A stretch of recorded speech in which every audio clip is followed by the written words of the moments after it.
Greetings, everyone. Hope all of you are having an absolutely fantastic day.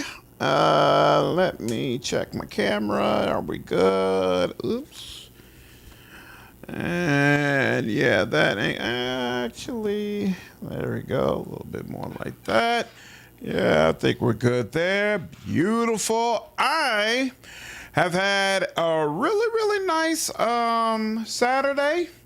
And I'm very excited to be getting back into some more Pillars of Eternity. We are just about at the point where I could get a couple of items that are really going to help flesh out my build. I think I'm about to start doing a heck of a lot more damage with my Barbarian, who has already been a pretty solid part of the team. So all in all, very exciting stuff. Vin Spirit, what up, man? How are you? Saad, what's good, man? How are you? Always good to see you on stream. What's up, Grouchy?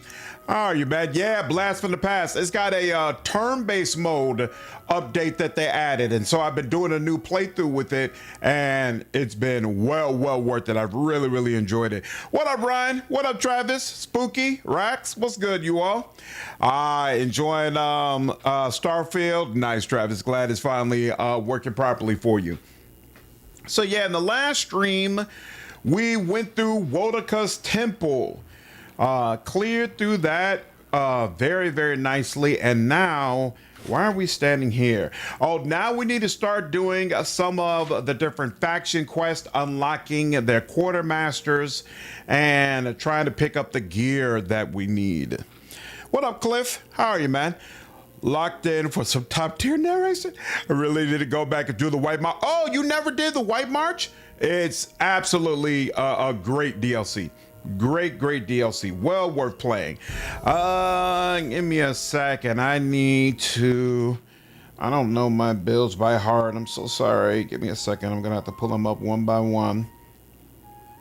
Makes me want to remake my priest dual wielding pistols. Grouchy, I've never played as a ranged paladin, but people have repeatedly said on my streams that it's actually amazing. I never even thought about ranged priest though. You found the dual wielding pistols guy to be effective? Let's see. We are at level 6. Very nice. And now I'm supposed to get accurate carnage. Cool. What is that? Oh yeah, that's going to ensure my carnage is more likely to hit. I will certainly take that. All right, that's one.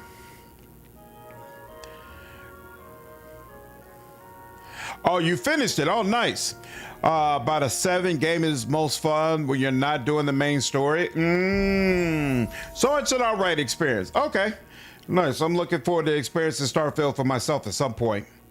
What up, CJ? How are you? Yeah, we're doing some levels, man.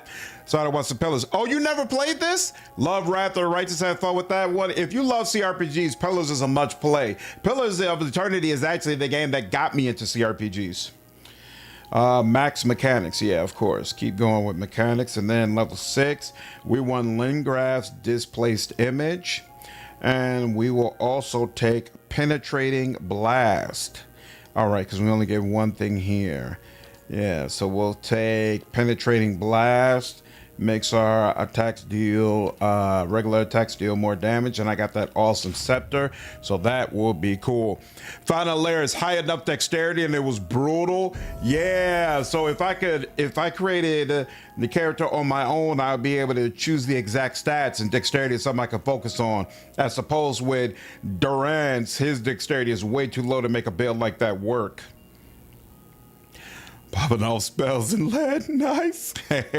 Big CPGer yourself, nice. Had to get Pillars then? Oh yeah, definitely. So Pillars 1 is great. Keep in mind, it's only about 40% voice acted, similar to Wrath of the Righteous, but I'd actually say the situation is a little bit worse in this game because in Wrath of the Righteous, if a conversation is voice acted, the entire thing is voice acted. Whereas in this game, it'll be like, one paragraph of dialogue is voice acted, then you get to the next paragraph and it's not voice acted for no reason, so that can make it a little bit disjointed. But other than that, mechanically it's great. It's very dark, great mood. The writing in it is superb. Just a lot to love about this game. The second one is, in my opinion, mechanically greatest game ever created. And it has by far the best multi-classing system I've ever seen. Just really, really strong. And the itemization in the game is amazing. So there's just a wealth of different builds you could create. It's very, very nice. Level 6, hold the line. He still wants a little bit more survival. Oh, and athletics, will take that as well. And then we're at level 6, which means, right, he said hold the line, except I am not seeing hold the line available here. Under defensive, +1 enemy engaged. But you know what? He's actually engaging a ton of enemies anyway. I'm not sure he needs that. Like, engagement is not an issue, to be honest with you. I think I'm going to move up rapid recovery. Yeah, I think I will. Because he is holding on to everybody right now. But you know what? I'm also very careful about having him go out first. And that's not going to always be that way. So, you know, here. We'll take that. The way I changed it, it will make sense. Thanks for the heads up, Bakes. Be excited. Awesome. I hope you enjoy it when you get around to it. What am I saying? Oh, you're going to be playing Rogue Trader? Nice. Until 007 comes out? Nice. I hope you enjoy Rogue Trader. Got to finish Rogue Trader 2. I goofed your astropath routes and combat was unceasing. Yeah, you got to be careful with it. I remember giving Durance heavy armor plus a rifle. That's pretty much, I actually plan to keep him in light armor because he's going to be in the back. But heavy armor plus a rifle makes sense too. Very effective and fitting. I agree. Shotgun Arbitrator is amazing. I did the goofy ass Pyro Executioner build. Yeah, that's really, really strong. I always give Durance heavy armor and stick him in the front line. I do sometimes give him a rifle to shoot before walking to the front line and swapping weapons, but he's mostly just there to tank. Rapid recovery is strong. I was wondering if trying to heal through damage on Path of the Dam is viable. And so I wasn't sure whether or not I was going to go this route, but I'm going to try it and see how it works and see whether or not I like it. How's Path of the Dam turn-based so far? Beautiful. I'm really, really enjoying it. I only messed around on normal, still prefer real-time with pause. Real-time with pause is still there and available if that's your preference, but I love the turn-based option. You can't switch between them in combat, but outside of combat, you can easily switch back and forth between the two modes. Level 6. So we want lore up to 10 and survival up to 7. So add that. And then level 6, we get Brilliant Radiance. What does that do? Brilliant Radiance is, enemies take burn damage from your Holy Radiance. I am not a fan of this. Friendly, it's only for vessels. Enemies take burn damage from... Oh, wait. I see. It does it. It modifies it so that the burn damage is taken by all. Is that what it does? Because full only vessels, 66 burn damage. Everybody else will take 11 through 17. Is that worth it? Maybe. I mean, I do plan to take Scion of Flame. So I guess that does give me another burn attack to use. So I do want this, but you know what, here, I think I'm not going to prioritize it as much. I think I want, where is this? What is this? Allies gain an accuracy bonus from the Priest Holy Radiance, plus 10 accuracy for 2 turns. I kind of feel like that's more important. And you know what, now that's why you take the burn damage, because you're going to use this regularly because it's going to give plus 10 accuracy to all impacted party members, which is a big deal. What's up, Coconut? How are you, dude? Inspiring is good. What about Inspired Flame? I definitely plan to take Inspired Flame. In my build, I have that coming up at 10. What up, Savant? How are you, dude? Should do another run of Road Trader, but I just can't bring myself to go through Acts 1 and 2 again. Yeah, I don't blame you. Generally, do not cast healing spells on Path of the Damned. The only healing I do is with the Priest's Radiance. I follow the tried and true method of killing the enemy quicker, makes you safer. Yep, I could definitely see that. Is this Durance? Yes, it is. What's up, Biha? I cannot understand preferring real-time or turn-based all the time. Doesn't make sense to me. Being able to switch is so much better. Yep, that's the way I feel about it, Moonlight. I like the flexibility.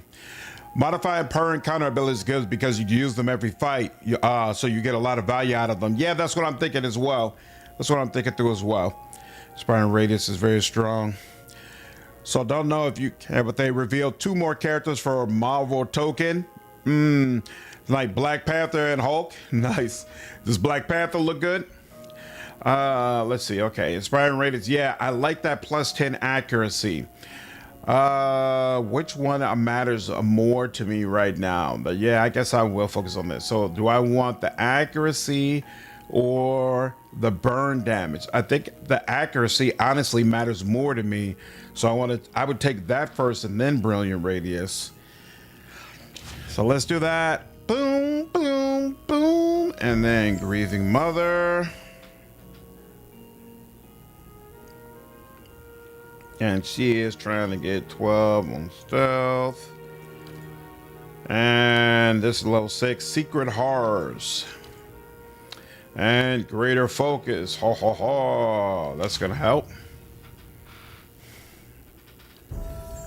And then finally you. What am I doing with you? Kana, he wants survival up to 7, which we now have. And then lower the rest of the way, which we'll continue working on. And then level 6, we definitely want at the sound of his voice, paralyzation. 4 phrases, but hey, we will figure it out. And then next, and then what else? At the sound of his voice and weapon focus, peasant. Except now we've changed the weapon we're using. It was going to be peasant, but now seems like we're going to use, what's this, a flail, right? So that's adventurer. Am I going to use the flail long term? I think I am until I get another weapon that appeals to me more. So yeah, we'll give him the flail for now. Helmet is so goofy. Sooner or later, we'll get a better option for it. It'll have to remain on there for now, though. Okay, let's go ahead, do a save. Looks good. Oh, but it's Shuri, not T'Challa. Makes sense. It's all good. What's up, Didi? Really missed him at Pillars 2. The booming voice cast and spells is what drew me to Pillars 1. Also, the characters actually cast their spells out loud. Yep, I agree. How does that wear the rig? It's just a hat.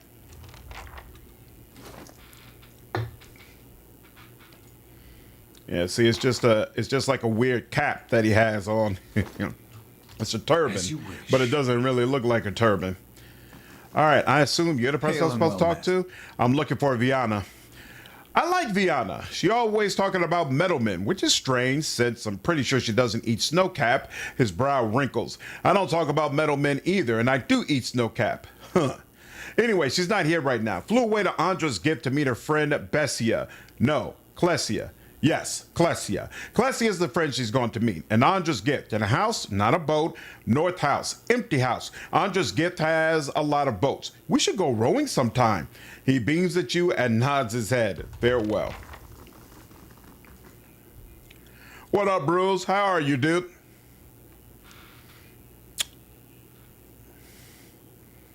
Oh, you really missed him? Durance in Pillars 2? Yeah. More Durance definitely would have been nice. Oh, it's Warhawk? Nice. Nice. Let's see. So we need to go to Andra's gift for one of the quests. And then we also need to go to Brackenbury for another one. So fine. Let's go to Brackenbury first. We need, that's right. Ultimate Alliance 4 would be amazing. Marvel Legends 2 would be amazing as well. I'm absolutely down for both. The Charred Barrel. I'm a Hulk fan. I know them when he's at his best. Keeping an eye out. The original layout for the Charred Barrel had a central courtyard with garden. Unfortunately, the exterior of the building didn't match, and we didn't have time to make changes, so we had to remove the courtyard and make the building smaller. Being located in the rich part of town, the inn is much more upscale than any of the others in the game. Nice. Awesome. What up, homie? Appreciate the $2 donation, dude. I promise you'll love Halo Reach campaign, and it's short. Yeah, I've decided I'm going to have to go ahead and play it because there are a few people on my channel who keep saying they feel like it would be amazing for me. So, unfortunately, this year is packed with the games that I have to play, but I do plan to make that a priority. Yeah, X-Men Legends. Sorry, Travis. The young elf is dressed in gaudy robes that he seems ready to cast off. He picks at a heavily brocaded sleeve and continually adjusts the gold chain around his neck. He looks up at you. Did she send you to run me out of town? You can tell her I'm not going anywhere without that medallion. I told Sorrel I wouldn't let her sell it. I'm not backing down, even for a thug like you. He puffs up his chest, but glances at the exit. What are you talking about? He relaxes. If you have to ask, then you're obviously not here to shake me down. Sorrel's a courtesan over at the Salty Mast in Andra's Gift. We've been working together for over a year now. I find a noble with more money than sense, fill him up with liquor, and send him her way. They have a good time, and Sorrel takes her fee. And a little extra. He rubs his fingers together. 100 coppers here, trinket there. It's a bounty for us, and these lords and ladies never notice anything missing. No harm done then. Anyway, we always split the bounty until a week ago. He squeezes his lips into a tight frown. She takes a necklace off of some noble. It's an Ingwithan medallion, damn near priceless. The relic is sacred to my clan, but she won't part with it for any sum I could afford. He tugs at the gold chain around his neck, and even if I wanted to, I can't go home without it. Tell me more about the situation. He picks at the hem of his sleeve. What do you want to know? What makes this medallion so important to you? I grew up in Glanthothe with the Shattering Spear clan. We Glanthothans have protected Ingwithan ruins for thousands of years. It's the one duty that God asks of us in exchange for the freedom to live as we please. He fidgets with an emerald ring on his pinky. But treasure hunters looted the ruins in our territory, and we left the wilds we dwelled in for generations. Most of my clanmates scattered to towns around the Deerwood and probably live on crust of bread. He looks at his embroidered robes with disgust. Restoring this medallion to the ruins would earn us the gods' forgiveness. The Shattering Spear could go home. This is all rather fascinating. A single medallion to earn the gods' favor and so return home. It rather reminds me of a story I heard somewhere. Tell me about Sorrel. She's a courtesan at the Salty Mast over in Andra's Gift. She wasn't born to much, but she's done what she has to in order to escape that. She's a good friend. He folds his arm in his trailing, wrinkled sleeves. Without her, I'd probably be living hand to mouth like the rest of the Shattering Spear. But this isn't about her or me. It's about the 40 people in my clan and the way of life we've held to for generations. She sounds so disinterested compared to the other devs during these notes. Hey, they can't all be passionate about these recordings. Some of them are like, I don't get paid enough for this shit. It seems like you've done well enough for yourself. He clenches his heavily adorned hands. It was this or scrape by in the gutters like the rest of my clan, but I'd give it all for that medallion. I offered to, but it's worth more than anything I've got, and Sorrel knows it. I still don't understand why you can't take your money and return to Glanthothe. He sighs, arcing his neatly plucked eyebrows. Of course I could, but that's not the point. A community isn't a place, it's a connection to history and meaning. He makes circles with his wrist. Like an anchor, defending the ruins for the gods gave us a purpose. Without that, we're adrift. Does this make any sense to you? Yeah, it does. He smiles and nods slowly. Do you know what it's like? How to care for something you can't explain? That's all I wanted to ask. So will you help me get the medallion? I'll see about the medallion from Cyril. You'll find her at the Salty Mass. The only way anyone sees her these days is by paying, so you have to go through Maya. He fidgets with his sleeve. But whatever you do, please don't hurt her. Complete rogue trade in 22 days. If you're fast, you can. Each plated utensil has been polished to a spotless shine. The thin-stemmed goblets ring melodiously at the strike of a fingernail. My thoughts will be as silent as my feet. It's not impossible. Did you play Pillar 2 recently on Windows 11? Nope, I have not played it on Windows 11. I don't even have Windows 11 IG. The game runs bad for you? Yeah, that makes sense. They probably haven't had a chance to test it extensively. The scripts and prompts belong to a production of The Most Unfortunate Tale of Favia and Bernat. What runs poorly about it to you? Is it crashing or what? Non-ton. Begging your part. Oh, it's you. It's good to see you. Well, we had a few rough days here. What's up? Why? She should not be coming out here at 10 o'clock at night. I told her not to do that. Yeah, but then she's going to have to walk back.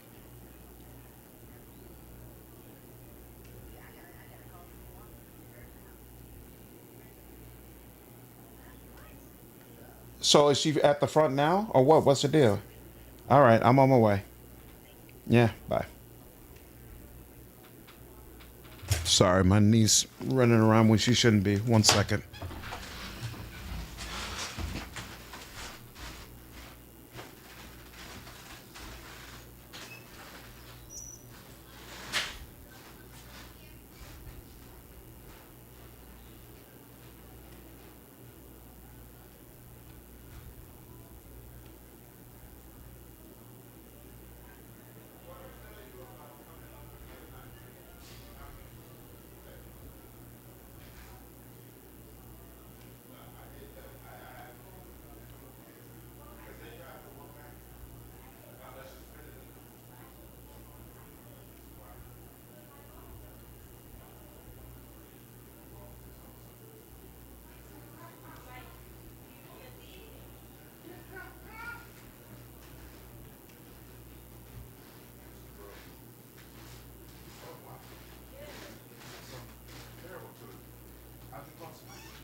All right, sorry about that.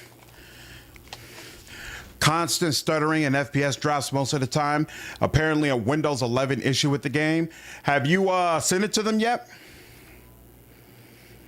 If they know about it, I'm sure they'll update it. I mean, they just did this turn-based update for Pillars 1, so I'm sure they want Pillars 2 to work properly on Windows 11. It's like an 80 or 100 hour playthrough, give or take. Yep. I would agree with that. If you decide to do everything, if you decide to just blaze through the main story, it could be less. Things have been wonderful. I can't tell you how much we appreciate what you've done. I don't remember what I did for this guy, but okay. Why are there two Oop. That is stealing. Why are there two bartenders? Nobody should be able to see her back here. Come on, man. Who can see her? There's nobody. Thank you.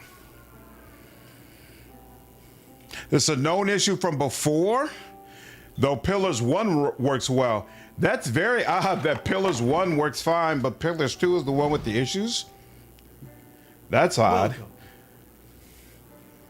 Gotta be something they're gonna address, though.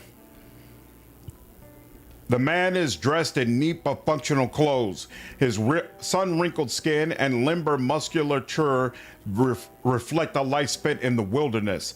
Well met. What brings you to the Charred Barrel? Is this your place? It's my retirement, he thumps the bar. Used to be a warehouse back when Brackenbury saw more ship traffic, but it fell out of use when the area became mostly residential. I inherited it from some great uncle who'd never had any luck pawning it off on my cousins. Now it's the most popular spot in Brackenbury. The nobles come to unwind and kids from other districts come to mingle. He leans closer. We got a few rough types too, but they behave in here. Besides, their coin's as good as anyone else's. What's up, Akuma? How are you, dude? What's up, Ranger?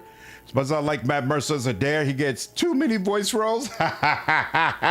He is everywhere. Who are you? I was a cartographer for the Duke for decades. He rubs his neatly stubbled cheek. Crossed the White March half a dozen times and mapped most of the ruins of Thanebog. He grins, flashing a gold tooth. A good career, but one suited to younger men. When I came back to Defiance Bay for good, Cleaver and a few other friends of the Knights helped me get the rights to refurbish this place. There's strong ale, quality entertainment, and a fresh sea breeze. He raises a mug. What more could a man want? Are there any adventurers here that I could... no, I don't need that. Show me your menu.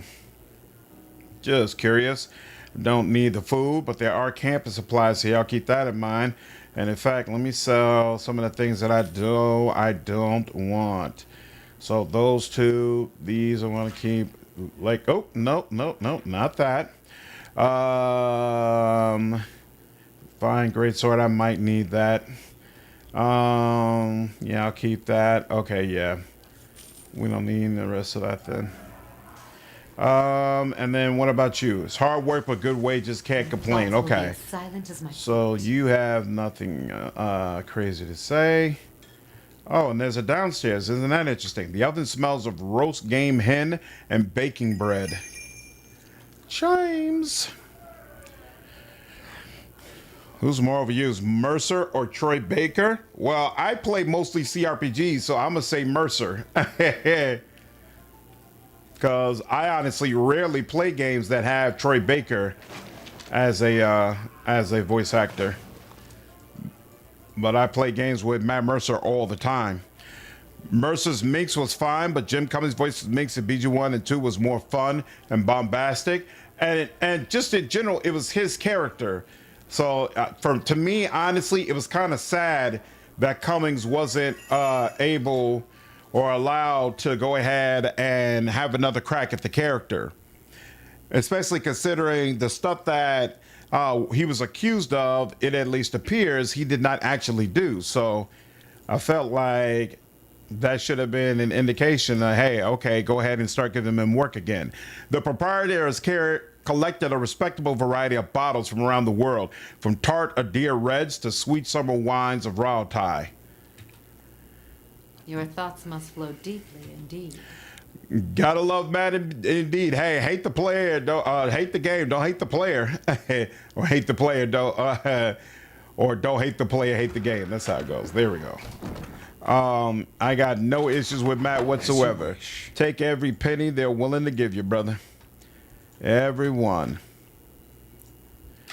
The flask of the infamous soul burn of the Deadfire Archipelago are nestled next to the crystal clear Nasataki and Glamfellan spirits. I mean, that's because you're a niche channel. You play CRPGs. Yep, that's true. They didn't bring back a grade the slave for Viconia either. Oh, it was a different voice actress? That's interesting. I wonder why. Pale yellow and deep amber whiskeys from the Deerwood and the Living Lands rest side by side. Does she still voice act though? Zolvaconia's role in BG3 was minor. It was small. I don't know if I refer to it as minor. Hey. Such a humble person. A man's a voice chameleon. Yep. I think he does great work for sure. Just have a little chat with my associates. Oh, okay. I thought I was going to be able to wipe y'all out. All right, no problem. What up, Tito? How are you, dude?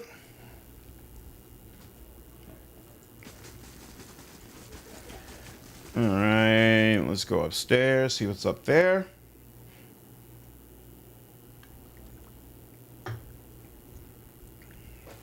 Keeping an eye out.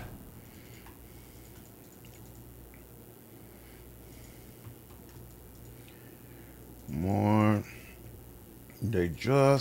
This map of the Deerwood and Ern Glanfa appears to predate the discovery of some of the ruins in the east. It is signed by the cartographer A. Scarian. The work of a moment. This ashtray is painted with colorful waves and whirls in the style of Rautai. I wonder. You can go over here.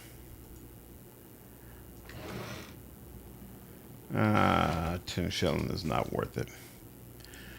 Feeling cooked though. Preseason trading for the soccer season is killer. More killer the closer I get to 30. The sacrifices we make for the things that we love. Do you consider yourself a good soccer player? This map charts routes through the White March. She's very prolific like Tara Strong. She was in every cartoon from Rugrats to Odd Parents. Okay, so she's still voice acts. Again, I wonder why they decided not to use her then. An Ixmatil water jug fashioned from white clay. Mayor with, who's this? Who are you? Mayor with watches you through coal-rimmed eyes. She puts her hand on the hilt of her blade, jangling the jewels that hang from her wrist. We don't know each other, stranger. Best we keep it that way. What brings you to the charred barrel? Mayor with raises an eyebrow. What's it look like? Good wine and a little peace and quiet. She flips a copper coin with her thumb. And Scarian doesn't ask too many questions. You don't seem like a Brackenbury local.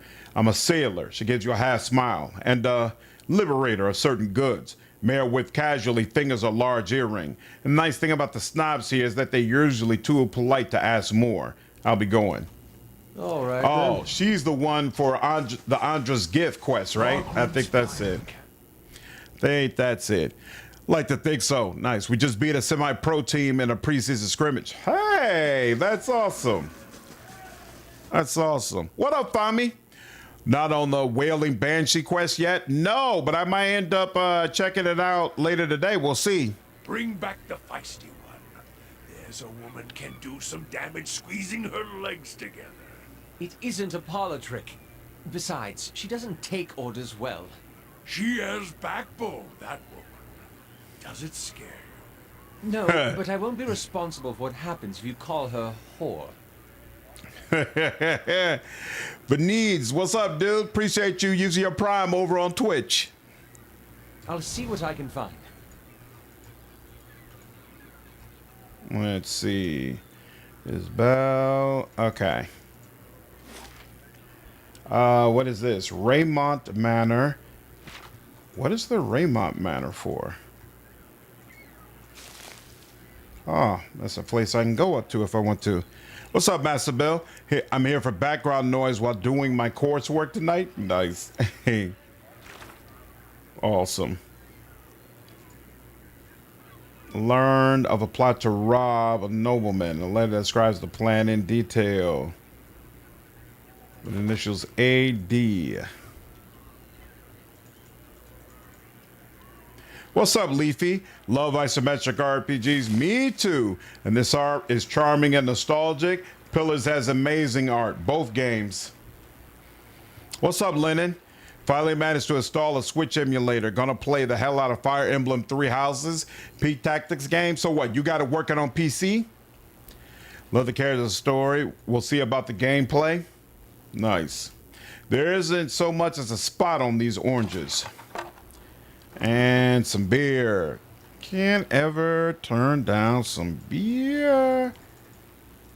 And oh yeah, this goes up here. Let me check around this fountain. Live in Brazil, Nintendo sucks, so I'm not giving them any money. I don't blame you. I don't blame you at all. The marble is cool and perfectly smooth. Droplets of crystal clear water bead the statues. Do you receive... are you asking, do I recommend any games like Pillars other than Baldur's Gate and Divinity? Is that what you're asking, Timbo? Have you played Black Geyser? Have you played Tyranny? Have you played Wasteland 3? And there's some other games coming out, I think, this year that you might be interested in as well. Like Avaria is supposed to come out in October. Swordhaven came out. Have you played that?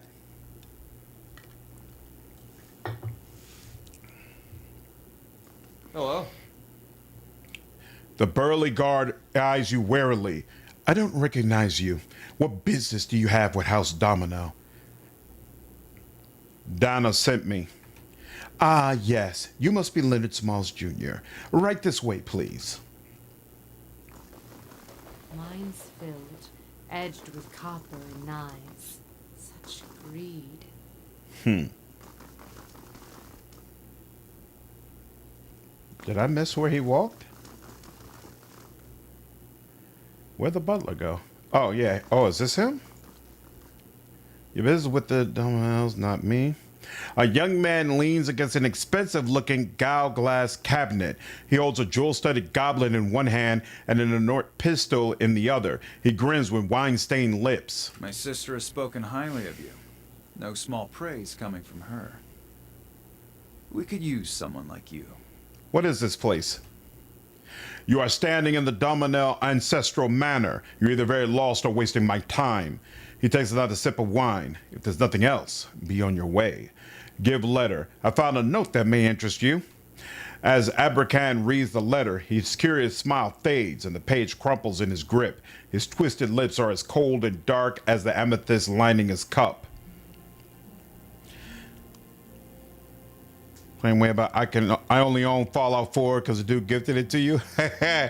Fallout 2 you own out of your own pocket. Interesting. So has there ever been a game, Lennon, that you purchased where you regretted it afterwards? Yeah, if you haven't played Tyranny, Timbo, I highly recommend you try that out. Definitely one of my all-time favorite CRPGs. Wasteland 3 is as well. Out of the two of those, I would probably recommend Wasteland 3 more, only because it feels more like a complete experience, and I'm pretty sure there's a couple of DLC packs with it, so you'll probably get more bang for your buck. But Tyranny is absolutely a game you want to make sure you experience. As Abrakan reads the letter, You better explain yourself, and quickly. I was attacked in a house in Copper Lane. I found this letter after I finished my assailants. Wine splatters the mirror smooth tiles as Abrakan hurls the goblet. He smashes the carved hand of his pistol into the antique cabinet next to him. The men standing nearest look from Abrakan back to you, their hands ready over their weapons. Criminal indeed. No one should waste a good red like that. Eder whispers to you, maybe you should pay him a compliment to help patch things up. You've killed my men and cost me. But I'll give you one chance to make up the loss. You'll finish the job I gave my men. Certainly. Why didn't you mention you were hiring? His smile is dangerously thin. This is a command, not a commission. Do this and I'll overlook your blunder. Lord Reymont has a gem the size of an Amoa's testicles. It's called the Heart of White March. One of my contacts will leave the second story window open. I want you to sneak inside and find the gem. Whatever you do, do not alert Reymont's guards. The last thing I want is a blood feud with my neighbor. I trust we are crystal clear on that. Tell me more about the Reymont job. What do you want to know? Tell me about Lord Reymont. Wish Nintendo had better business practices, but they're one of the few developers that treat their, they treat their employees well. That's definitely true. I think that's important considering that a lot are discarded as soon as a project is done. I agree. And you got to respect that about them. Absolutely. Especially in these days and times when developers are being treated like trash left and right. I give them a lot of credit for that. Kek, what's up, man? Yo, I appreciate the raid, dude. How are you doing? I think I saw you streaming BG3 earlier today, right? How'd you like it? Icewind Dale 1 and 2 are great isometric RPGs too. I've heard that, Nate. I've just never played them, so I can't recommend them myself. What disrespect, CJ? The original intention of Fallout after was to be a sequel to Wasteland, but Interplay couldn't get the rights. When EA had it, so Fallout became its own IP. Rumor is we're getting Injustice 3. Nice. Trying to find the dirt on Kaga. That's also part of the game. Currently watching another streamer play Pillars 1 for the first time. Oh, nice. Sadly, he has a bit of tunnel vision on D4 and will likely skip the White March DLCs. Everybody has their own priorities. There's a couple of other games I'm looking at that I want to play, but I decided I'm going to do a full playthrough of this first. People keep telling me about... It's some CRPG that recently came out that has the word fools in it. And I guess it's like 2 or 3 people who made it and is handcrafted. I think it's really focusing on combat, but I'm gonna check it out anyway because, you know, it's a CRPG, so I'll always support that. Gotta go for D&D tonight. Yep. Take care, Cat. Have a good one. Abercan makes a guttural noise of disgust. He's a pompous, uptight bastard who's still living in the days of Duke Hodred. He's also one of the richest men in Brackenbury. Not that I hold that against him, but really, what's the point of moving so many pans if you're just going to stash them in a secret room somewhere? What do you know about the heart of White March? Only that it's one of the most coveted gems in the Deerwood, and when you see it, you understand why. It glows from within, a rare feature of jewels from the White March Mountains. Seizing that gem from Reymont will net us a fine profit and diminish the status of our rivals in the Knights and the Dozens. Any advice on stealing the gem? Don't let his guards see you upstairs. Get in through the window if you can and be prepared to move quietly. Reymont may be an enemy, but he's also a neighbor, and I don't want to stir up trouble. That's all I wanted to know. Takes another sip of wine. If there's nothing else, be on your way. Farewell. That would be considered stealing. The knives are warm from the heat of the oven. They look absurdly sharp.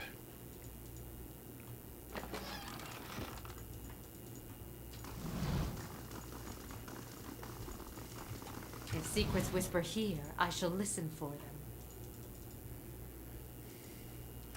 The table is set with silver-rimmed plates and golden candlesticks. Clearly, crime plays well. Banquet of Fools. There we go. Yep. Thank you. That's the game I'm talking about. Banquet of Fools. Yeah, seems like they put a lot of effort into it. The work of a moment.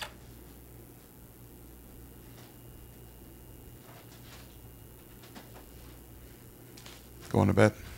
Can I bring my laptop into the bed? No, you cannot. It's time for bed, though. Go to bed. Are you sure? Nope, because then I would have to remind you when it's time to go to bed, and you would just stay up all night, and it'd be like last time when your mother saw you in bed looking at the tablet. So, go to bed. Love you. Uh-huh. Yeah, I know. Bedtime.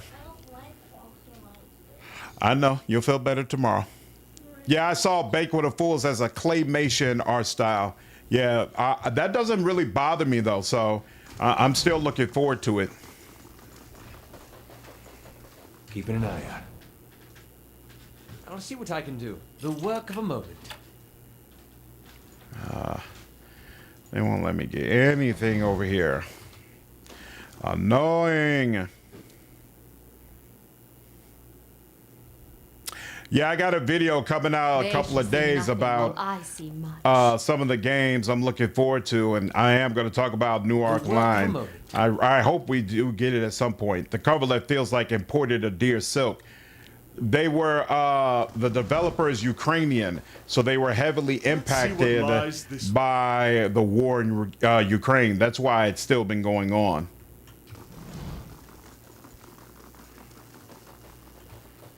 Oh, you would have to go through there. Nice and okay, quiet. The many pillows are fluffy and full with down. Whoever sleeps here must sleep soundly indeed. Also heard good things about the Mutagen franchise, and they got 2 remakes, which I've whitelisted. I've never heard of the Mutagen games. Why have you lost all interest in Gothic Remake? I'm very excited for it. The work of a moment. Your thoughts must flow deeply indeed.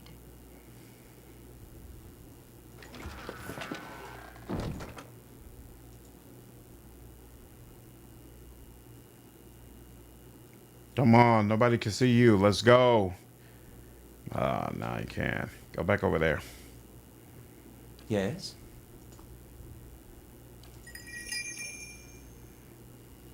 Didn't you go off into that corner? Just not interested. It felt clunky in the demo and too many other games you want. Interesting. We'll see. I'm definitely excited for it. Bless their hearts. I hope they'll be able to finish this up in spite of all that's happening. Yeah.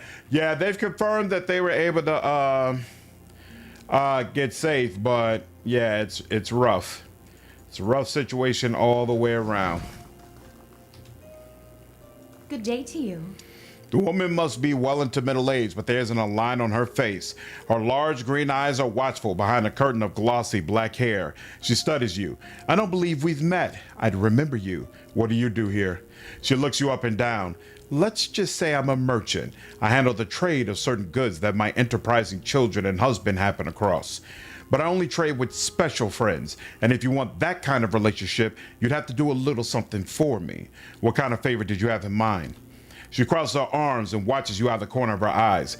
There's a certain someone who may or may not be named Kolfeg.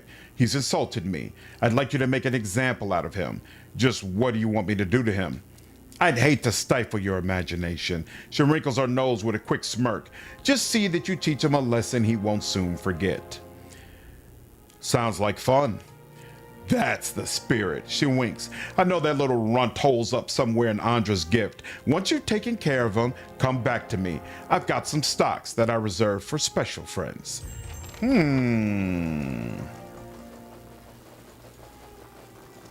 Interesting. What's up, Thor? Yeah, me too. I think the new Gothic will be shit. Really? You don't think it's going to be good at all? Interesting. They're censoring stuff, and overall, it seems not well made, to be honest.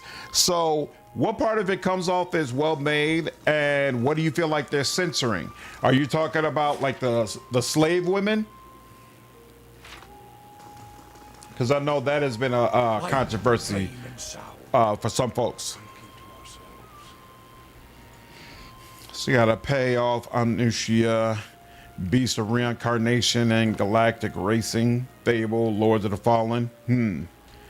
Looking forward to the new James Bond. It's not going to be the next Hitman game, but it looks like a fun and open-ended stealth game. Yep, I agree. It looks like fun. I don't know if I'm going to play it, but it does look interesting. The marble at the base has been worn smooth by the passage of hundreds of feet.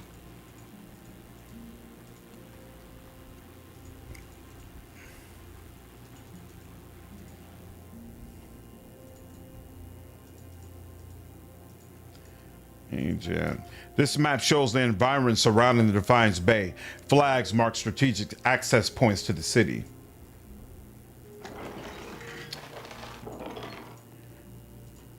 Some of the vintages are even older than Defiance Bay.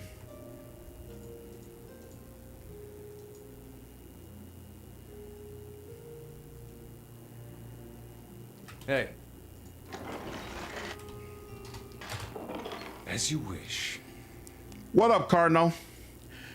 Nothing seems well made, I feel, and their handlers for the online chats are unhinged, bro. Oh, also it's the online chats where you feel like things are being censored?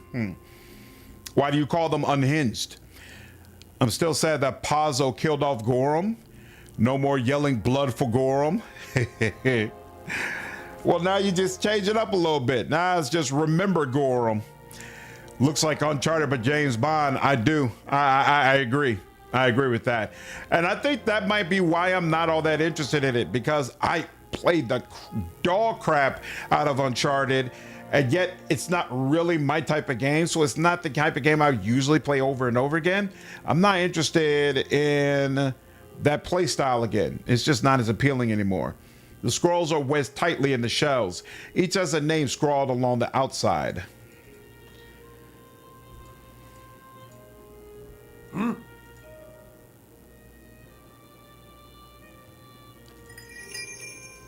There's nobody looking over here.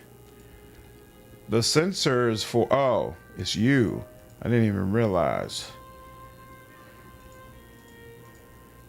Oh, now y'all over here? Okay, yeah, there's no getting around this.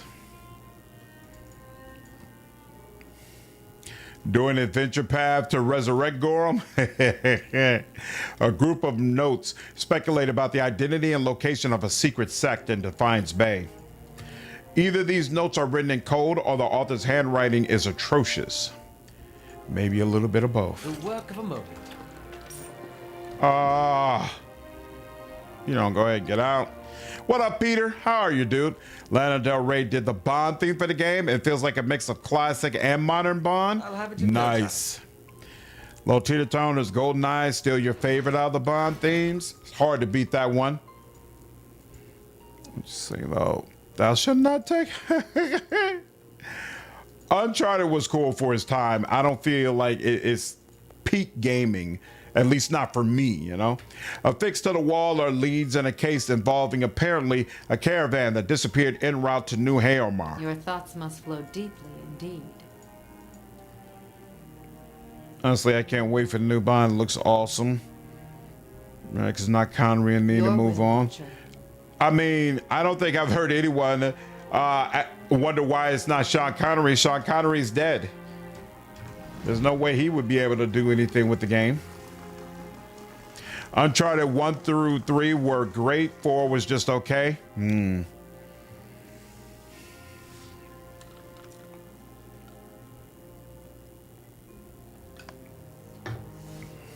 Keeping an eye out.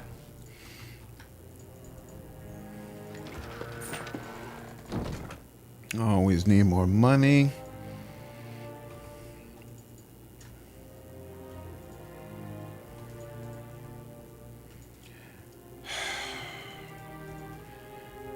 Of course, they put the agent right where it needs to be to keep me from getting what I want. Pictures of all manner of folk are pinned to this board alongside notes scribbled in indecipherable shorthand.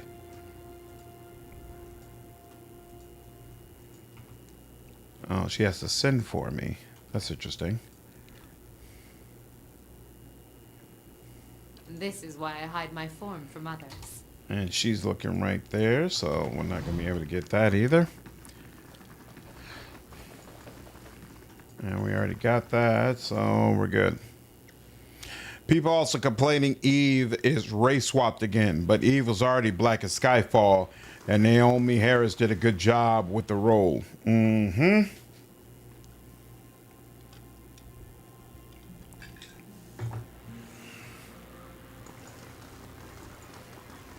shall be discreet. And my sixth secretary, yeah, that Bond is constantly flirting with.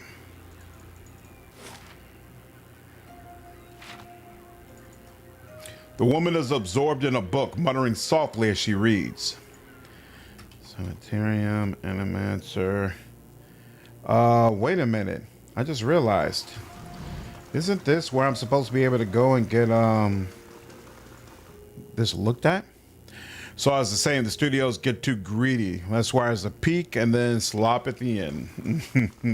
Was Uncharted just okay, or was it flat out slop? Oh, here we go. I missed you. And well met. The Orland man is approached by books and scrolls. His wiry hair stands nearly on end, and his ears prick up as you approach. You carry whispers, Cad Nua, Gilded Veil, old voices indeed. How did you know? The Orland grins, revealing a row of dagger-pointed teeth. As a cipher, it's my job to know these things. You carry the whiff of ancients. What else can you tell me? His ears twitch downward. Not as much as I would like, unfortunately. My duties for Lady Webb require me to focus my talents elsewhere. He regards a table piled with scrolls. What brings you to Dunrid Row? It looks as though you could use some help. Karen wags a clawed finger. Not at liberty to discuss my work, unfortunately. Dunrid Row ears only. A civilian would need the confidence of Lady Webb before I could share. What are you so busy with? His small, furry hands gesture expansively at the papers before him. Hollowborn, growing unrest, and the ever-present political intrigues. With so many missing souls, missing persons are the least of our concerns these days. Tell me more about your skills. I check for soul connections, looking for lost things, missing things, or troublesome things, particularly where people of power and influence are concerned. I'm a cipher. In Urglan Foth, we were once known as Brishogwin, Mind Hunters. Nice title, yes, but it wasn't until the Animancers began working with my kind 40 years ago that we truly understood our power. Now, we make some of the best detectives in the world. Tracing souls, we can look at a person and see where they have been, or look at a weapon and see who has touched it. His nose twitches as he looks up at you. Useful for solving crimes, as you can imagine. What's up, Animal? Oh man, Path of the Dab on turn-based mode? Mm-hmm. Sounds like a lengthy playthrough. It might be, we'll see. Nah, it wasn't straight up slot, but it was less in quality compared to the others. Gotcha. I think I played the first 2 Uncharted games, but then never played the last 2. Nate, I am actually doing a more Evil Aligned playthrough on this one. My Barbarian is ruthless. You gave money pinning the same. Mm-hmm. What up, K-Man? How are you, dude? I am sipping on Diet Dr. Pepper. JV, what's up, man? Show him Penhelm's affidavit. Is this affidavit real? It's signed by you. He holds the page but seems to stare through the words as if at something woven in the fabric of the paper. Curran bares his pointed teeth. I remember Penhelm, a preening peacock of a man, his mouth dry and hands moist when I told him he was a sole descendant of an Aderian general, one who fought against Hadrit's rebellion. He scans the affidavit, a forgery, and not the first I've seen. He hands it back to you, but I've no time for the knights and their obsessions. Bring this to his commander Cleaver and show him the seal. He points to the wax stamped by his forged signature. If it compares it with another, he should be able to spot the difference. Aloth's glaze flickers to you. Doom a man for the soul the gods gave him. Seems rather unfair. Farewell. Well, you know. He'll be aight. And I think I might have to do a fight when we get out there, so. There's so much trash on Path of the Damned. Yeah, they put a lot more people into these fights now. It's kind of wild. Hey.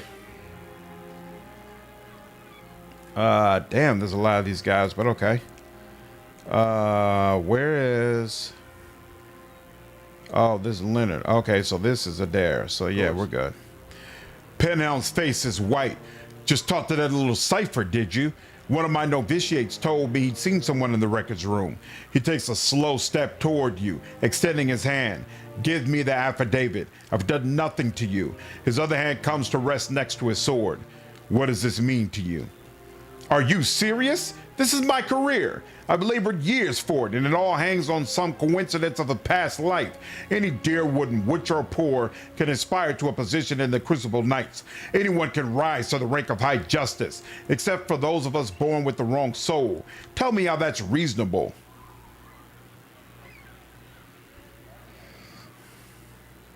Cheer up. You always thought you were someone special. Soon, everyone will know that you are.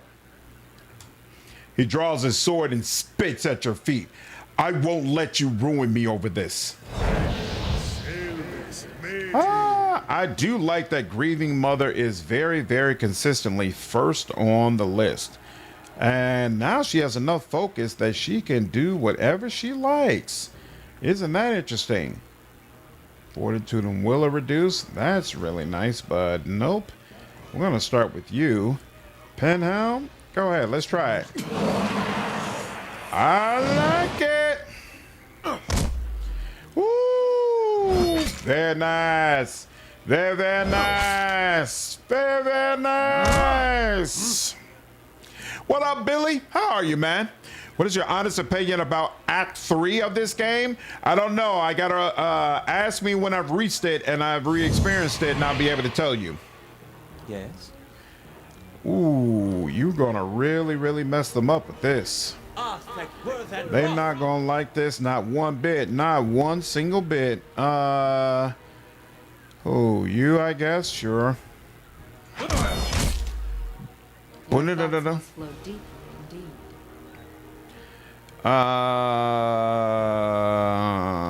Here, let's do that, yeah. 20? Sure.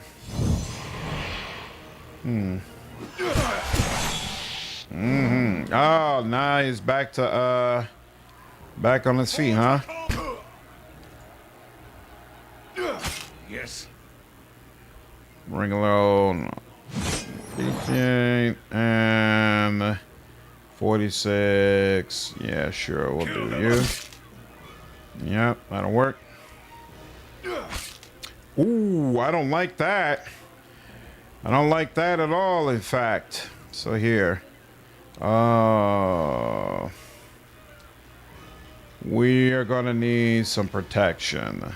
Breathe in. is getting out of hand. So Cypher is much more deadly on turn-based, or what? I would say any of the classes that use spell slots in that manner, they're much more deadly on turn-based. Easier for you to pick who it is they're paying attention to, and it's easier for you to only use their spells if you absolutely need to. What in the hell? Why? Oh. That's because she doesn't have anything that she can do. Yeah, let's. And that missed. That's not cool. 4. What do you have for? Ho, ho, ho, ho, ho. Here, I really need to pause you all. Paralyzed for 2 turns? Insane. Very, very useful and very insane. This is not going particularly well. It could definitely stand to go better. You shut up. You know, sir, is among the strongest in the game. Yep, I still say definitely Cypher is the strongest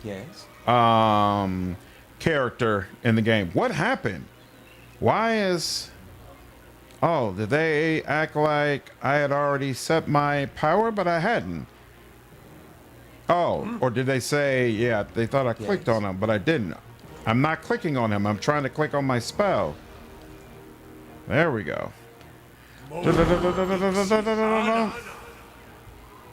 How may I help? That was very nice. Now, what does this do? Applies the same effect as target. Yeah, so this is going to jump around. So I actually like this. Oh, you're already back up? That's not good. I didn't realize that. And then you. Let's try this again. 77. Yep. Okay. A little something, something.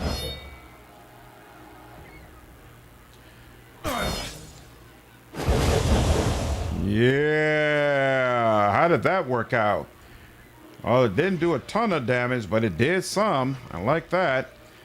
So there's you, and then there's you. I kind of feel like I should start with you. Yeah, I do not like the way this worked out. Fight for it too is relatively as strong as in this one. That I don't agree with. I felt like in the second game, it's a bit of a downturn. I didn't feel like it was quite as good. But I felt like in the first one, it was really, really strong. Yes. You got 2. Yeah, let's do that. Ooh, 52%, 52%, 67. I wish you. There we go. Give him a little more. What? Okay. Moe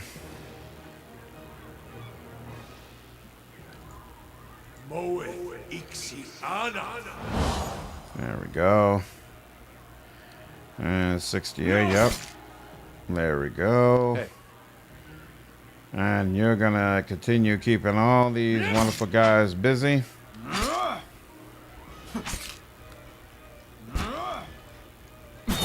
Use the priest to extend your ascendant buff time and just spam free nukers forever.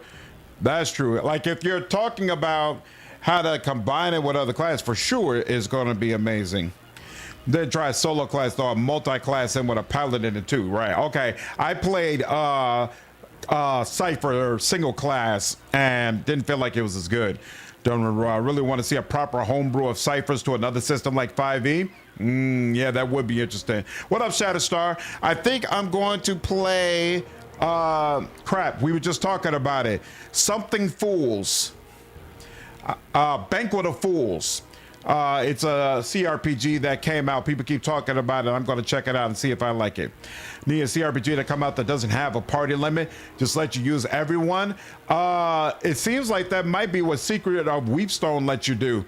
You force you to only start out with 6, but then I feel like I've seen either screenshots or maybe even my live stream, I got up to a party of like 8. Playing Pillars 1 in real time with pause. Nice. Try out turn-based mode. Nice. Okay. I hope you enjoy it, man. Cypher is devastating. Yeah, whether you're in real time with pause or turn-based, Cypher is devastating for sure. Yeah, I played all the Arkham games, Travis. You just need kitchen stove with the cone area of effect upgrades. So you can cap focus right at the start. Yeah, that's definitely works well. Definitely works well. Yeah, I do not like the way this went down. Let's try this again. And then this again. Except here. Here, let's do this. And then oh, you can't move if you want to do that. God dog it, but you know what here? Wow, that's insane. It only paralyzes for 1 turn for some of them, but still, that's kind of freaking crazy. In the right situation, we can really take advantage of that. Crazy, crazy, crazy.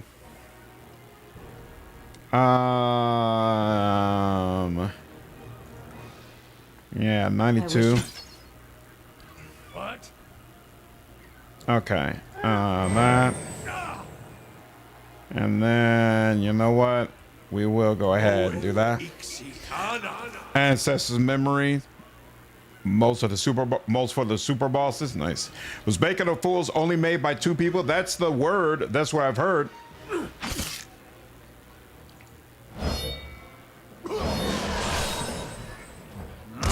What just happened? Must flow deeply indeed. What did you do? Knockdown hits, a dare. Oh, but that wasn't a dare though. The other guy went down. Hits Durance for 20 slash. Huh, okay. You. Let's 39%, but still, let's try it. Bam. How may I help?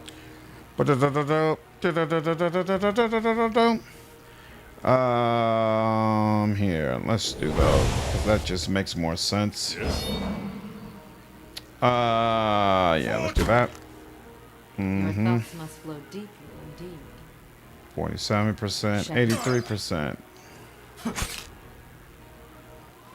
And you, 49, 59. All right. Okay. And yep. There we go. Yes. No, And there we go. There we go. Took a while to get there, but we are here. For here. Let's put you here. And then you. And oh, nice. Huh. Why did it knock him out? That's interesting. Yeah. So we good, right? And he got right back up. That's weird. Okay. That was weird the way that worked. Okay, there we go. Now he's down for real. Interesting. Interestingly, Banquet of Fools is a real-time with pause game. I wonder if that design will still have legs in the future. Both styles are valid. I think it'll absolutely. I think it absolutely has. It'll absolutely be valid in the future because there are a lot of people who just do not like turn-based. Feel like it's too slow. What up, Feta Mac? How are you, dude? I'm doing well, man.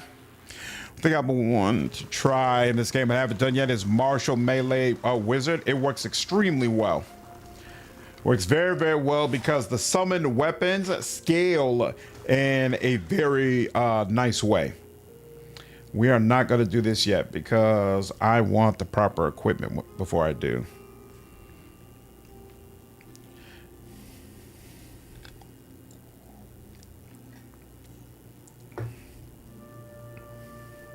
You can use the mod in What's up, Rob?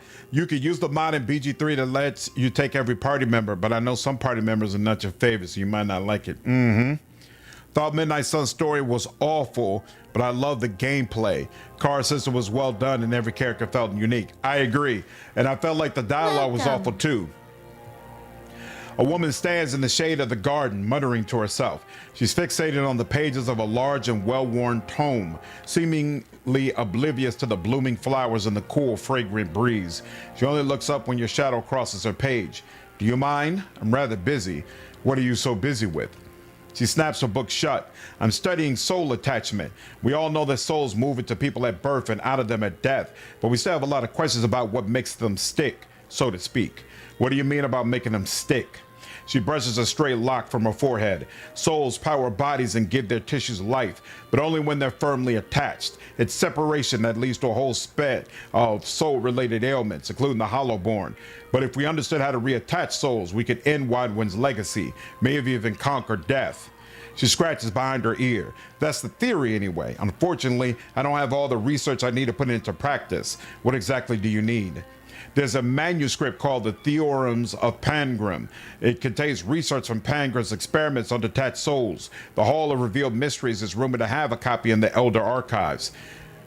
Pangrim's work is considered to be of the more, daring animancy text, not something generally circulated among novices, nor easy to get a hold of. I wonder if we might have a peek at it.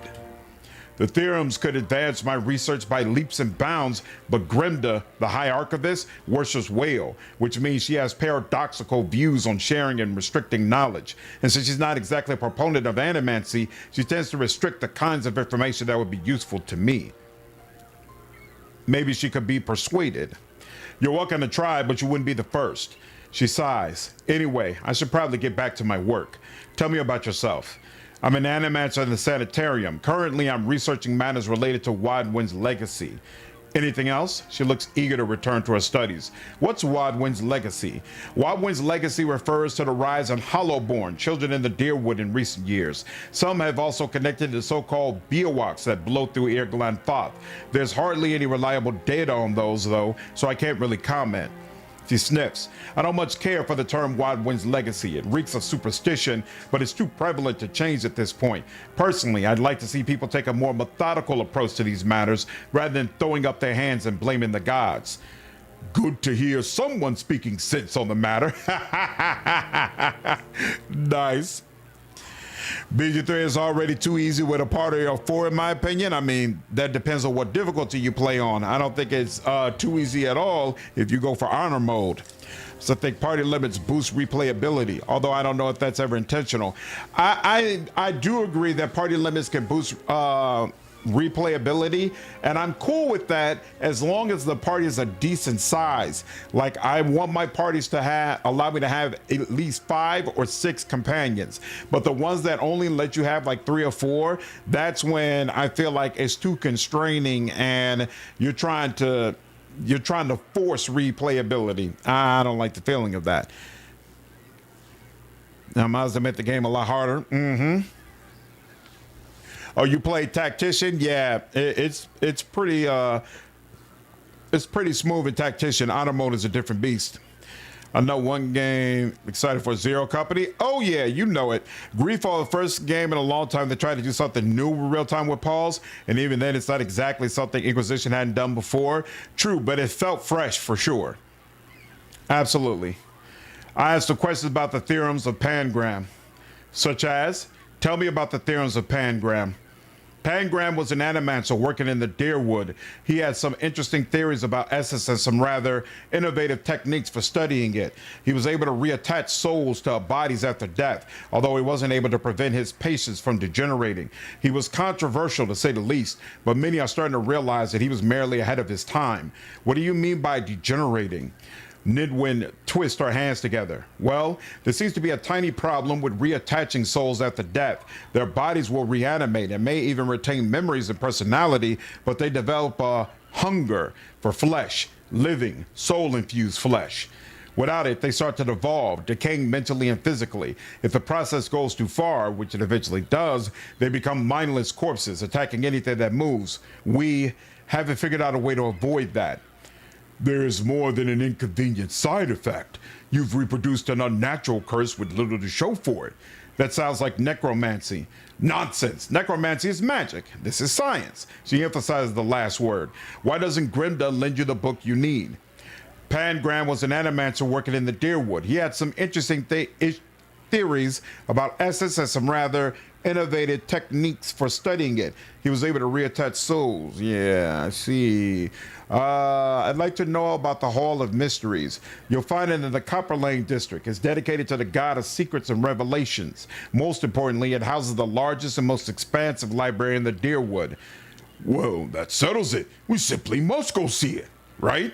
What are the Elder Archives? The Elder Archives hold the rarest, most arcane, and most powerful text in the Deerwood. Think of it as the inner sanctum of the Hall of Revealed Mysteries. Needless to say, you need Grimda's permission to enter. That's all I wanted to ask. Anything else? I'll leave you alone. Farewell. We will have to find a way to enter. What's the party limit in Starfinder? Good question. I don't know if that information has actually been revealed. Yeah, this is where we need to go. Okay. XCOM's goated. Put a real plot into XCOM game in the Star Wars universe and it should be an instant classic. Just keep that Skywalker song and BS out of it. What up, James? How are you? He was ahead of his time, a true visionary. He recreated zombies exactly. Man, oh man, typical animancers. The Mortord stone wall is sheltered by the eaves. A knotty green vine climbs all the way up to an open window. 2 ornate shutters seem to beckon you in. Toss a grappling hook to the window. You cast your grappling hook and it catches on the window sill. The rope remains taut as you pull your weight on it. Climb the rope. Bracing your legs against the wall, you climb the rope. You perch atop the windowsill and steady yourself against the frame while the breeze cools your back. You detect movement inside the house. Blinking as your eyes adjust to the dim interior, you slip inside the manor. Nice. If secrets whisper here, I shall listen for them.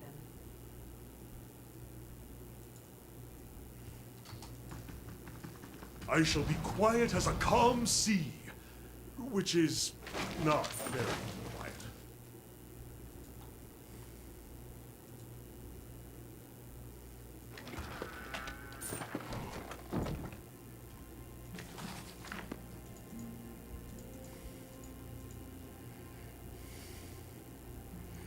What up, Pepsi? How are you, dude? Can't say I don't adore Outcat's Pathfinder games, though, despite the wonky crusade mechanic and stuff like that. You already know Your I'm a thoughts big must fan go of them. deeply indeed. Big fan of them.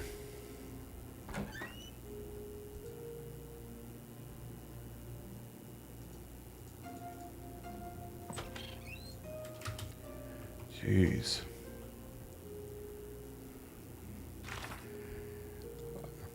Steal the heart of the watch.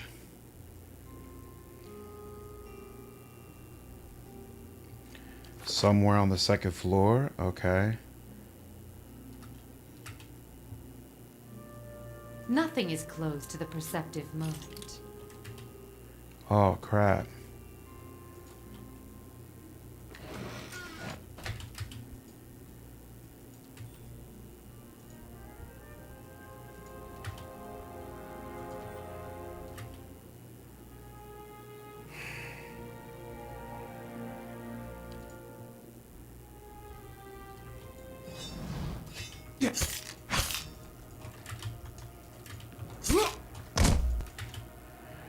Damn, I wonder if, I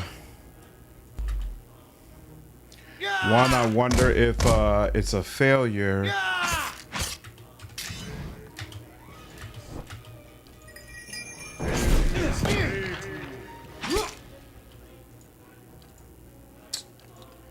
I'm gonna have to restart this, but I'm just want to know where it is. It really feels near.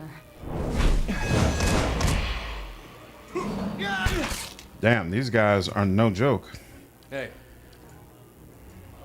What? Yes?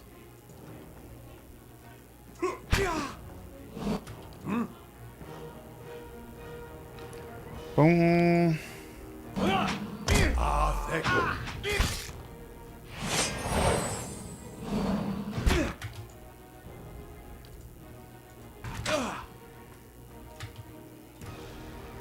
Yes, suck it. There we go. Now you go over there. There we go. Now you over there. You actually do some more of that, and you come over here. Think Alcat is poised to be the next Larian? We'll see.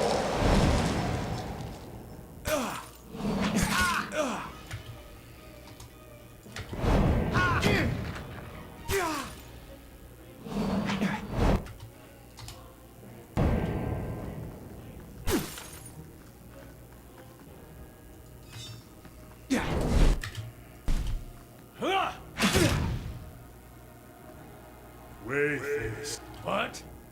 Sailors made you.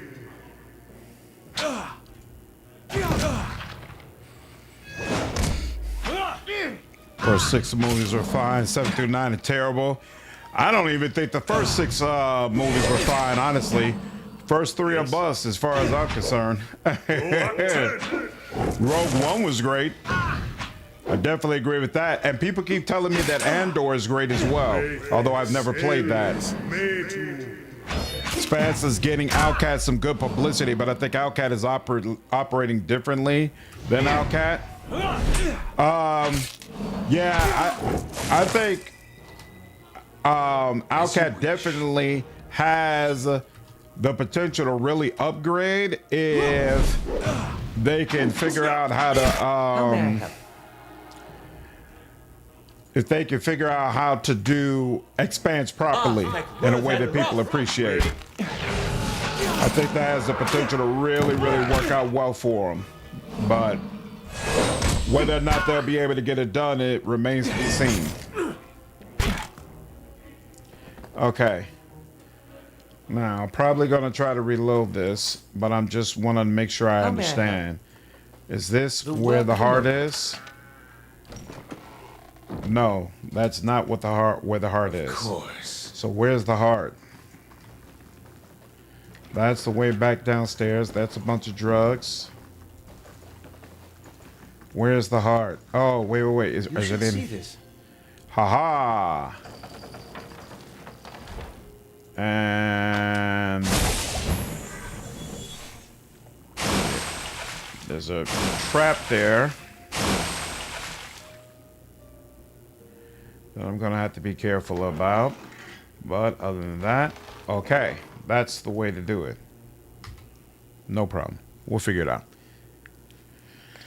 When people have never played a CRPG, play BG3 and often love it. That's true.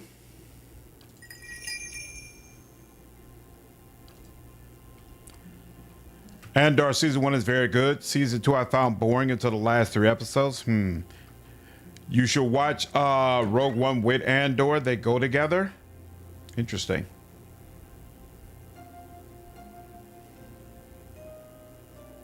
Andor is a banger. Nice. Are you serious? Do they go back and forth like that? Okay, hold on. So wait, can we go over here now? Yes.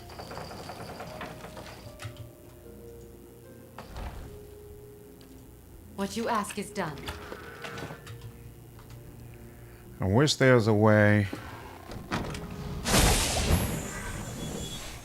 No. So that. I wonder if. Up there with the original trilogy in a different way? Huh.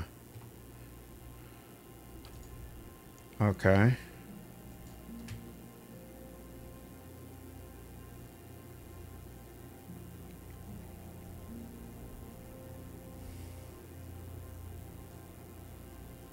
Indeed. Fire fills my veins! I'll see what I can find. No.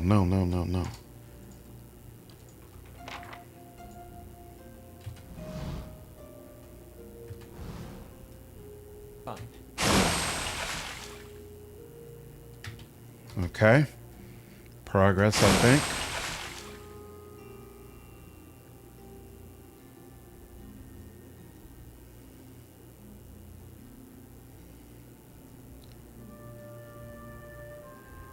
Why am I not seeing anybody coming this way? Here we go.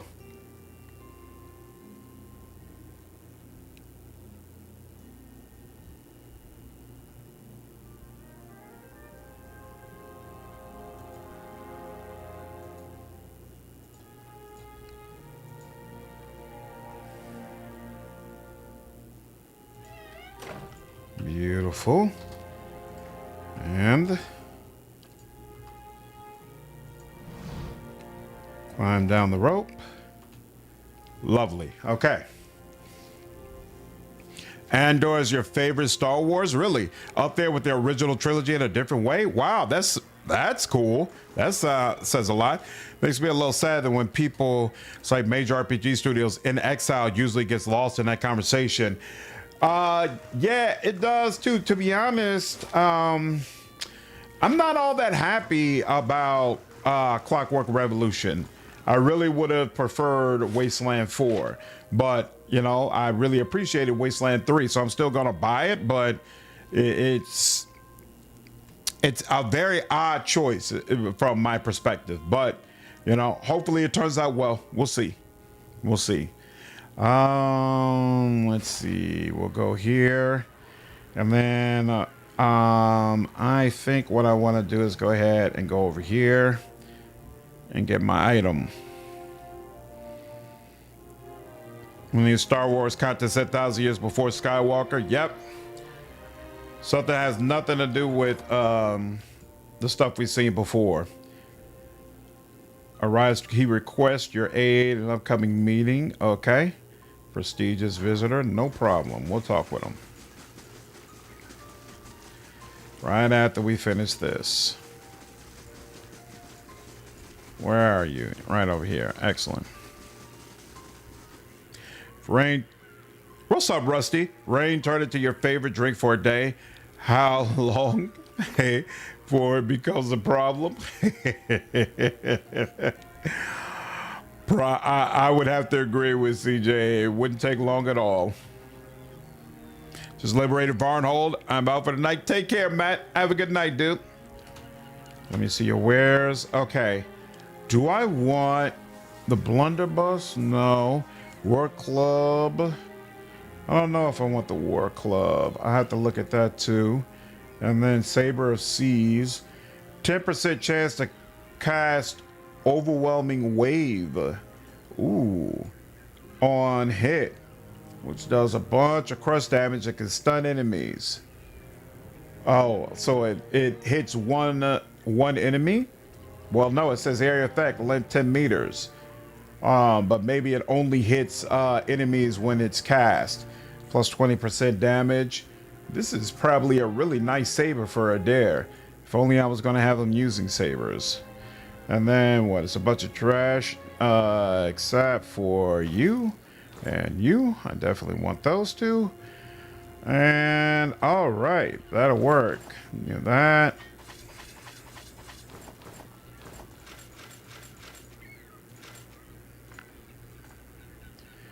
Fine leather armor, medium armor. Let me keep that just in case. And yep. Trade. All right, we're broke again, but hopefully it's worth it. Has the turn base helped a lot with Path of the Dam? What's up, MJ? Really think they're doing a run since the new turn base has been integrated really well. This is my first time playing Path of the Dam, so it's kind of hard to answer that question, but I will say that it's been going well for me, but I have good builds. You know, I understand the mechanics, and so that probably is also doing a lot of heavy lifting as far as this Path of the Dam playthrough. But absolutely, thus far, I am happy with the way turn-based has been implemented. Put that away. What am I wearing? So I am wearing fine medium armor, and this does not help at all, so I'll put that up. And you're still wearing your regular robe. That's fine with me for now. You're wearing light armor, and it's fine. You're wearing fine brigandine. Okay. I think I will go ahead and give you the Captain Cat.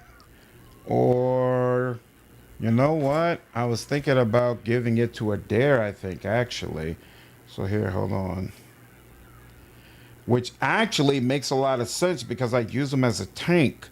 So during those times when I throw them out and we're going up against enemies who use like crazy charmed effects, he would be able to take that.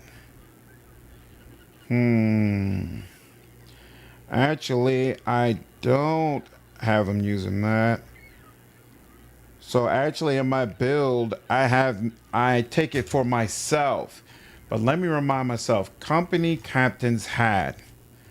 Company captain's hat. This is one of those that it binds to the soul. So you really want to get this right because you don't have to go back. Maybe it's a marketing thing. I wonder if Xbox bought In Exile and Obsidian around the same time. I don't think it was like a crazy long distance between them. What's up, Blackula? How are you, dude? But yeah, it feels like such an odd follow-up to me from Wasteland 3. And there's a part of me that wonders, like, the game looks cool, the game looks creative, but also who's the audience for it? You know, is it really going to click for people? I don't know. We'll see. I'm going to buy it. I'm going to play it. I'm going to do content for it. But we'll see whether or not it's something the masses really take to. Path of the Dead feels easier on turn-based than it does on real-time with pause, but it's for different reasons. On real-time with pause, crowd control is more effective. On turn-based, you do more damage with the right builds. You get way more action economy than you do on real-time with pause. Nice. You can also position easier on real-time with pause, set up engagement, chokeholds easier. Really? I feel like it's easier for me to set up choke points on turn-based.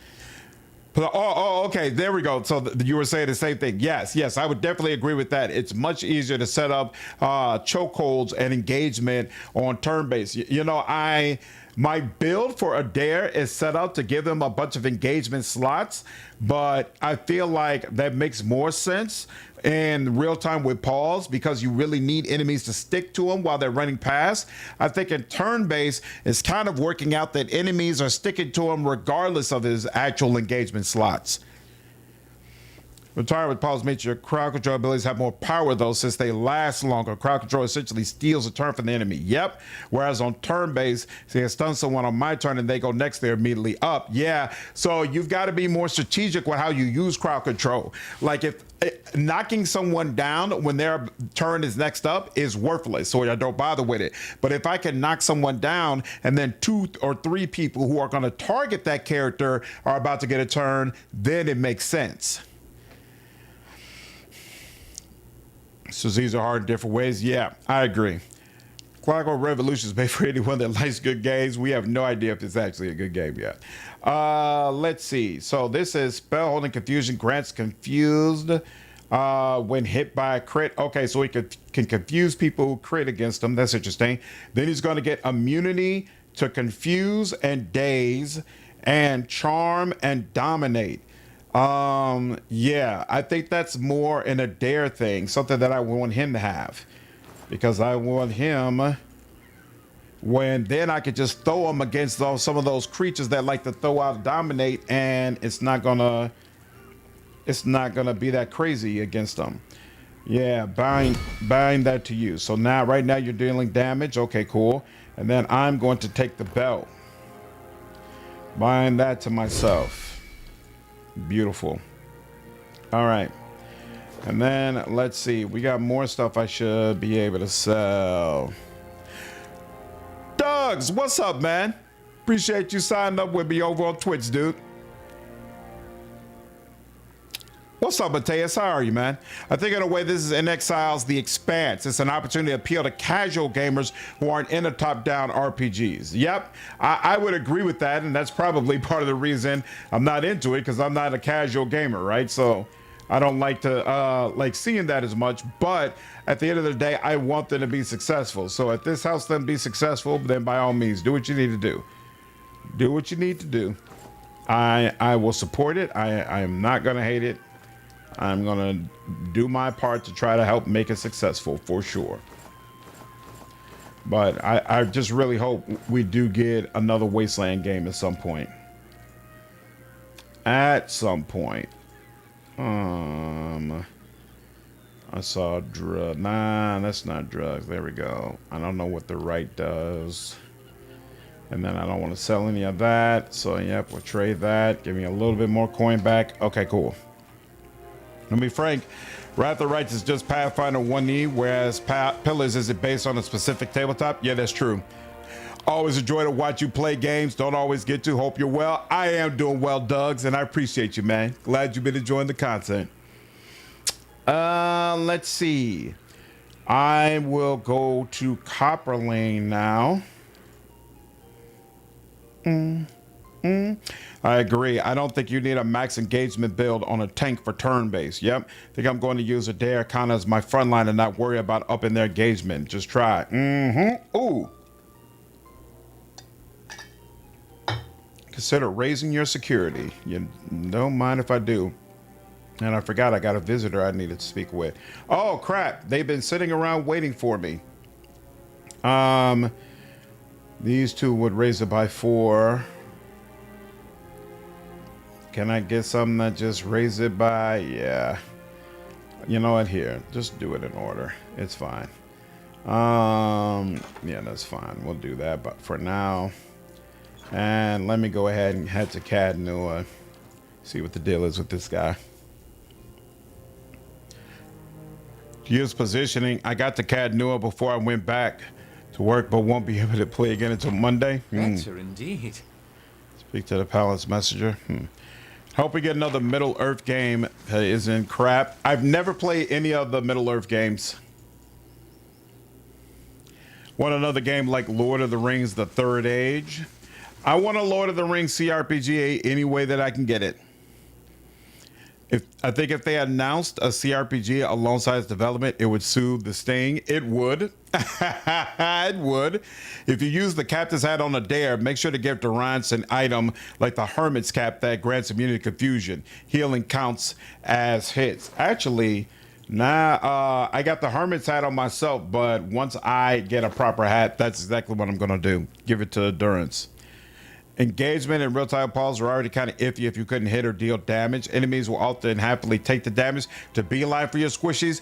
Well, the thing is, with a dare, I plan to not only take more engagement slots, but also take the upgrade that caused him to knock enemies prone if he connects with a disengagement attack.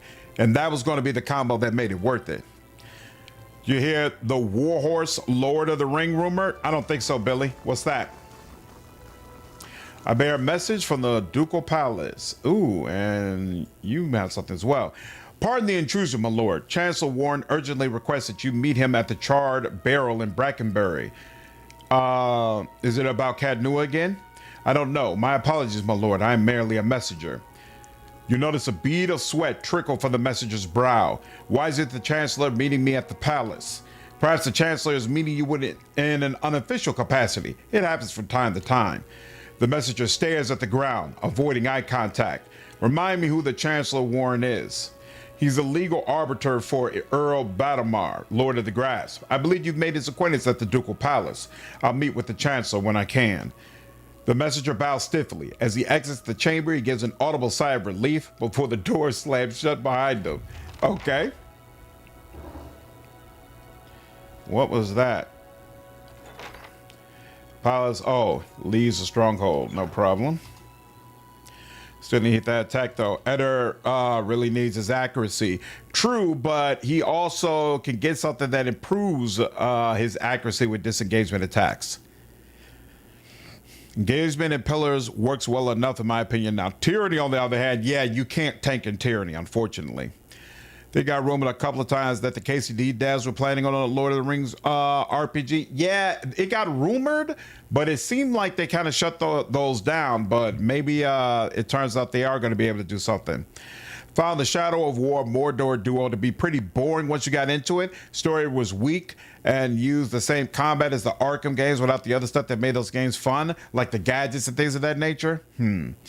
Lord of the Rings CRPG will be awesome. That's the way I feel. Adventure card game is still your favorite? Yeah. Greetings, Lord Leonard Smalls Jr. My name is Beryl. If you have the time, I have an urgent matter I'd like to discuss. Very well, let's hear it. You call for your allies to prepare to hear the petition.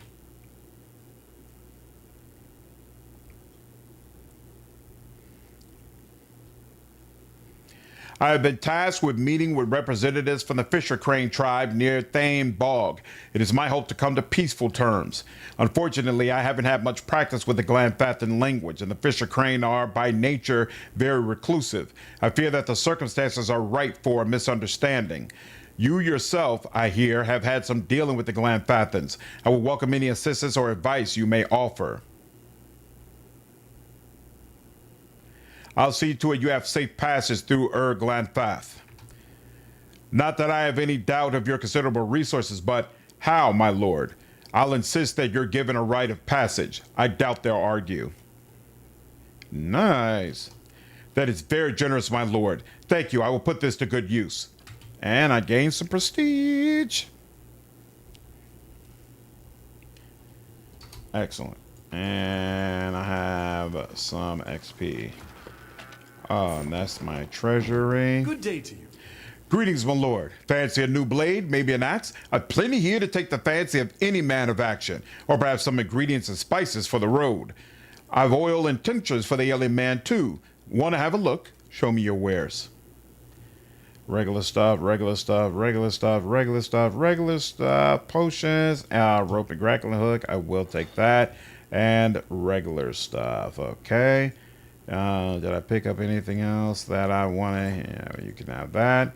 I wanted to let go of. Doesn't seem like it. Okay. And no reason I need to talk to you, right? My lord, you've received a letter.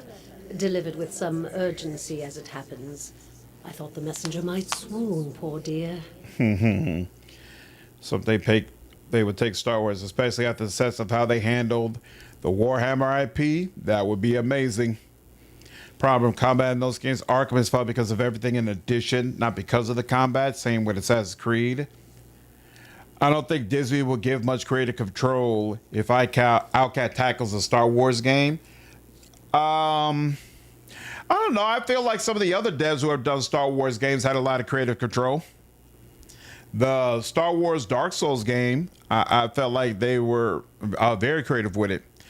Swashbuckler was your favorite Eder build. Every time I play Deadfire, I always make Eder a Swashbuckler. We still got Chris Avalon, Dark Fantasy to look forward to. Yeah, I'm curious what that game he's working on is going to be. Because even though Chris Avalon has strong CRPG roots, the guy he's working with is, I'm pretty sure, like the creative director who was on Detroit Become Human, which I've never played, but my understanding is it's not a CRPG, right? So it'll be interesting to see what kind of game they do. What's up, Victor? Another game where you become a king, lord. You kind of become a lord in this. You have your own castle, your stronghold. It's from Stalwart. Apparently the mayor, Renengild, has heard of your success here at Cadnua and hopes you can be of aid to her people as well. What does Renengild want? Stalwart is a mining community, and at one time they enjoyed a great deal of influence. Renengild hopes to reclaim old glories, I expect. It seems she's intent on gaining access to Durgan's battery. And she's offering quite the reward to anyone who can get inside. A reward, she says, for getting into the battery. That's a reward of its own, surely. What is Durgan's battery? The dwarves of the battery fashioned Durgan steel, and with it they crafted the finest arms and armor the Deerwood has ever known. But the keep has been abandoned for centuries, and none remain that know their secrets. There is some kingdom management, Victor, but a lot of people say the kingdom management in Pillars 1 is significantly easier to deal with than what's in Kingmaker. Detroit Become Human is good. A lot of branching paths and different endings. Honestly, if you like Dispatch, you probably love Detroit Become Human. I'd be down for it. Low lore and Pillars. Yeah, I know, right, Fami? Usually I play as a cipher with extremely high lore, but this time I'm doing Barbarian with no lore. And that aspect of it sucks, but otherwise I've been enjoying Barbarian for sure. There are many legends concerning the battery. As the Earl told it, the dwarves fought amongst themselves, each seeking to use the battery to further his or her own ambitions. Pillars 1 Stronghold stuff was tacked on as a Kickstarter goal reward and can be ignored if you'd like. I find it fun actually to play around with it. Greed and But I'm sure some cruelty people do brought down ignore the it. battery, and now the spirits of those same dwarves roam the halls. The management of Pillars is just about buying the upgrades and defending the keep. Whatever happened, the battery has been impenetrable ever since.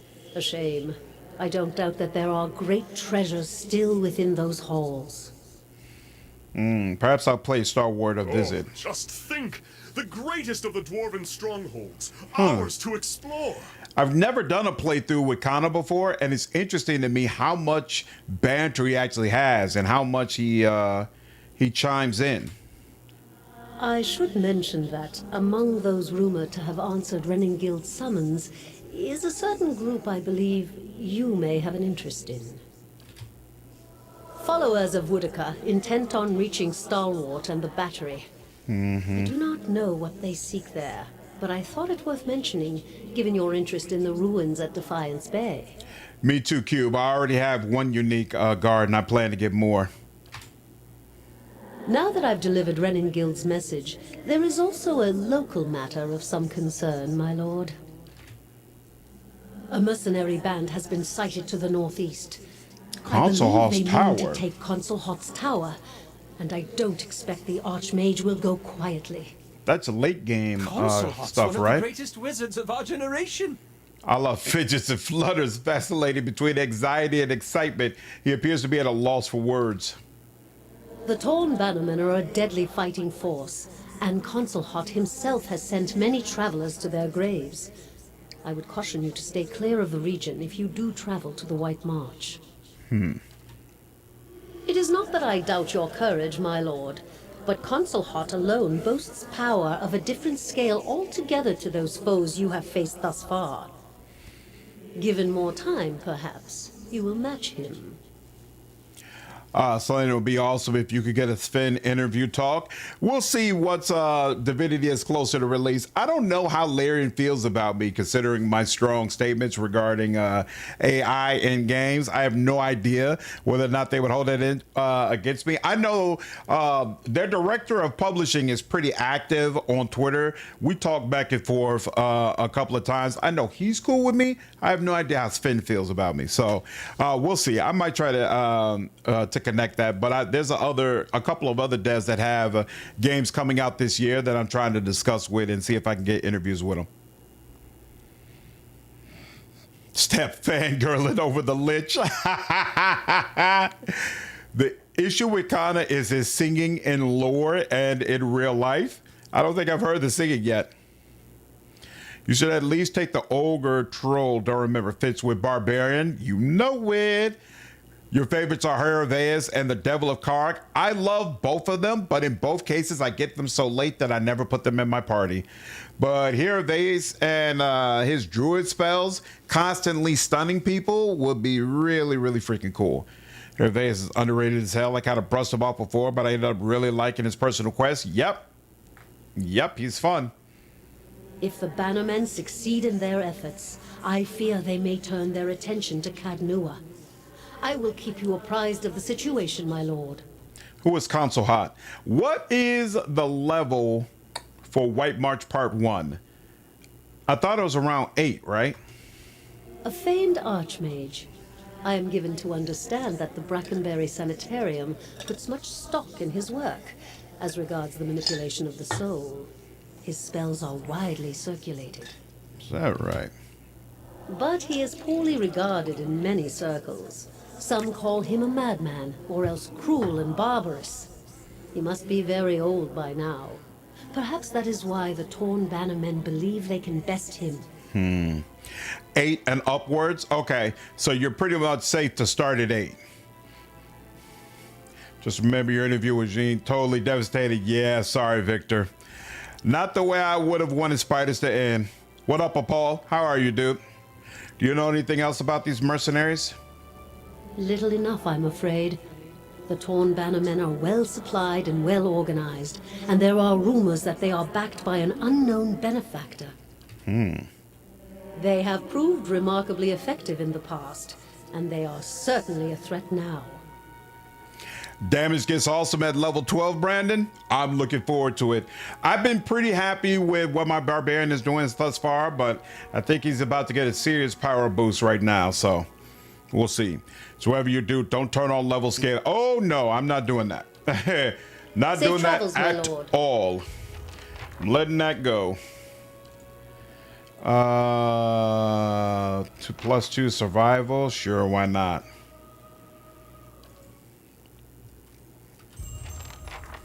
Whoa.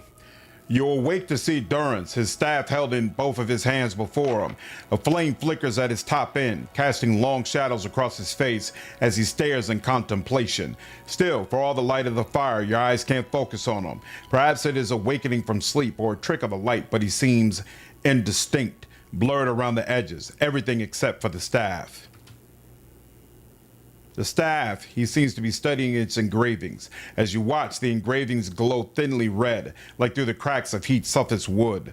The lines stream like molten metal, burning along the edges of his staff, then branch out in an intricate series of fiery veins, bunching thickly where his hands clutch the wood, pulsing as if a heartbeat.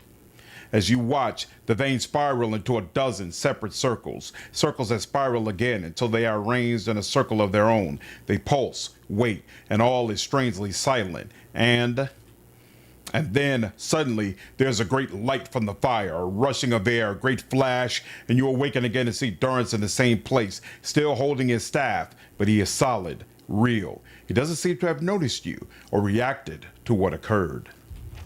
It's like the antithesis of Larian Companion design. Larian Companions are more akin to BioWare. Yep. Not a bad thing. No, it's not bad. Just different. Just different. You hit level 12 during White March. Nice. So what's the cap for the cap for here is level 16, right?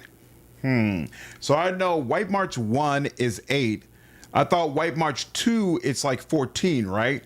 And then Path of the Endless, I think it goes all the way up to 10, if I remember correctly, because I'm thinking I should be able to, I'm planning to start the Endless Paths probably around 10. I'll probably actually do, yeah, the more I think about it, I think I'm going to do all the way up, I do everything in Act 2, then I'm going to do White March 2, then White March 1 rather, then I'll do Endless Paths.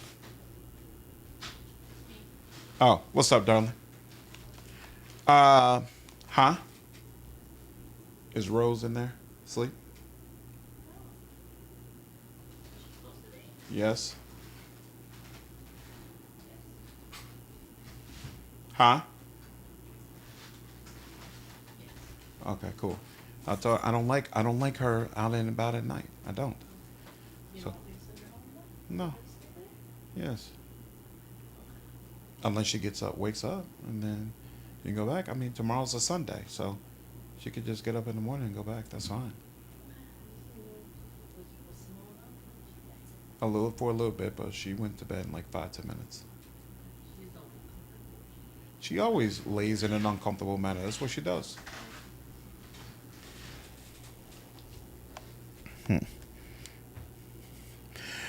The defense and accuracy scaling is whack if you do it. You can uncomfortably do some levels of the Endless Path. Yeah, I just prefer to do Endless Path in one go. Path of the Endless goes up to level 12? Really? Oh, okay. Well then, yeah. Well then that definitely seals it. I'm going to do Act 2, and then I'm going to do White March Part 1. And then by that time, I'm probably going to be like level 10 or 11. So then I'll do all of Endless Paths, and I'll be level 12 by the time I get through with that. Then I'll do all of Act 3 except the very last fight. Then I'll do White March Part 2, and then it'll be time to end the game. Do Endless Paths as I go, same way I do Stolen Lands and Midnight Isles and Pathfinder. Then Act 2, White March 1, Act 3, White March 2. Yeah, I hate jumping back and forth. Not my thing. Don't I still need to be talking with you? When we first met, how was I able to enter your dream? I do not know. What do you speak of? If you were in my thoughts, I could not feel your presence, nor do I know what you saw there. As she speaks, you suddenly feel an odd sensation in your mind, like the blood of the hunt welling up in you. Oh, this is unique based on me being a barbarian. Wow. You suddenly realize that whether she permits it or not, you could enter her dream and observe it without her ever knowing.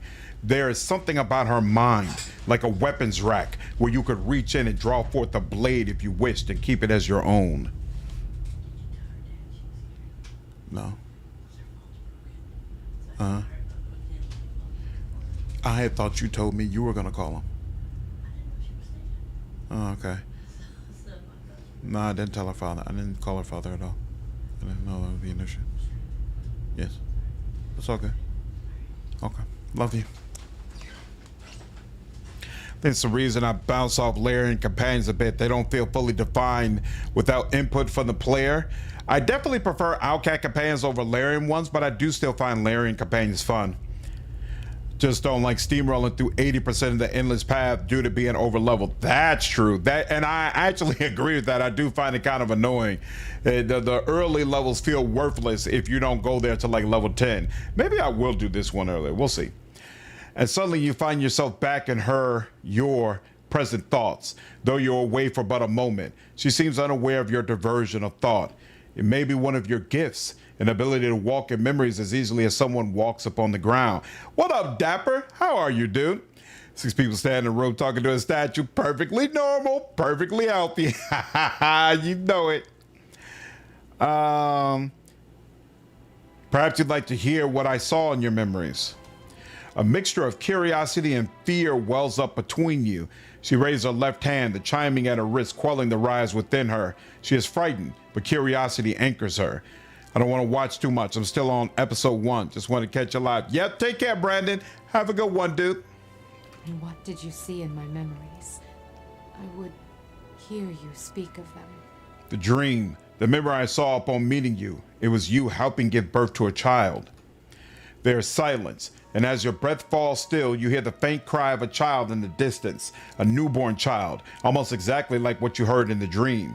As you listen, the grieving mother raises both her hands as if weaving, her wrist chiming as she does so, in a semblance of the gentle turning she provided while the newborn was crowning. To your surprise, she recognized the motions and words from the memory, even as they are new to you.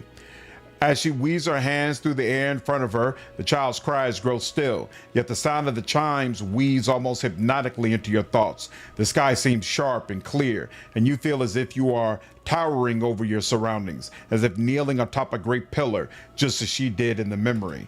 To your surprise, the grieving mother falls as if her strings were cut, and her knees crack hard against the ground. Her hand never ceased moving in the air, the chimes echoing her movements. In a ragged voice, you hear her speak. The voice is that of a much older woman than the one before you, harsh, almost desperate. Tell me what you saw. Show me what you saw. Where were you? It was in the middle of a forest, atop a great plateau. The sky was clear, mist blanketing the trees. As she kneels before you on the ground, she whispers to you, hoarsely, and even fainter with the distance between you. The stone of the plateau. Its color. Tell me its color. I find Larian companion and Outcat companions a matter of taste. They're written with a completely different goal, in my opinion. Larian companions feel more realistic and emotional, whereas Outcat companions feel more fictional, fantastical, much more towards one end of the spectrum in their dogmata, which I personally prefer in fiction. I prefer it as well, but it doesn't make Larians bad. I agree with that as well. I never thought of it like that, but now that you lay it out like that, I do agree. Angler Dash, what's up, dude? What's up, Darth? She's later in this game. I'm around like level 6, so I'm still kind of early. If I want to play the show, should I tune out for now? I'm still early in the game. Just was curious your thoughts on turn-based, if it's worth trying out for a first playthrough of this. If you prefer turn-based over real-time with pause, definitely worth trying out. I think it was working very, very well. Remains wordplay. I value independence and companions. I want them not to be player-centric, so I don't connect much with BG3s. I think my absolute favorites are from Obsidian, but Outcat has a more consistent quality. Yeah, my favorites are from Outcat for sure. I don't think any dev has managed to beat Bethesda companions. The amount of depth and quality with each companion is staggering, especially Starfield. Stop it. Stop it. He's definitely being tongue-in-cheek on him.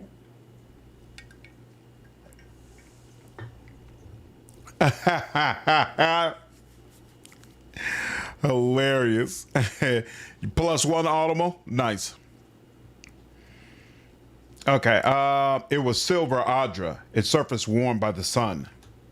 As you watch her hands rise before her, she claps them, then cups them, as if feeling them for the first time. And she stares down into the cradle of her hands, and the child sound once, twice, as they swing with the movement. And what did these hands hold? A newborn child.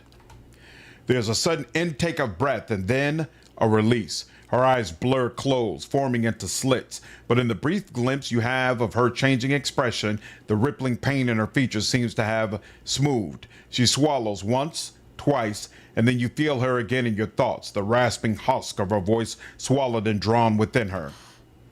It was the birthing bell you saw. Has it been so long?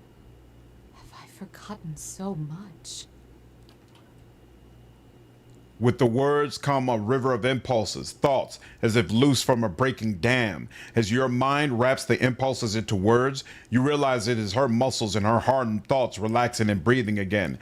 There is such an intensity you almost want to step back from the flow, but you find the wave of impulses causes questions to float to the surface. Among them is a name, Watcher. What is the birthing bell? It is a plateau formed of the spirit stone Audra. At its top is set a great bell, cradled in the reaching arm of the plateau. It stirs in the wind, and it sounds for leagues when struck by kith hands. I grieve for performers trying to give companions some life in Bethesda games. They just feed them lines to say in bulk with minimum context. Yeah, it's got to be a rough job. I have very little experience with real-time with Pauls, despite playing Wrath. Somehow basically played the whole game turn-based, really, and didn't realize it? Oh, wow. The most experience I've had with it is probably KOTOR. Nice. KOTOR was a great real-time with Paul's experience for sure. This game was built to be real-time with Paul's, but I think the turn-based mod has been, or update has been implemented in a very, very cool way.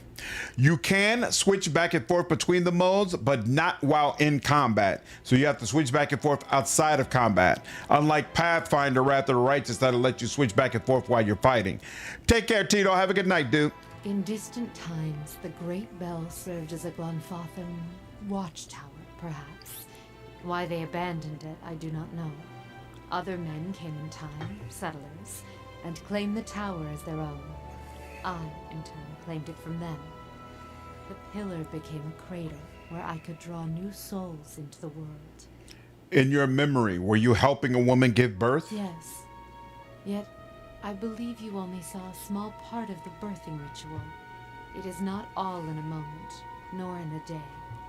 It is a journey of many years between the child, the mother, and I. There was much I could do to aid the mother. Some sought the physical comforts of ritual to steady their thoughts, even Audra from the bell. Others would seek advice, words of counsel for the days ahead. I was able to provide draughts, tinctures, and a reading of the child's spirit, all to strengthen the mother. Can you tell me about the birthing ritual? The ritual was one of many steps. It took many tens of years to carve them, but always the child's thoughts were there to guide me. From the moment it began to awaken, to the 3 seasons within the mother, to the birthing day, and the years to follow. The child's thoughts, that is where it began. You're worried that it would make turn-based mode would fatigue you on Path of the Damned because it already pulls a bunch of trash mobs at you. Well, the thing is, you can turn it back to real-time with pause whenever you want. And so that's what I really love. You know, I could, anytime I feel like, hey, I don't want to do turn-based for a while, or if there's only 1 or 2 enemies, I can just flip it off and be able to keep going. The expectant mother, I could often sense her thoughts and those of her child before she could. I would soothe her, free her from the panic of questions. I would sound the memory of the birthing bell atop the plateau in her mind, letting the memory of the vibrations fill my thoughts and hers. Often, the child's soul could hear it too, so the sound of the bell echoed in the mother's thoughts. You sense the mother's thoughts?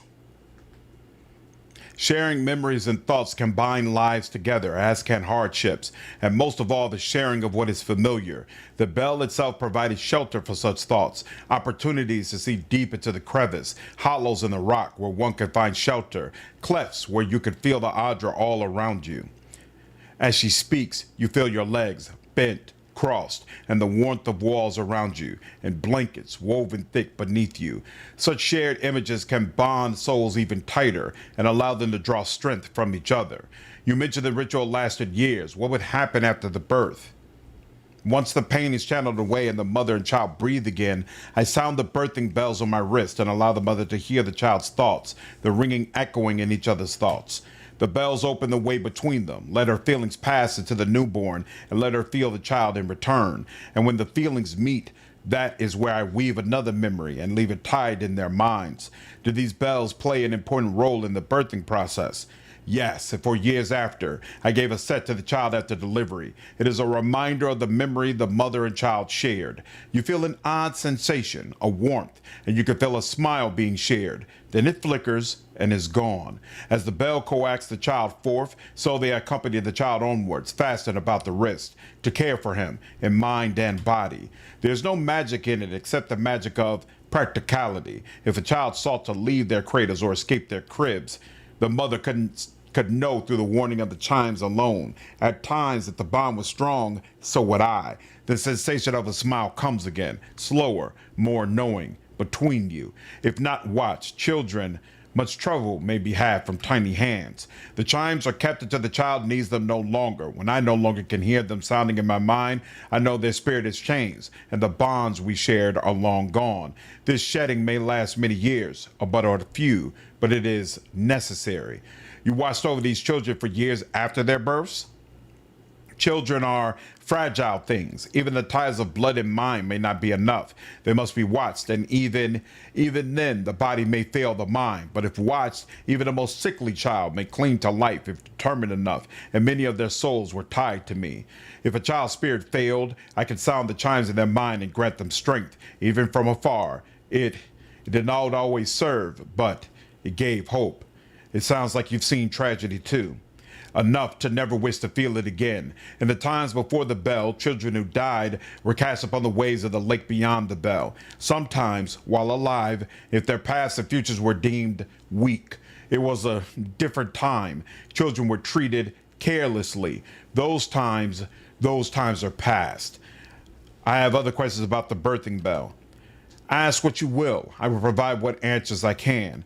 Why would you give a telling of a child's spirit? Many would come seeking their child's future, or a reading into the child's past, the lives its soul is said to have lived. There's a slow chill, and for a moment, it seems as if she's going to fade from your vision, as if she can't bear to be seen, and there's a spike of fear, alarm. Oh yeah, Saad, Grieving Mother's backstory, amazing. Amazing. I would give away my life savings to convince Justin Bell and leaving Sony for Obsidian. We'll see. Maybe Obsidian can cut out a deal where he'll still do the music for $3. Well, it's implemented like that. Yeah,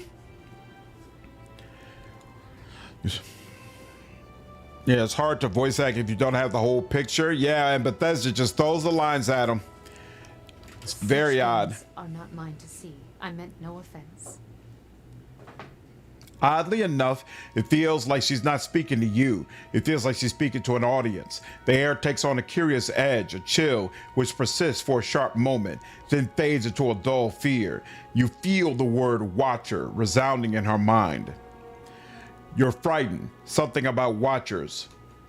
As the thought of watchers crosses your mind, you feel a sharp pain, stabbing, and the sudden burn of lashes across your back and shoulder. And then it is gone, and you feel the grieving mother before you, silent, almost fearful, wary. I was something else, but because the title Watcher was cast on me. The word carried a weight I had neither earned nor deserved. The world seems filled with such titles. They distract, I think, from the actions of the person, from their strengths. Why did you believe you were a Watcher? The world has many corners, and in some corners the name Watcher is more known. It is an easier title than others, and at times it is easier to wear. Placing a title upon what is unknown can dispel the fear of it, and I did not fight it. I even believed it true, though I knew little of the ways of Watchers. It even granted me strength. I was able to see the thoughts of others, shape them, and help guide souls. Watcher seemed enough, and the name seemed to matter little in the light of one's acts. But if they came to you to read their child's souls, what did you tell them? I drew upon the present. I felt the soul of the mother before me, and used that to tell the child's path, to give it a voice. If only the thoughts of the mother and the emotions that lie beneath were mine to impart. I did, and so I used that as the telling of their child's future. What if it turned out to be untrue? Futures fulfilled by one's own spirit are as strong as anything seen by another's eyes. And if one draws from the emotion of the mother, it matters only when harm is done. And their lives I knew well. I could weave their lives, their thoughts over time, to the mother, to the child, and once the child had been born, was sheltered, I could relax the threads of thought until the child could stand on its own. So you shaped their thoughts, made the readings true. This is my calling, to show them the life I see before them, and even greater, make them believe it. That is not what a Watcher does. We do not shape minds, we see them as they are. Even the most strongly worded tells may not be enough to save a child and allow it to be born. If I have the strength to strip away the stem of a mother's spite to expose kindness, weave nurturing from disdain and neglect, then that is my calling.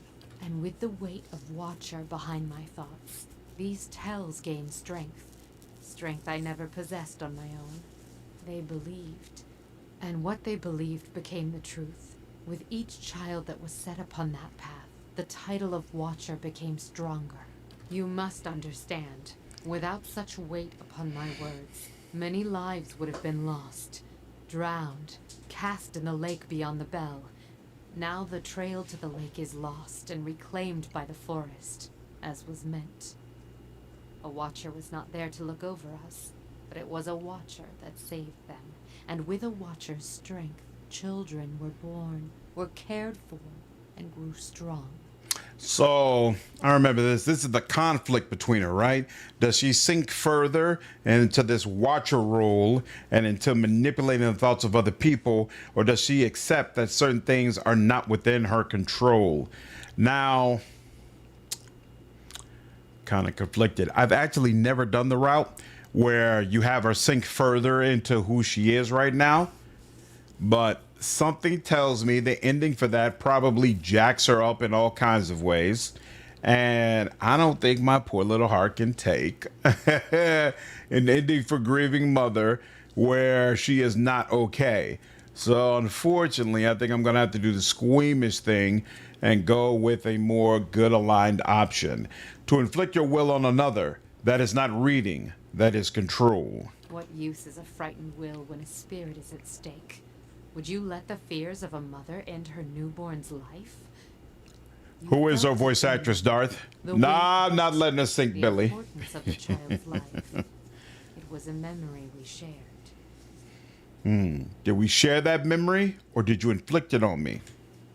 And suddenly, there's a rasping cry across your consciousness. She raises her hands, and you see the chimes drape from them, yet they make no sound as she moves. Greater good was done, and children were saved. It is a choice you may be forced to make one day. And when faced with it, you will make the same one. This is why you can't do evil playthroughs. Usually I'm all about evil playthroughs, JV. I get that slanted. Sometimes when I play to see all the content, it's just so sad it wasn't worth it. Yep, exactly. And I know I'm not gonna make videos cutting up the story, you know, and telling people about it the way I did with Wrath of the Righteous. Like if I was gonna play it that way, then it would be worth it. But this, you know, this might be the last time I play the game for years. No, I'm gonna let it go. I refuse to exercise that kind of control over others, even for a greater good. This choice is not yours to make, Watcher. You will do as the world needs, as its children need.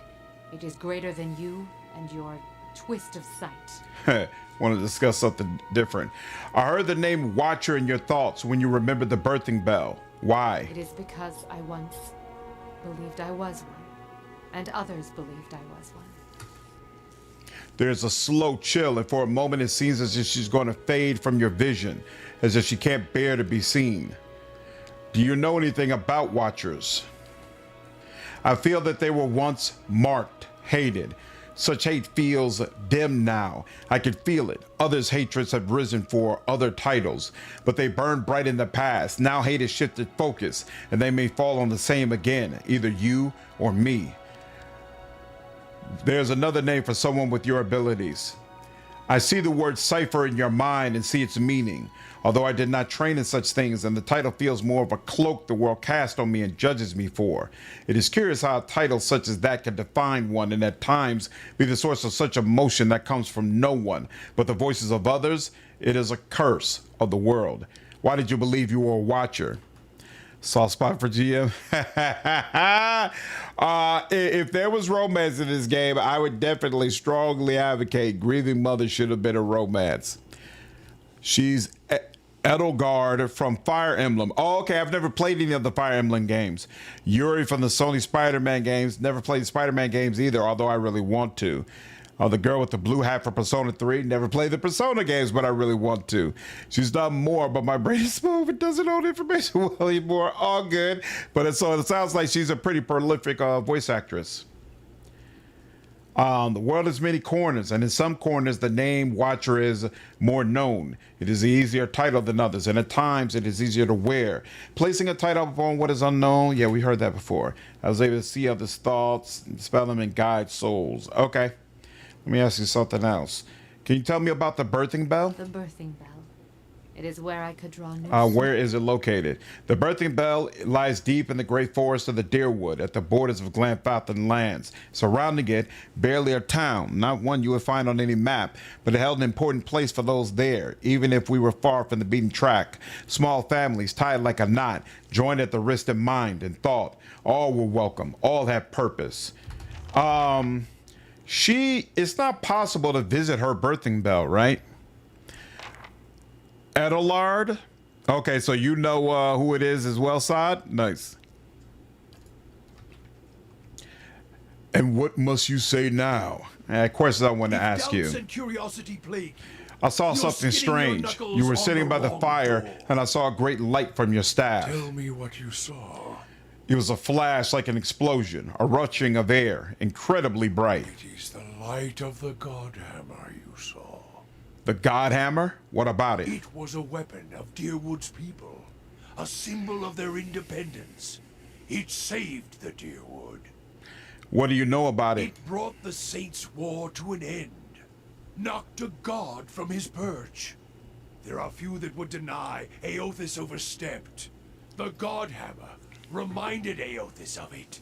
You saw its light because I helped shape it, give it life, and release it into the world. Once seen, its glory is almost too bright to be believed, and too bright to be forgotten. You helped build the Godhammer? There were 12 of us. We fashioned the weapon, drafted plans for it, prayed for guidance at Ashfall, and it came to me there.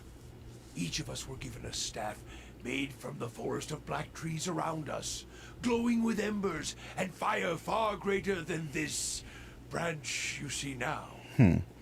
Yeah, I keep hearing that Three Houses is a game I really need to play, Sod. It felt as if the staff was Margaren's own finger, guiding my hand, guiding the other 11, the shadows of the 12 who would come to stand on the bridge to stop Aothis. I also saw a dozen bright circles emerging from your staff as well. Even in that stand, there was a ritual to it. For the 12 that stood on the bridge, there were 12 shadows cast, 12 faithful of Margaret, her fiercest supporters and shapers of the Godhammer. Durance rests the staff in front of him, and the flame atop it curls for a moment, the light flaring slightly. It splits into a ring of flames, one after the other, until 12 is met. As 12 held Aethys fast, we 12 unleashed our prayers and let the Godhammer fall. Why do you like it so much, Saad? Then it blossoms brightly once and resumes its candle intensity. In the aftermath, the shadows seem sharper in the vicinity, as if they have edges, and you blink to clear your vision. Durance is still staring at the tiny candle-like flame intently. Shadows cast by the fire of the Godhammer, perhaps. We shared their fate as well in time. Now the spine of the Deerwood is marked by the Godhammer, marked by Manor. Durance frowns and moves his gaze from the staff. What do you mean, shared their fates? Not all deaths come with stilled breath and stilled heart, or other stilled passions beneath the waste. Some deaths come from silence. The connection we once shared with Margaret. After the light of the Godhammer, it was not the same. It was as if we'd lost our senses, and sense of purpose as well. Instead of victory being welcomed, there was silence within and without. Chill isn't how I describe Durance, Dapper. What up, Excelsior? How are you, dude? Want to play through? Oh, you chose the church? You chose Blue Lions. Nice. Three Houses is a really good game. I would say its story for Fire Emblem is the best of the series, but gameplay lags behind some of the other titles. A lot of great characters, though. Nice. Okay. Definitely beats the story of Fire Emblem Fates, that's for sure. Which one is the most recent one? Not many can claim to have killed a god. It is less a heroic tale than you would think. And such a death, it changed our faith. All faiths, I expect. Doubt followed, and the world changed. I do not believe Margaret was pleased by what we had done. Why is that? The world is broken. The wheel stilled. There is sickness in the world's heart. Perhaps the price of crossing a god. Crossing two gods.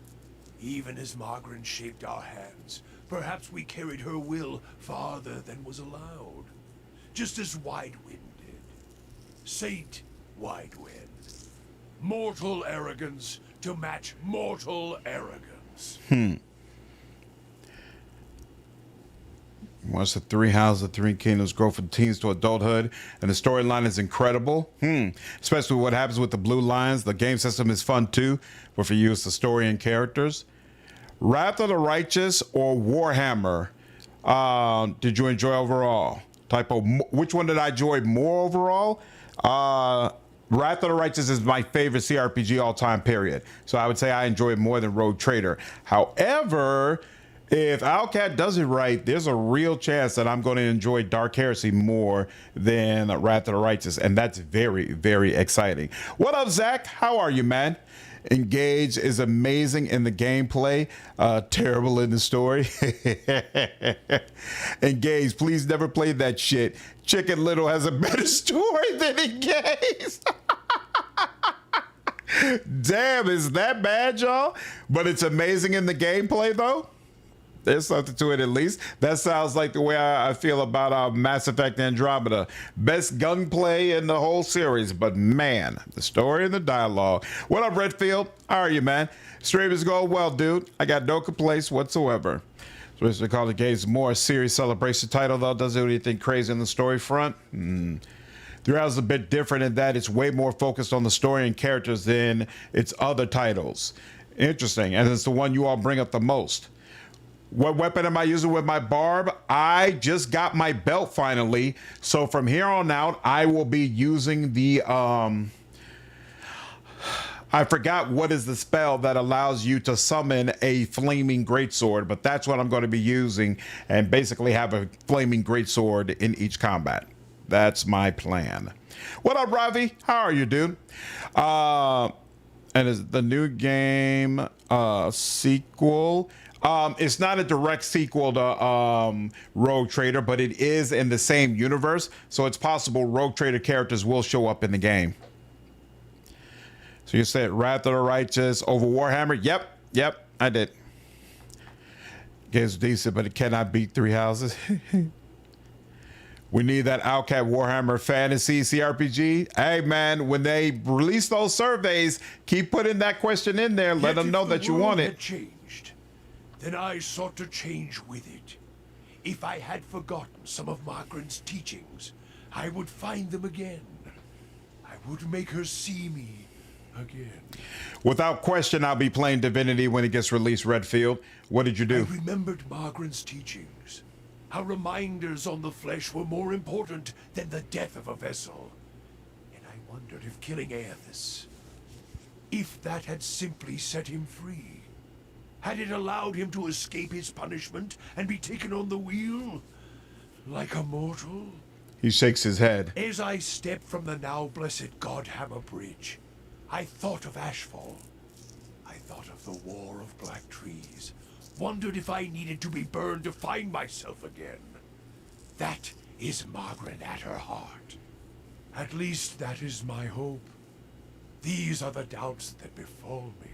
What happened when you returned to Ashfall? The road to Ashfall is long. Gives one time to think. If you think long enough, you do not go home.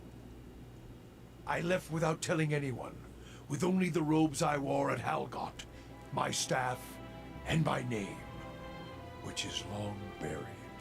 Of my fellow 11 craftsmen, disciples, I know not what happened to them, if they suffered the same doubt as I did. But it was undeserved. It was wrong. We had done all that. Oh, had asked. Grab victory from defeat and... You feel as if your God has betrayed you. There is something about being used and cast aside. Perhaps Widewen himself felt it. There at the end, when the hammer struck. To be the proof that your God is hollow as the vessel it inhabits. Nope, not for any soulbound weapon on my Barbarian. I will have a unique greatsword on my Barbarian just as a backup. Firebrand, that's the spell that I'm thinking of. I'm going to be using Firebrand from here on out, but I will need to have a regular greatsword on my person just in case Firebrand casts are not available. You got some Outcat pool. Talk to the devs and let them know your community needs Warhammer Fantasy. I've made sure they're aware that Warhammer Fantasy is a game that a lot of people are asking for. There's a lot of other games people are asking for as well. Plus, they might decide that they don't want to put too many eggs in one basket. I don't know. We'll see. But I'm 100% down for Warhammer Fantasy, but I'm also, of course, as I'm sure you know, down for Pathfinder. So we'll see how it all works out, what they decide they want to do. Need to get to Rogue Trader, but I'm afraid deciding to finally tackle Warhammer as a series will take over your entire life. It's just one game, man. The full version of Dark Heresy won't be out until 2027. So just play Rogue Trader, but don't play the beta version of Dark Heresy. Wait until the full game comes out, and then that'll give you some space. I tried to find purpose and avoided all contact with other Magranic priests. Did not seek the walls of Ashfall, and sought to make amends to my God through actions. I joined with the Purges for a time, and not long after came the first signs of the Hollowborn. So many crimes, trespasses, violations. The Salvation. Animancers were another sickness born of the Saints' War, a relapse of innovation, of desperation to heal what we had caused. All seemed worse than before the bridge, not better. And as years passed, the world became even worse still for the victory.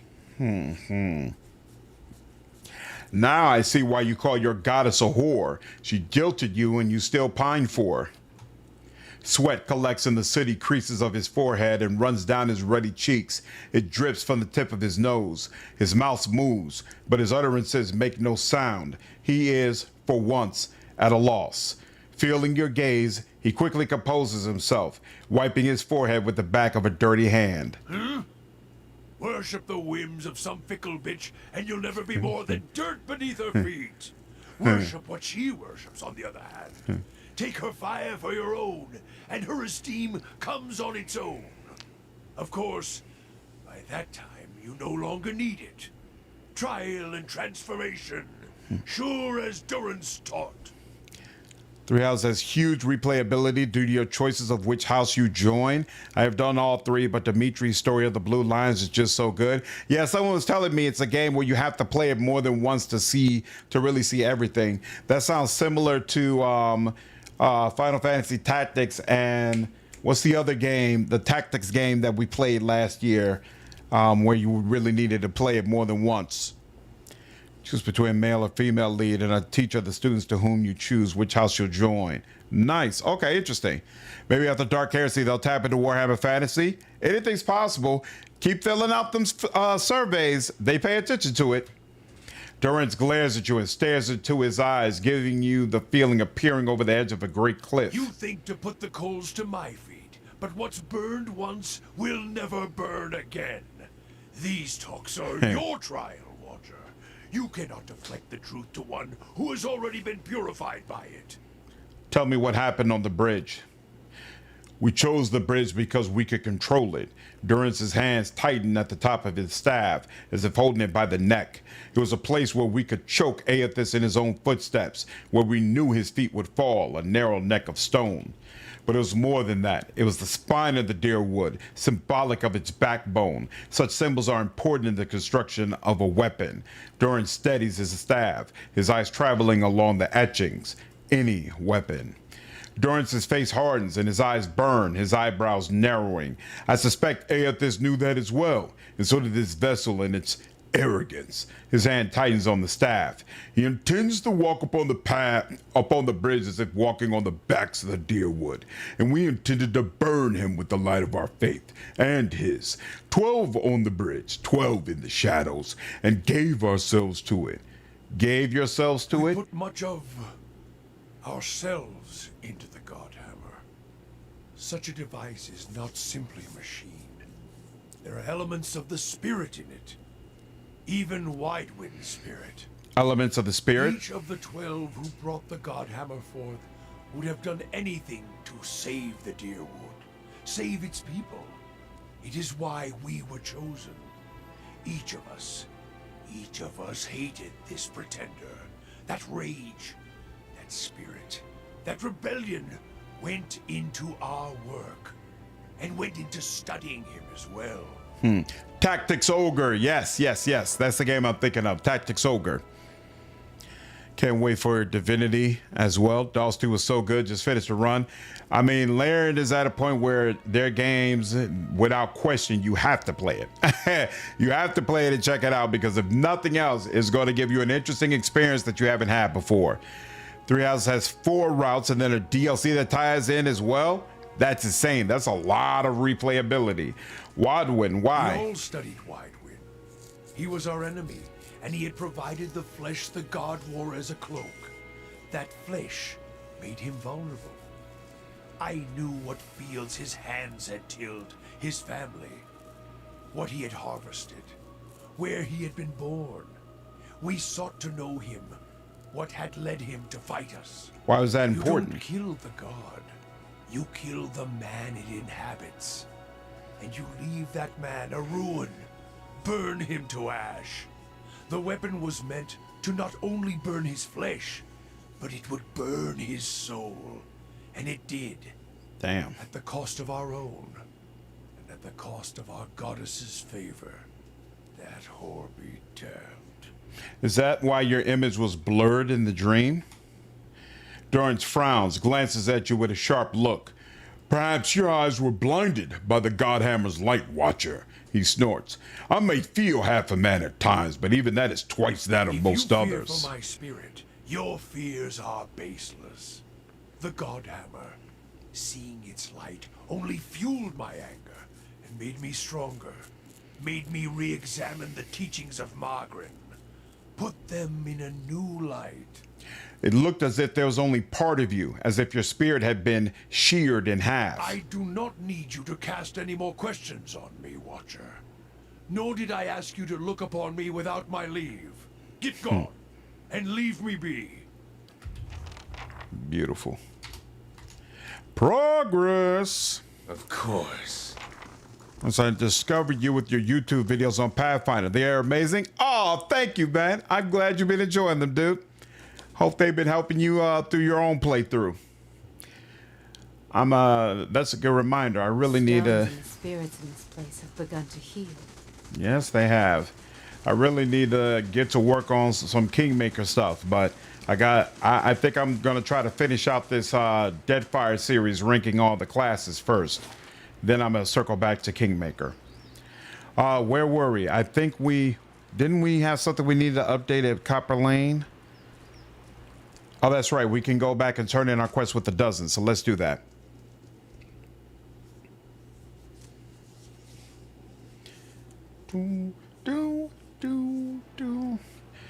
Durance poison Scion.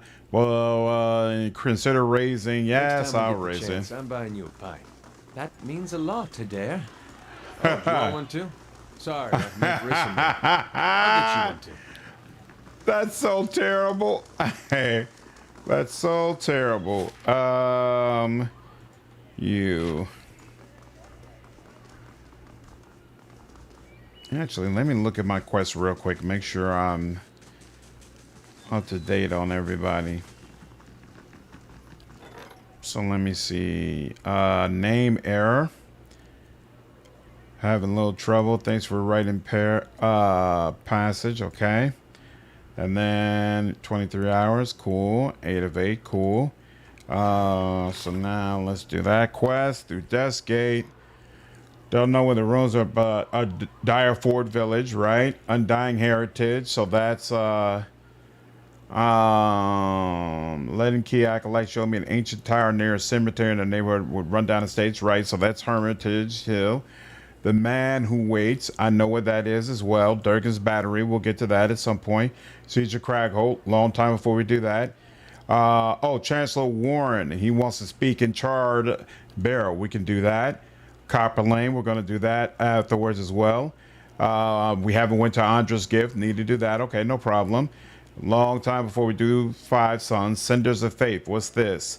Visit that cave, haven't even come close to that. Can't do that yet. Two-sided job. Find an expert on awakenings. Sure. Return to Osric, that's what we're about to do. Give the heart. Yeah, I need to give the heart to him at some point. Yep. Continue with Grieving Mother. Speak with Lord Haran at the Dracogen Inn. Oh, that's back in Deerford where we got Grieving Mother. No problem. Master below. We know about that. Find the ruins beneath Cad Nua. Was too far gone to give us answers. We'll have to navigate on our own. Yeah, we'll do that later. Don't forget about Radric's Hold. Damn, I've forgotten all about that. No problem. And what's fragments of the scattered faith? If my reputation in the city was stronger. How do you know your reputation? Here we go. So my reputation in Defiance Bay is still neutral. Okay, interesting. How many playthroughs of Veilguard did I complete? I think did I only do one? I think I only did one, the live stream playthrough that I did. I think that's the only playthrough of Veilguard that I could get through. Very, very disappointing. Very, very disappointing. All right. And Osric. Let me know how it goes with the knights. Is this the armor you wanted?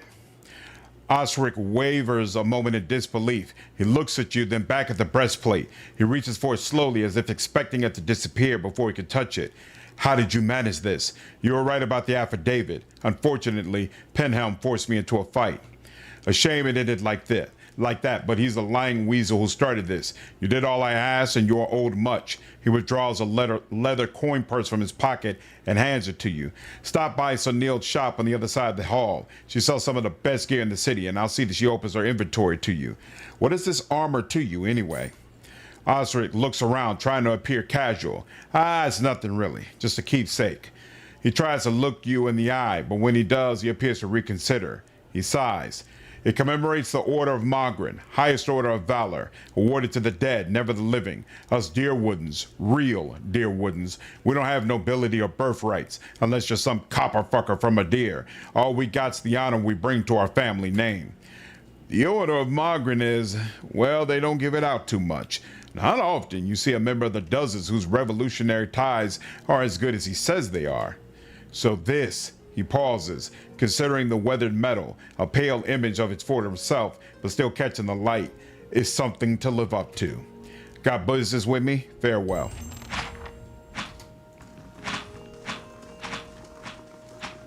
Beautiful. Do you prefer Veilguard to Andromeda? No, I'd probably say obviously I didn't like either one, but I'd probably say I prefer Andromeda because at least it has the best gameplay out of all the Mass Effect series, whereas I didn't actually care for Veilguard's gameplay all that much. Gods keep you. Good, show me your wares. Okay, yep. Bracers of all-consuming rage. +2 might, +1 constitution, that's interesting. Dandy hat, +2 resolve, -1 intellect. I don't like that. Bile stompers, +5 damage reduction. Noble creature, +5 will, +9 reflex. Berserker's belt, +20% frenzy duration.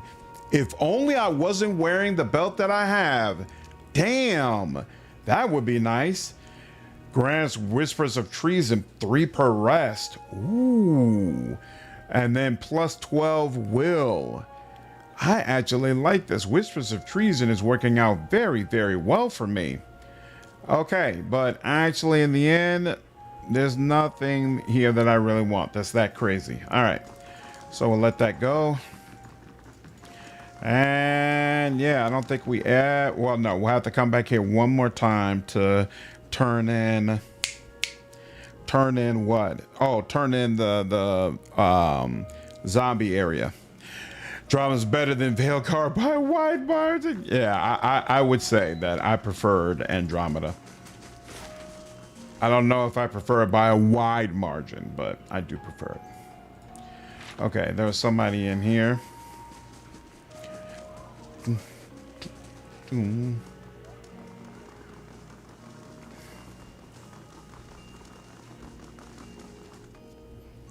That. Play Veilguard. They ruined the Dragon Age anthology. Yeah, it was rough. It was rough, but I still hold out hope that somehow, some way, the series will continue at some point. Where the heck is this guy? Is he supposed to be upstairs?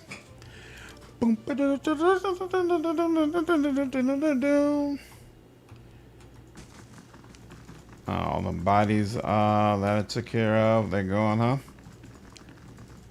Are you over here? No, you're not. Did I come up here for nothing? I came up here for nothing, I guess. Oh, you know what? There's also a basement, wasn't there? Maybe that's where it's supposed to be. Origin is one of the best games ever made. I'm a big fan of Dragon Age Origins for sure. Big fan. Patron access, the Vulture, Bodyguard, Merc, and there is no basement. Actor, Merchant, Brad. What in the hell? Where is this guy? Isn't there supposed to be Trials, Lord of the Barren Land, Time and Tide? No. You find an expert, built to last, far from home. Yeah, I can do that. Here we go. Charred barrel in Brackenbury. Whoops. My bad. I'm watching a stream play Origins. Watching was kind of depressing, knowing how the story series turned down the end. I couldn't watch it. We don't know that it's the end. I am not convinced that it's the actual end. I choose to believe that we will get more Dragon Age, and we just got to give these things time. Just have to give these things time. It was unfortunately because Veilguard has some bright spots within it.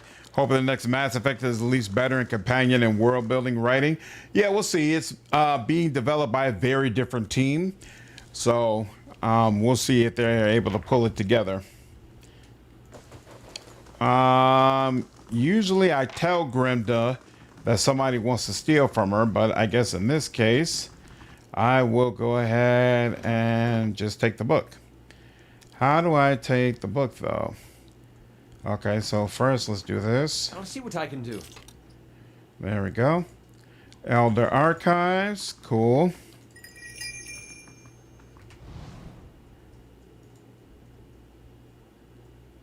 Nope. That's not gonna work.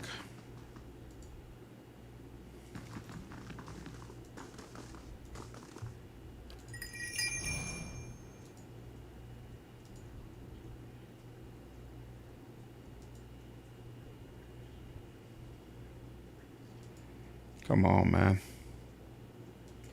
Clearly nobody see. Thank you. The main writer for the Mass Effect is very respectable. What's the name of the main writer for Mass Effect?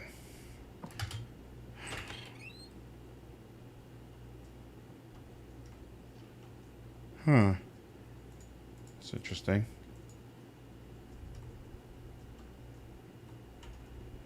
This is the only way in, right? Yeah.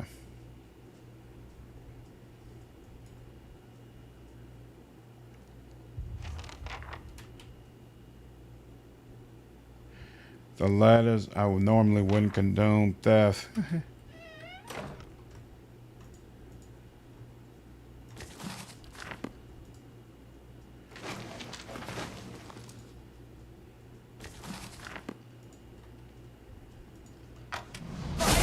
Fills my veins.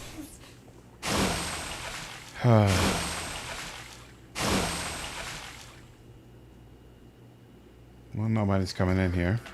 Keeping an eye out.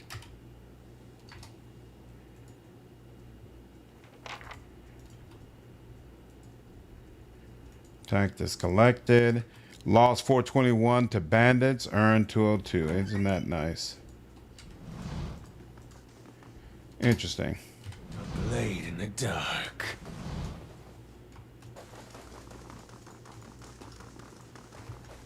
Good day, Who's stranger. Fexa? Oh, okay. Well, didn't seem like they really stopped me, so I'll take it. I really try to see that it's the journey, not the destination viewpoint, but bad endings hinder so much. Sort your Hazcat out, just don't have optimism like that. I understand, it's hard. It's hard. I do not deny it. When you don't see the light at the end of the tunnel. Mary DeMarle. She was the writer behind Deus Ex and the Guardians game. I never played the Guardians game, but I did definitely hear good things about it. It's definitely not Drew Karpyshyn. He's working on Exodus, and he's with what is the name of that studio? Archetype. Don't you ever feel curious about Isilmir's history? Not even a little. But think of the opportunities. You could learn so much about the past. There are some things I'm happy not knowing. Yeah, I definitely see your point, CJ, but at the same time, I felt like mechanics is so hungry for skill points that I really wanted someone completely dedicated to it. Oh, here we go. Here goes the Chancellor. Hold on. What do you want? Lord Leonard Smalls Jr., what brings you to Brackenbury? You sent a missive. No, I didn't. I received the missive from you. The Chancellor sets down his mug of ale and looks at you quizzically. As far as I know, nothing has changed regarding your rightful possession of Cadnua. You realize that the charred barrel has gone quiet and turn to see the last of the patrons quickly disappearing through the front door.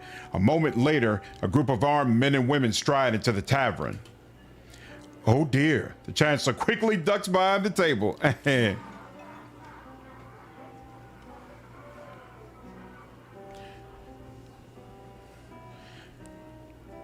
Drew is working on, yeah, he's definitely working on Exodus.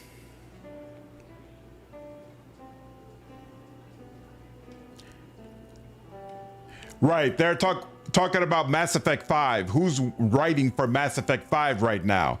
So it's Mary, not Drew. What CRPG would you put on the same level as Wrath of the Righteous? I mean, obviously I put Wrath at the top. Like if I was to talk about ones that I would put like directly below, obviously Pillar series, Baldur's Gate 3. Those are the main. Yeah, I'm probably of a mind that like Pillars is Wrath of the Righteous is at the top. Then below that I put like Pillar series and Baldur's Gate 3. And then below them I would put like Kingmaker, Solasta, some of the other ones I played. Have you played many DRPGs? What are DRPGs? The first, that first Deus Ex from 2000 was a monster. I really enjoyed it. Agree. The woman leading the armed group lowers her cowl with one hand while keeping the other on a pistol tucked into her belt. You immediately recognize Gathbin's captain. Now that the ship has been herded from the pen, you and I can conduct our business, unfortunate as it may be. I remember you. You were with Lord Gathbin at the palace. And I, you. She grins. I'll admit, you seem quite interesting. Alas, duty calls. What do you want? Oh, I think you know. Lord Gathbin has ordered your death. She forces a frown. A shame, really. I admire your exploits, even if only half of them are true. Sadly, I have my orders. Gathbin will lose. You should work for me. The man is swine, albeit noble, wealthy swine. Her lip curls in feigned disgust. Were I to do it again, I doubt I'd have taken in with him. But what's done is done, and Lord Gathbin is as ruthless as he is arrogant. He'll go to great lengths to avenge a betrayal. What could you offer to make me consider such a risk?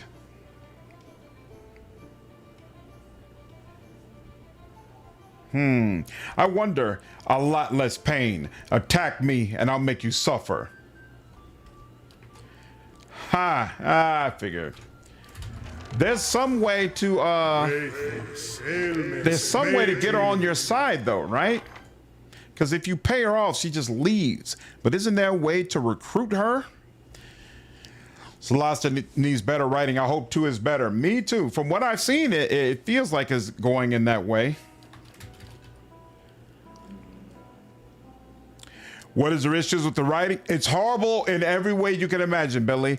The main quest does not make any sense. The ending is terrible. The dialogue is horrible. Most of the NPCs that you work with come off as stupid. There's no good villains. Like, pretty much think of what anything involved with writing a decent game. So Solasta fails on that.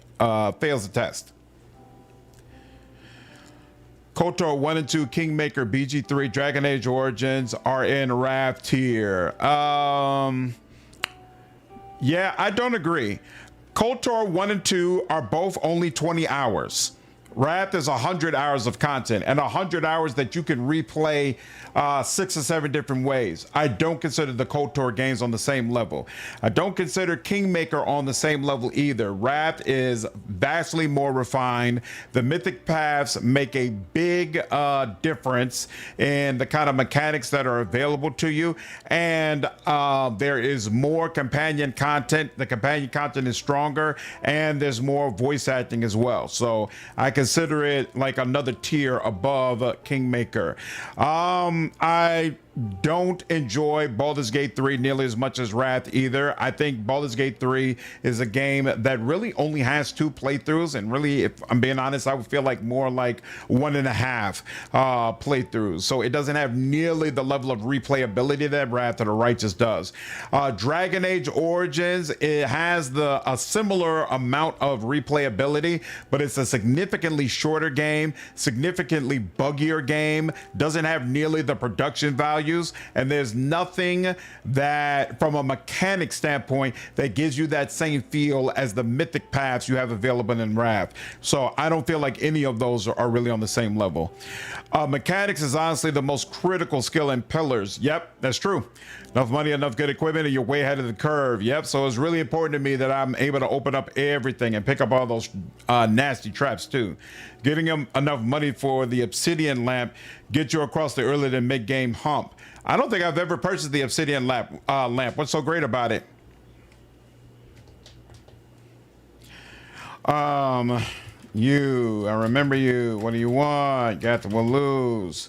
What if we say a better life serving an honorable lord, Captain Emery?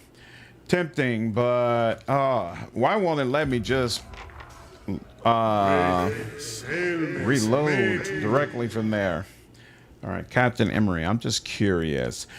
There is, but it's a skill check or that thing, I don't remember the name, disposition, cruel or aggressive. That's what I thought. So I've got 2 aggressive. What is needed? Captain Emery, Pillars of Eternity. Emery. She ambushes you. Trying to sever. Okay, here, hold on. A return to court.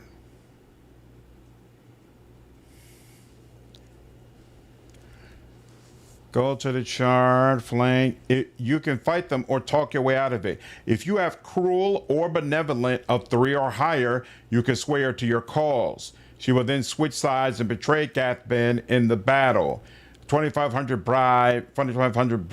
bribe can get her to walk away. So I know that if you cannot sway, you have to fight her in battle later anyway, in which case it is easier to deal with her now. Heard of strange reports. Is there a time limit on when I have to do this?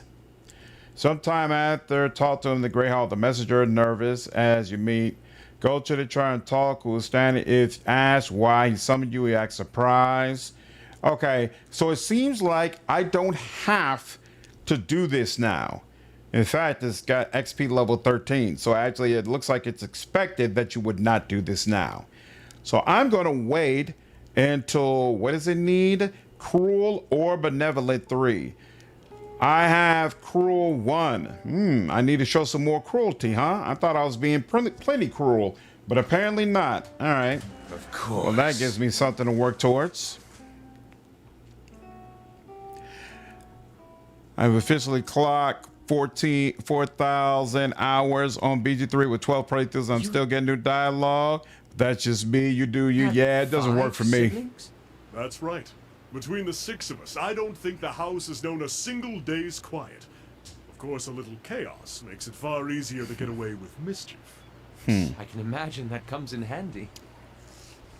City and Lab let you summon a phantom once per rest. They stun your enemies and break up aggro. So Lasta did improve the writing with each expansion. That's true. I agree with that. Wrath is silly. At level 8, my fighters regularly hitting cleaves of upward of 300 damage. If you know how to build your characters, you can go crazy with it. That's true. That's true. Wrath has the most content, the most character choices, and if you take into account the mythic pass, it has the most replayability. My sentiments exactly. Wrath as a value proposition is the best game of all time. I'm talking in terms of quality. I think they're in the same tier, but Wrath is at the top of the food chain in that tier. Okay. Like ranking Wrath really high, but if we're going to include soundtrack, story, game design, I'm still comfortable with Final Fantasy VII and Ocarina of Time being up top. I've never played either of those games, so I can't comment. I do agree in terms of value proposition. Wrath is in a tier of its own for how much it costs. The only game that is close is Total War Warhammer. Nice. Wrath is probably your favorite game all time. I think I have over 4,000 hours on it and 2.5 thousand on Kingmaker. Amazing games for sure. Amazing games for sure. Oh, I didn't turn in this quest yet, did I? And then this is the sanitarium. I'm actually comfortable going in there now. Wait, what's this? Oh, right. I lost some of my taxes. And he's still doing his thing. We're still working on that. Yeah.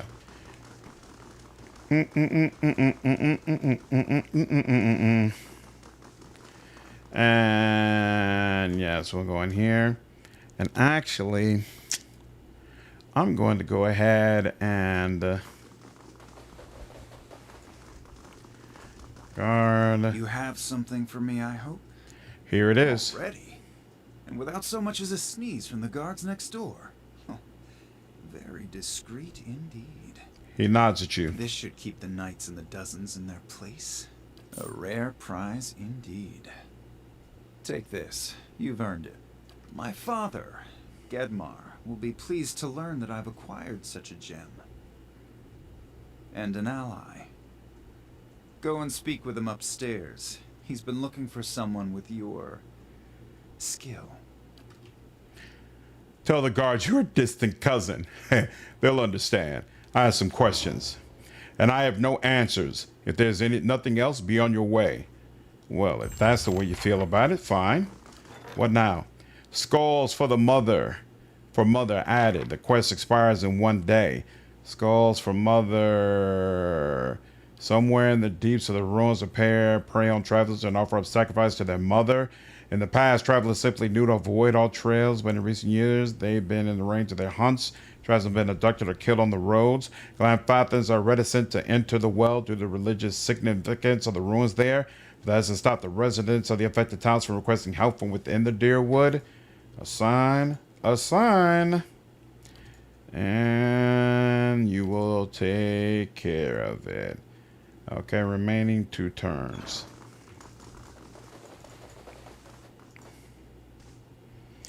Two-handed reach, cleave, power attack, go burn. Absolutely. Hey, I played Wrath of the Righteous, sadly stopped because I wanted to do an evil playthrough with a redemption arc towards later acts. Fortunately, at some point, it forces me to either choose good and lose my class or be truly evil. Which class were you going with? PC build a smooth brain, two-handed fighter specialized in full charge, taking all the cleave stuff, maxing strength, using power attack. Sounds like a great time. How many playthroughs do you think you can squeeze out of Rogue Trader? I think definitely 2. I mean, technically there's 3 because of the 3 different dispositions, but I kind of feel like with 2, you've really seen most of the game, but you can go ahead and play the 3rd disposition if you want. So in that watch, you've only done twice. Nice. Which mythic path has the most compelling role-playing? Eon? Do I agree with that? What do you mean when you say compelling role-playing? Compelling role-playing as in it allows variety and flexibility, like you can role play a character that you come up with yourself, or compelling role playing as in it gives you a compelling type of character to play as, and it's fun to lean into that for the entire game. Honestly, I would say Eon, I feel like, is the most compelling path. Like, story-wise, I think it's the best.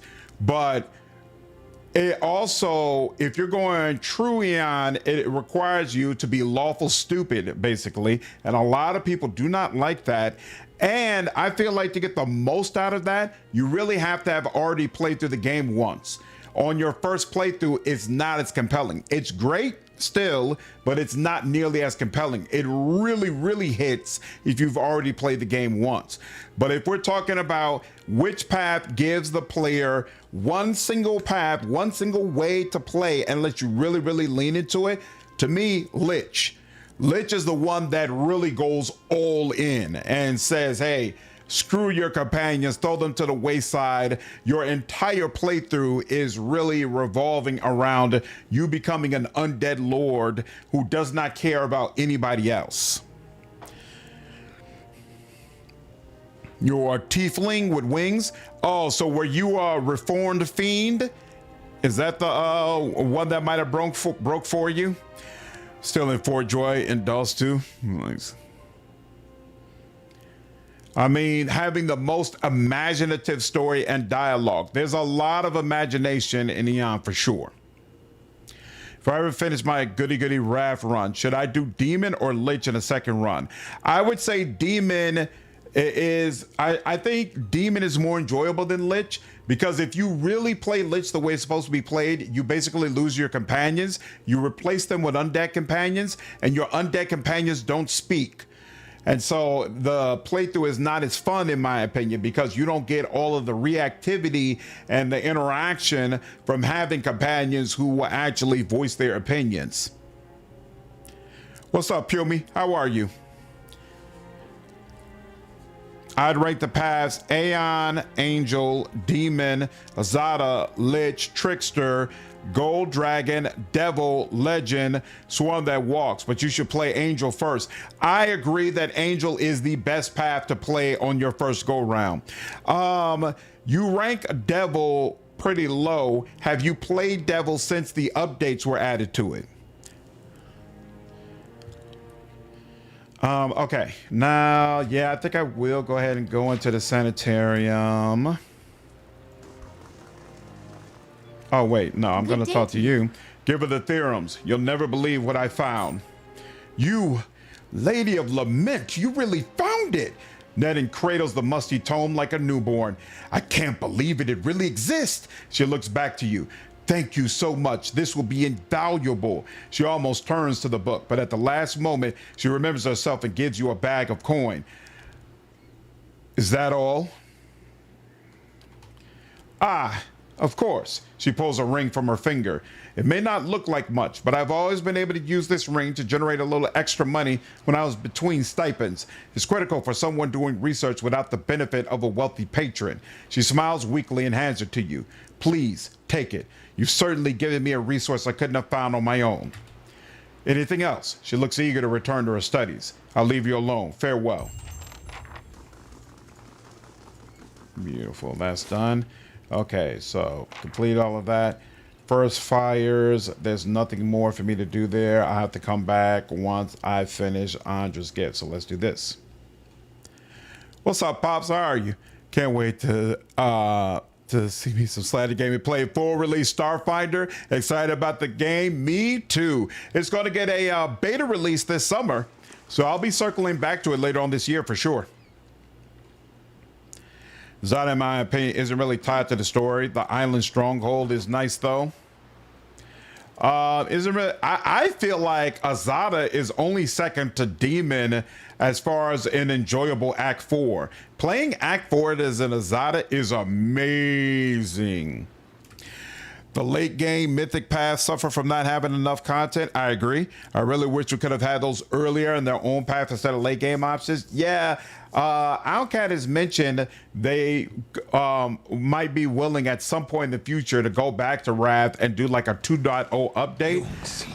If that happened, I really hope that they also take the opportunity to shore up some of those mythic paths who need more love. The grimy windows have been papered over from the inside, and part of that, in my opinion, would be some of those late game paths, allowing us to get them much faster. Alifra would have been romance, but we ended her. A dozen tiny somethings squirm within the pot of rice. Good Lord. That's not cool. Your thoughts must flow deeply indeed. Let's find out. Oh, something I could sell, but no. Let that go.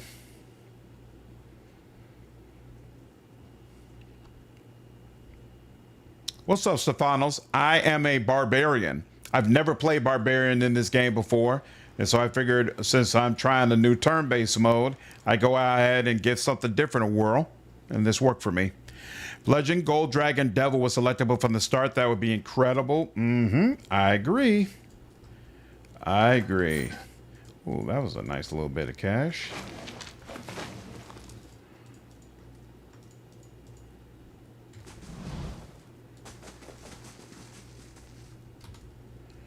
Why are you up here? You shouldn't be up here. What in the hell? Oh, when Palagino got brought in, that's what happened. You should be up here. I like you a little bit closer because you're always the first one who needs to be able to do something. There we go. Hey. And then you. A youngish elven man squints at you in surprise. You can't just barge into someone's home like this. Who do you think you are? Who are you? The elf who lives here. Now get out. What now? He looks at you nervously. I'm a friend of Doemenel. He takes a step back. Now, wait just a minute. I'm staying clear of the Doemenels, you understand? Surely we can put this behind us. What did you do to make her so angry? I told her she wasn't my type. Maybe not as tactfully as that, but I didn't want trouble with the most dangerous man in Defiance Bay. How could I know she'd take it so personally? If I don't give you a good beating, Brackenbury will send someone who will. Please, you can't. Oof. He looks. You've made your point. Please go. Be lucky I didn't kill you. Lucky I'm a barbarian. I like using my hands. Pillars is not sci-fi. It's fantasy. Shh. With its crooked and missing shingles, the roof resembles a prize fighter's gap-toothed smile. Need a break from the game right around the 30-35 hour mark, even if you love it? Yeah, so I understand. Some folks are like that. They can't just continue playing the same game for eons. Whereas for me, it's not a problem at all. I used to only play like 2 or 3 games a year. I would just replay the same game over and over and over again in different ways.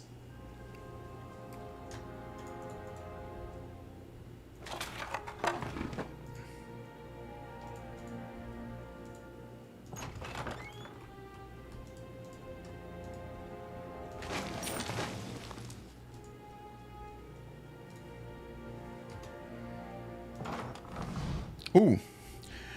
As you enter the room, you see several figures huddled together. They stand at attention, armed, but not in matched gear like the Crucible Knights. At the center of the group, one woman looms over another, holding a flail. She snarls at the cowering figure. You've got pages of research here. You expect me to believe this was just your scratch work? It's nothing, I promise, just my notes. You hear a painful smack as the woman backhands her captive. We know you were meeting with the Crucible Knights. You think they're the only ones with power in this city? They call us the Dozens for a reason. Now, I won't ask you again. At a nudge from one of her men, the woman turns and sees you watching. Her eyes narrow. You shouldn't be here. Let her go, and I'll pretend I never... no. This ends now. Grieving Mother. Boom, boom, boom. Oh, she's got Puppet Master now, too. Dominated for 4 turns, or Charm for 2 turns. Well, that's an easy choice. And let's go ahead. Oh, but you know what? How close do you have to be? Ooh, this has a range of 5 meters. How close do you have to be for this? That has a range of 7 meters. That's the trade-off. Yeah, I'm gonna stick with this. There we go.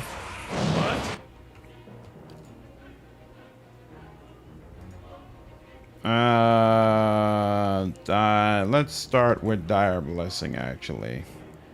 Because it's gonna be a while. Ooh, actually, all of them are gonna be able to go before I'll be able to get this off. Then you know it here. Yeah, let's go ahead and just do that instead. How may I help? couple of mercenaries are gonna be able to come over here. Yeah, sure. Can that kill? What's her name?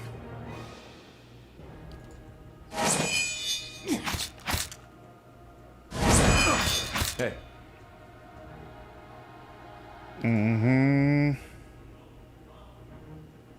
I don't remember where I put that chill fog. What the hell is the antelope about? Deeply indeed. I'm so confused by the antelope. Shed. Man, I need those breaks too, but when I come back, I forget it all and start over. That's why I don't take breaks. Because that's exactly the way I am. If I don't stick with it, I forget it. And that's so annoying. Oh, crap. I forgot to go ahead and give myself my sword. All right, fine. I got it now. Luke, what's up, man? Appreciate the $5 donation, dude. I wonder what you do with the armor you get from this scrap. What is the armor that I get? Beautiful. Oh, is she turning against us now?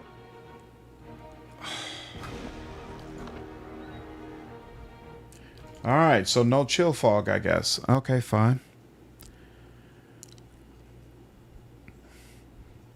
Downstar Road Trader 2. As you wish. Here. Not that, this. There we go.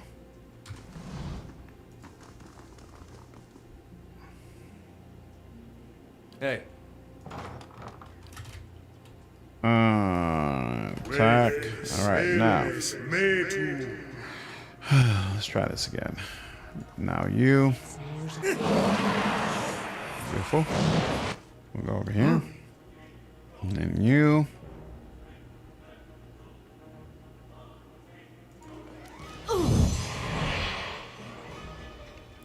Tyranny 2. I was Boogaloo.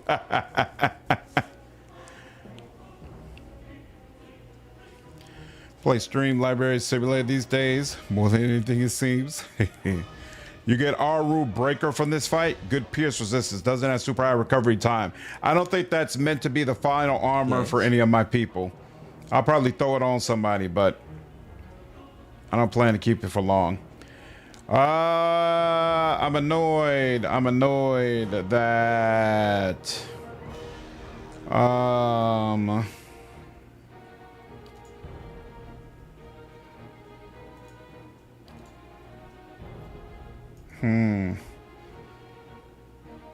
He doesn't have a good option, really.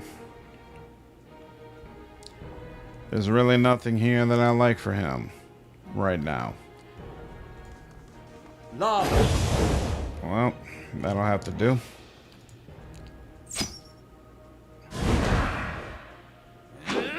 Ah, there goes one of the antelope dudes. Okay. And now, you.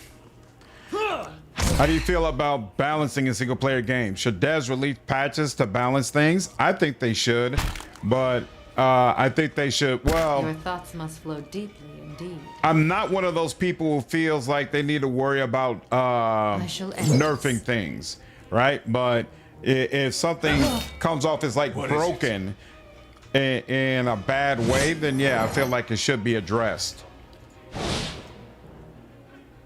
Bring them down. Oh my. I can already tell how much fun this is going to be. You. Sure. Sure. 2 Mr. Days of buying hard copies of games. Lava beyond. Ooh. I don't like that. I don't like that at all.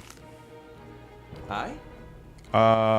Can you do anything to stop her?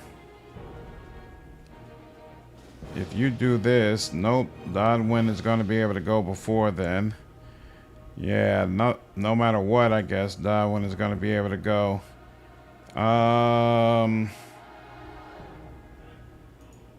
That kind of sucks. Well, considering that, Lavaru beyond seek. And then you. Sure. Moe Ixi Ana. Ooh. Why did that look like that looked like Console Hearts hammer. That's kind of wild. Who am I looking at? Oh yeah, my cipher. Can she get to you? Good enough for me. Going to the store and come back with a new game absolutely used to be fantastic. I 100% agree with that. And the midnight releases used to be amazing. Yes. Used to be absolutely peak. Dude. Wow, he just did 70 damage on his Carnage. 52 damage on the Murky hit. Yeah, this is the way life is supposed to be. This is the way life is supposed to be. I like it quite a bit. Oh, these two are knocked out. That's interesting. So I can't do anything with them, but I can hit you. I can hit you. Sure. I see no issue with buffs toward notably underpowered classes, abilities, etc. in single player games. Like that kind of balancing. Exactly. I would agree. I would definitely agree. Following your lead. Bingo. Hey,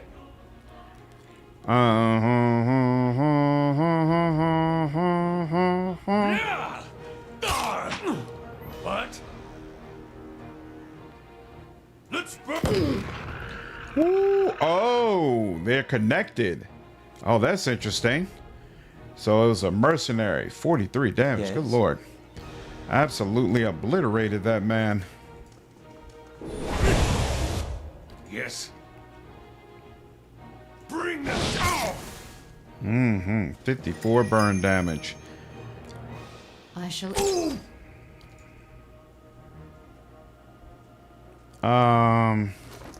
Question. All right, he's not getting nearly enough raw damage in, so let's start focusing on that more. Lava Mo. Ixi. Ana.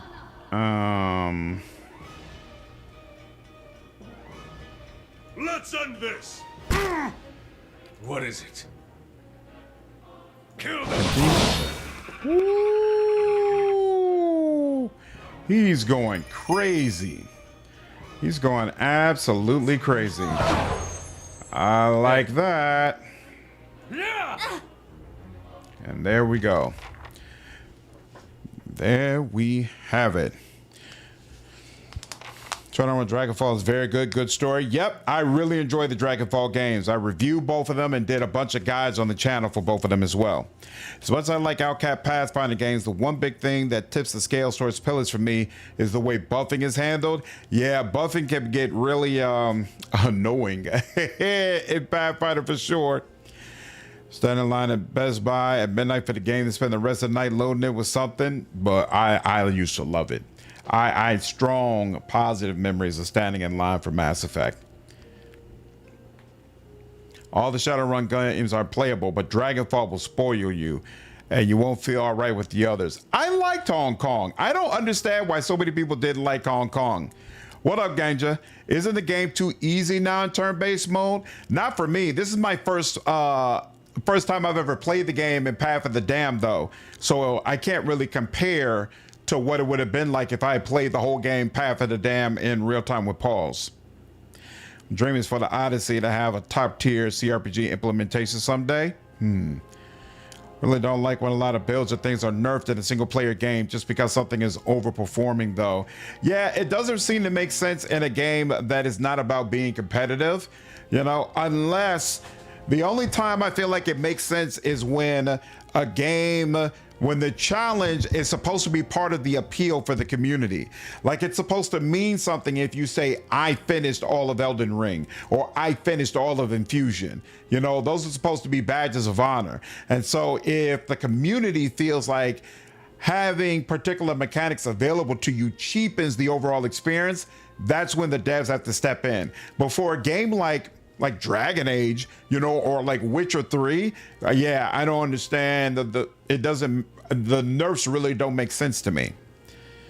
Pillar stat system might be kind of odd flavor wise. It's so fun being able to build every class for different stats depending on what you want to do. I think it's amazing. Absolutely.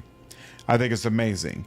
Something I didn't like Hong Kong is that Dragonfall is so good compared to it. I remember liking Hong Kong more, but I don't remember why. So you may still be right. Viana's face is covered in bruises and her eyes are wide with shock and relief. I don't know who you are, but thank you. Rapid hitching breaths puncture her words. I was sure they were going to kill me. She wipes a tear from her cheek, wincing as her knuckle grazes a bruise. What just happened here? I thought I was coming here to meet my friend from the Republics. It looks like I walked into the trap. She shakes her head.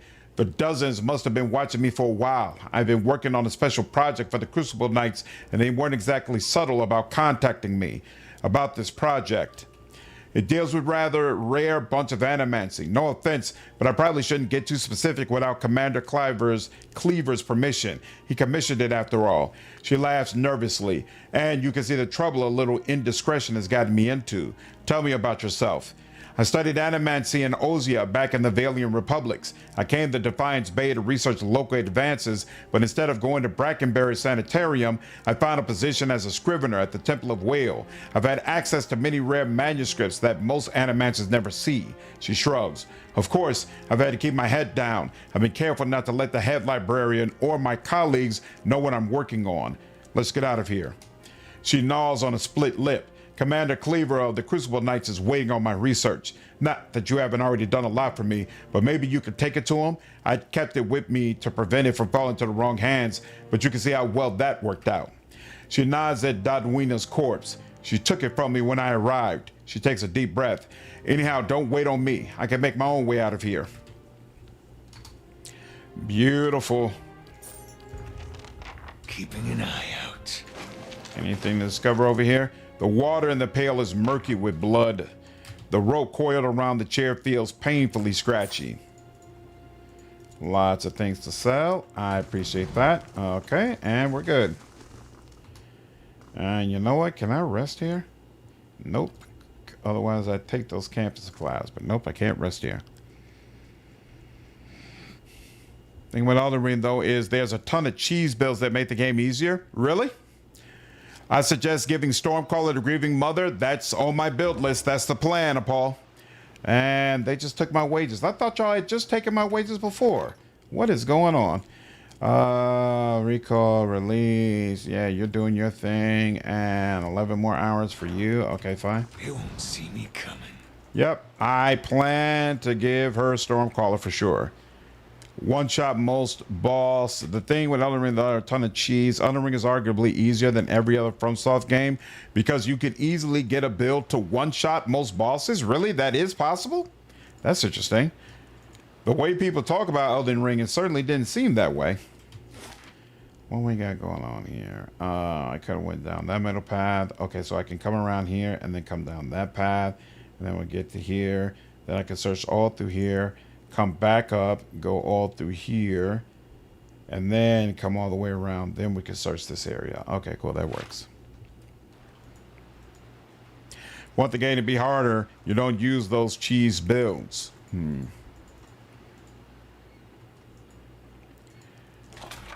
I heard that summoning can be considered kind of cheesy in the game. Remember the first time I did Millennia, and it took me like 60 hits to phase or into phase 2. I changed my build and got it to phase 2 in 10 seconds. Damn. Keeping an eye out. It's like that? Wow. Dozen tiny something scoring within the pot of rice. We've seen that before. The bed is stiff as a plank. The warm, grimy blankets feel as if they come apart in a wash.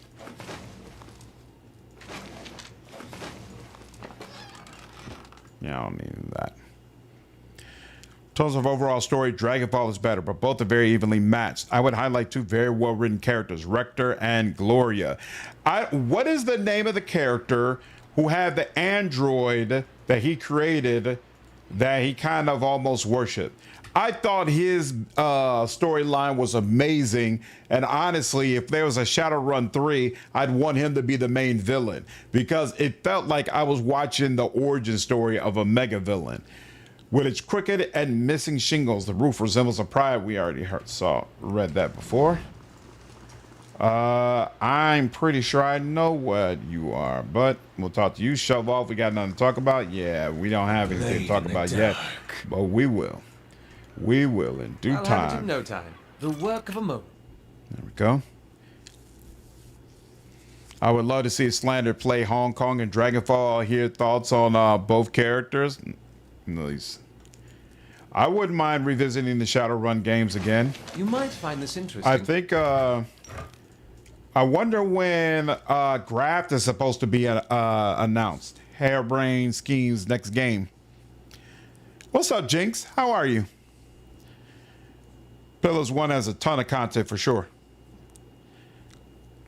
You don't even need to cheese. By endgame, the boss kind of sucks, so I just hit traded with bosses till they died. Yeah, Raptor was amazing. Had so much content, so much good world building, so much good music and game mechanics. Felt like a celebration of a genre I figured was dead by then. They did so much for CRPGs. So much. Before it came out, mostly played retro CRPGs. Before Pillars came out, most people said CRPGs were dead. Like as a genre, it was never going to come back. From my understanding, Harebrained Studios is not closed. They're supposed to be working on a game called Graft.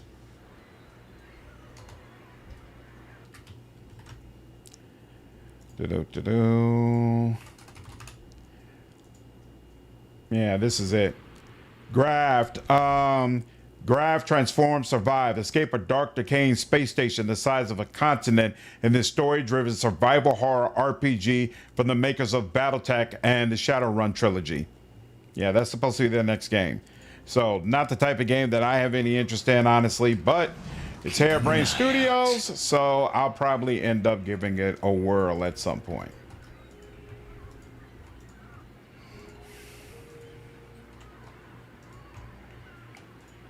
How do you do? Tell me what you got. I'll take a Shadowrun. Yep, they were known for good stuff for sure. What does this do? Ring of internal funding. Huh. +5 copper. Hilarious. Okay, I really added a bunch of crap to this vendor and I probably shouldn't have. Okay, so you have a lot of materials. That's cool. Yeah, let's do this. There we go. Do you have any? I swear you had some unique stuff that I wanted to be. Yeah, you had some fun stuff, but you had some unique stuff too, didn't you? Or maybe not. Here we go. That's your unique stuff. Okay. I want this for what's her name, so we'll take that. What's the amulet for? +2 resolve. I might need that. We'll see. Belt of the Stalgar. Knockdown duration, +2 dexterity. Interesting. Ooh, I want this for Eder. Oh, and it's relatively cheap, so I actually will take that. Wild Strike bonus. Grants Wild Strike burn. What's Wild Strike burn? 10% Wild Strike damage for 2 turns. On Spirit Shift. That would probably be good for what's his name if I was going to use Spirit Shift. Interesting. BattleTech is a good game. Nice. I've never played it before. Well, I still vibe with the soundtrack to this game while driving to work. It's amazing to this day. Kind of frustrating the community didn't turn on and buy Pillars 2 the same way. They did, it just took longer. It took longer, but like at this point, Obsidian has said they are very happy with how Deadfire sold. But there, for the first year or two, there definitely was a lot of misgivings because it didn't do all that well at first, but it got there. It got there. It just took some time. So it's not a situation where they're hesitant. Oh, I forgot. I got a better armor. I have to look at that. Where they're hesitant to do another game because they feel like the second one did like poorly commercially. Not that situation at all. Do I? Oh, that's right. That's the other thing I was looking at. Ring of Wonder. Grant second chance when you're knocked unconscious. +1 Constitution, +1 Might, +1 Resolve. That would certainly make me feel better about getting rid of his armor, but I don't want to do it right now. Who's got a ring slot? You do. And then you can put that on. We'll check that in a second. You can put that on. What does this give? Plus 25% healing received. You can put that on for now. And then let's see. Who wants this armor? Unique heavy armor, DR10, plus 1 move speed, plus 10 deflection against ranged attacks. I think I'm gonna go ahead and put that on you, sir. And you look damn good in it too. How does this compare? Ooh, this is a lot more protection. Good lord. As much as it pains me and let your armor go, I'm gonna do that. I'm gonna give you that, sure. And then, I mean, you can't really get much slower, can you? Not your terrible,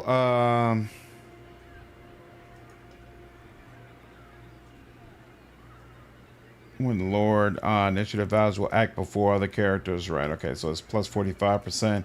This isn't much worse, and it gets you wearing heavy armor. So sure, let's just do it. Let's just do it. Make fun of the pirate thing. Did they market it at all? They could have done a better job marketing it. Because I didn't even know they made a second one for a while. Yeah, they have admitted that they could have done a better job marketing it, and kind of made the mistake that of thinking that the success of the first one would kind of automatically mean that another one would do well, and that's not how video games work.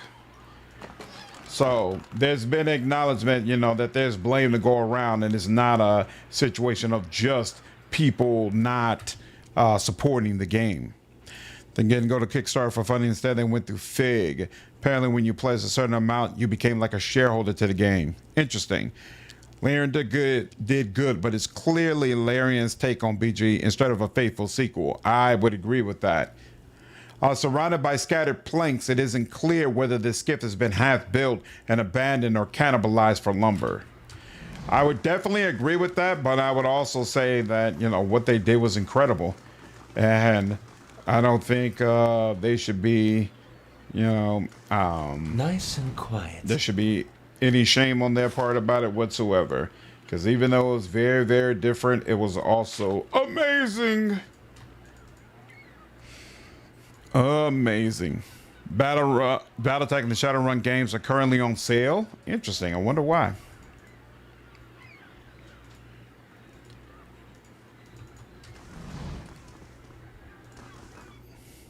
To be fair, how do you even market CRPGs before the recent CRPG boom? Deadfire was advertised on Critical Role. That's kind of a good question. I feel like with Deadfire though, there's a bunch of ways you can market it. I mean, there's a lot of people who love playing things that have the pirate aesthetic. So I feel like there would definitely be an opportunity to let people know, hey, here's a game that has everything you're looking for. My thoughts will be as silent as my feet. A quiet, motionless shape is swaddled beneath filthy rags and moth-eating tiles. A pale green fuzz has colonized one of the lows. Oh yeah, I remember this quest. This was sad. Sad and unfortunate. The woman looks like she hasn't slept in days. Her hair is a rat's nest of tangles, and her eyes are lined with shadows. She casts an anxious glance at the door. Oh, it was, they were published by Paradox, right? And Paradox is having that weekend sale. Oh, that's interesting. I didn't even put two and two together. BG3 felt like more like Divinity 3 to me. I don't feel like that's fair. Like people call it like Original Sin 3. I think it's more than Original Sin 3, but I do agree it doesn't feel like a true Baldur's Gate 3. Excellent game in their image as opposed to a subpar game in someone else's image. True. True. Her eyes widen somewhere between hope and apprehension. Are you here about Darren? No, but if it's something I can help with, I will. It's my son. His father, Wade, took him fishing 2 days ago, and I haven't seen them since. The neighbors are no help, and the city watch hardly bothers with the gift these days. I'd be out on the docks and looking myself, but I can't leave the baby. Her eyes wander to her crib, and she lowers her voice. I don't dare take a hollowborn out, what with the violence near the brothel. I feel her misery, her pain. Her mind brims with it. You have a hollowborn baby? The answer is etched plainly on her face. Wadwin's legacy is as potent in Defiance Bay as anywhere. People are scared and they're looking for someone to blame, whether it's those women at the brothel or the families of those poor babes. So much misplaced blame, so much hurt heaped on hurt. She sighs and watches the motionless cradle. I don't approve of what goes on at Mayor's Place, but these attacks won't earn us the God's mercy, and it's only made it harder to earn a living. Tell me more about the disappearance. What do you want to know? Tell me about Darren. The ghost of a smile flickers across her lips. He's a brave lad, if a little too bold for his own good, but he's always been a dutiful son and a gentle brother. He's got dark hair, quick eyes, and a ready smile. When you find him, you'll recognize him in a heartbeat, I'm sure of it. Tell me about Wade. She scowls and brushes a greasy strand of hair from her face. Sometimes I don't know whether to rejoice or rude that he comes home as often as he does. He spends most of his time and all of our money drinking at the brothel, has ever since. Her gaze returns to the silent cradle. Where did you see them last? Wade was taking Darren fishing at the docks. That was 2 days ago. I have no more questions. I'd be out on the docks and looking myself, but I can't leave the baby. Her eyes wander to her crib as she lowers her voice. I don't dare take a hollowborn out, what with the violence near the brothel. I'll be back if I find anything. Oda closes her tired eyes, likely for the first time in 2 days. I don't know how to thank you. I don't have much to spare these days, but Andra bless you for anything you could do. Theos is literally one of my favorite villains in any CRPG so far. Really? That's interesting. What's up, Ultron? Twitch has a terrible. I just got 1 minute to add as soon as you join. You shouldn't have got it as soon as you joined. I'm pretty sure I turned that off. That's interesting. What do you think of Avowed? I think I enjoyed it more than most people did because I am a big fan of Pillars.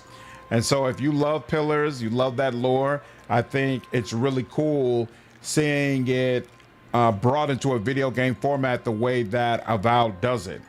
But there's also grab his purse and go. But there's also a lot of issues with it and things that I wish had been done better.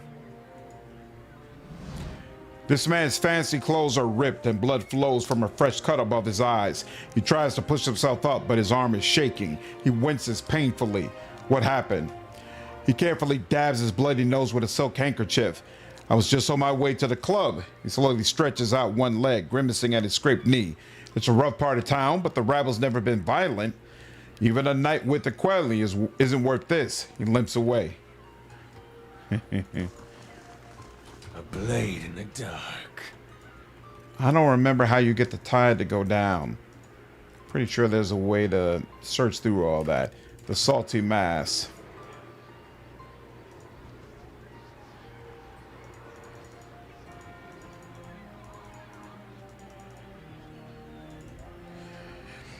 Avowed has huge potential. Didn't the Outer World studio close? No, Obsidian hasn't closed. It's just that Outer Worlds 2 is confirmed to have not hit its financial targets.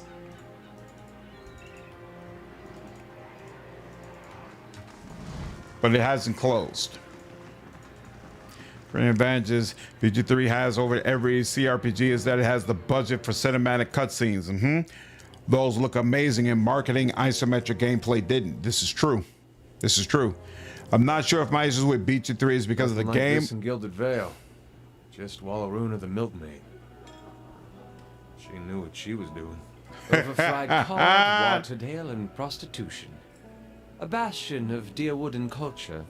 I hope you aren't expecting to find the leaden key in here. This place, it stills your mind and distracts you. Now to find a home for my other staff.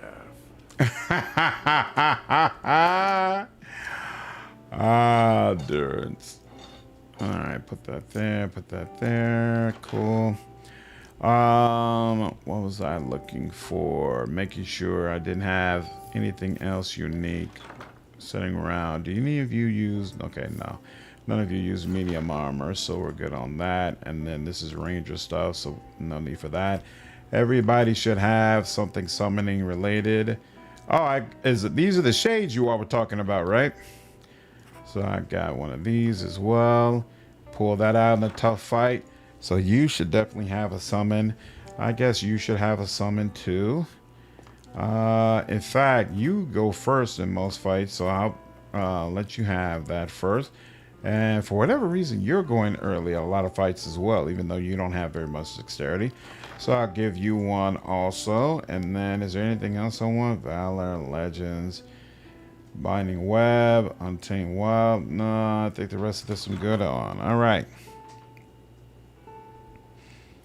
It's a Microsoft game now, so it's Game Pass material at best. I was missing SR Hong Kong, so thanks for bringing up the sale. Nice.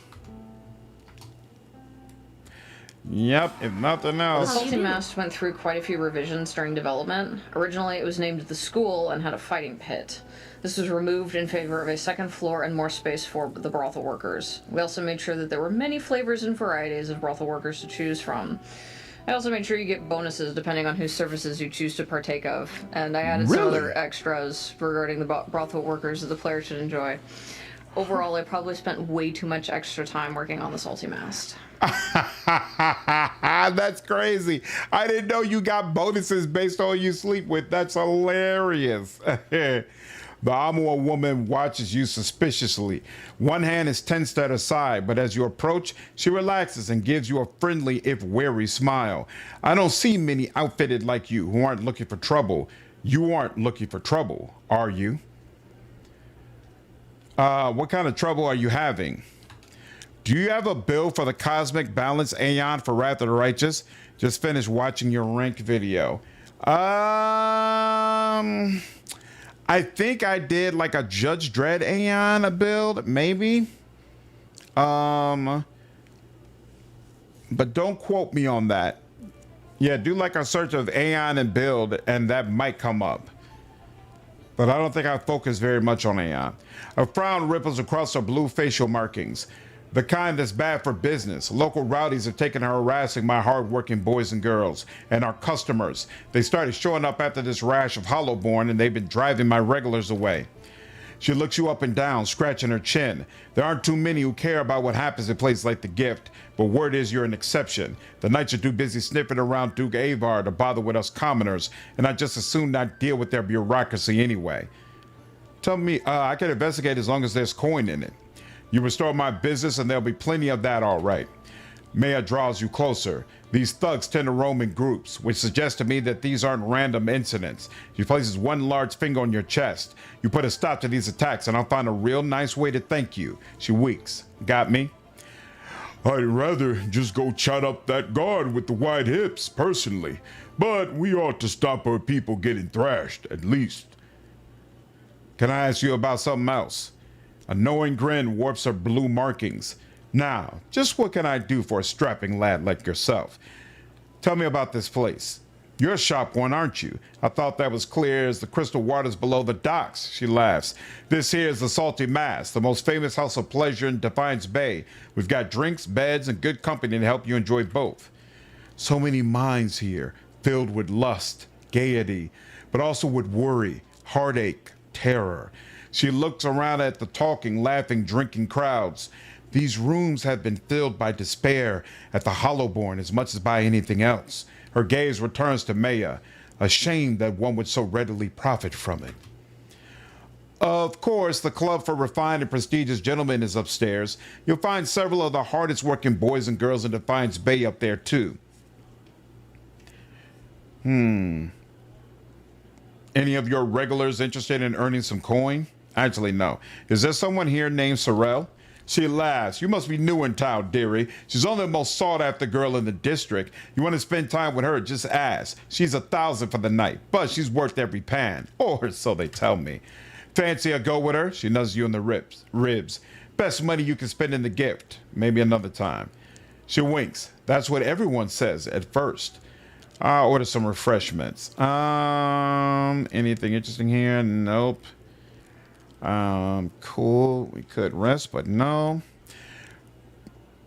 Do you still rank as the #1 mythic theme or something else? I would say Aeon is still the #1, but again, you don't want to play it on the first playthrough. If it's your first playthrough, you should play Angel most likely.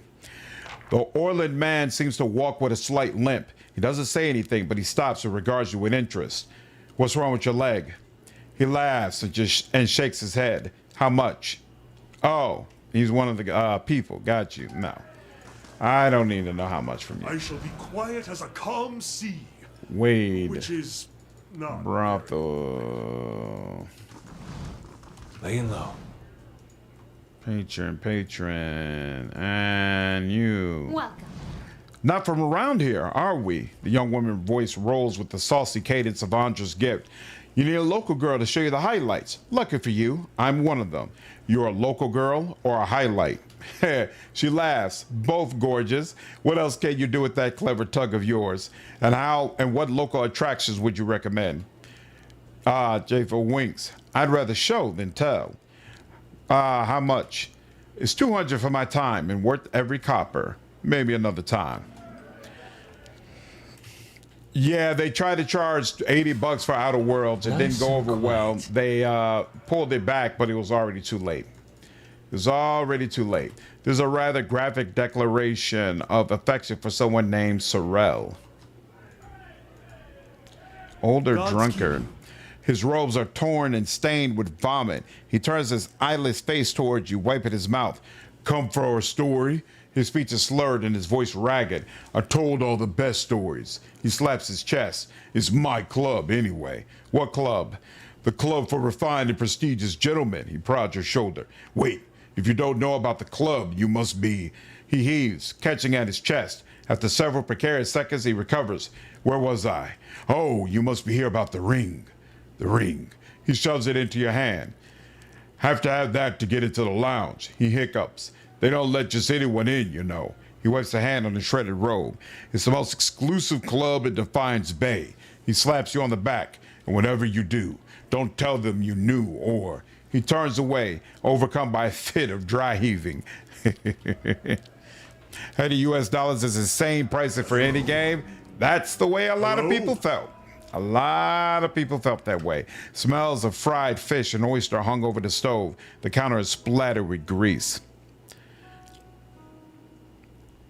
They wanted to change the pricing for Outer Worlds to $80, but they had to change it to a lower price point. Fringlich. If you can't judge your mother literally married a noble for money. What up, Kundas? Morning from Turkey. Yo, that's awesome. Good way to start a day with your Pillars of Eternity live stream. Awesome, man. Appreciate you. I'm trying to change the price. People had already turned against it. Yep, that's the way I feel as well. Wouldn't have mind being able to get all that, but okay. Yeah, and Gods keep you. She leans on the bar, her black painted nails tapping the wood. What'll it be? What can you tell me about this place? She arches an eyebrow. Every foreign sailor and visiting villager knows about the Salty Mast. It's the most famous brothel in Defiance Bay. She points to an Amur woman. You want to know more? Just ask Maya. I'd like to order refreshments. Is this the same refreshments? Yes, it is. And you. Wade's eyes are red-rimmed and unfocused. He stares into a filthy mug as if searching for something. He shivers and takes another drink. Grab Wade by the collar. Wade takes a swing, his fist sailing a foot from your ear. His momentum sends him crashing to the floor. He gets up slowly, clutching at the bar for balance. His eyes are filled with shame and self-loathing. What do you want from me? Your son's missing. You better explain what you're doing here. Wade buries his face in his hands. It's not like that. I was taking the boy fishing, and I just wanted to stop on the way for a drink, a quick one. So I told him to wait for me outside. Only meant to stay a few minutes, but by the time I came out, he was gone. He stares at the mug again and takes a quick drink.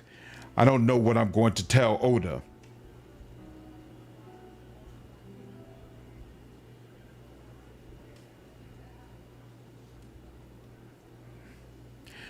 You can't hide in here. You have to face her sooner or later. Wade turns to his drink and takes a long gulp.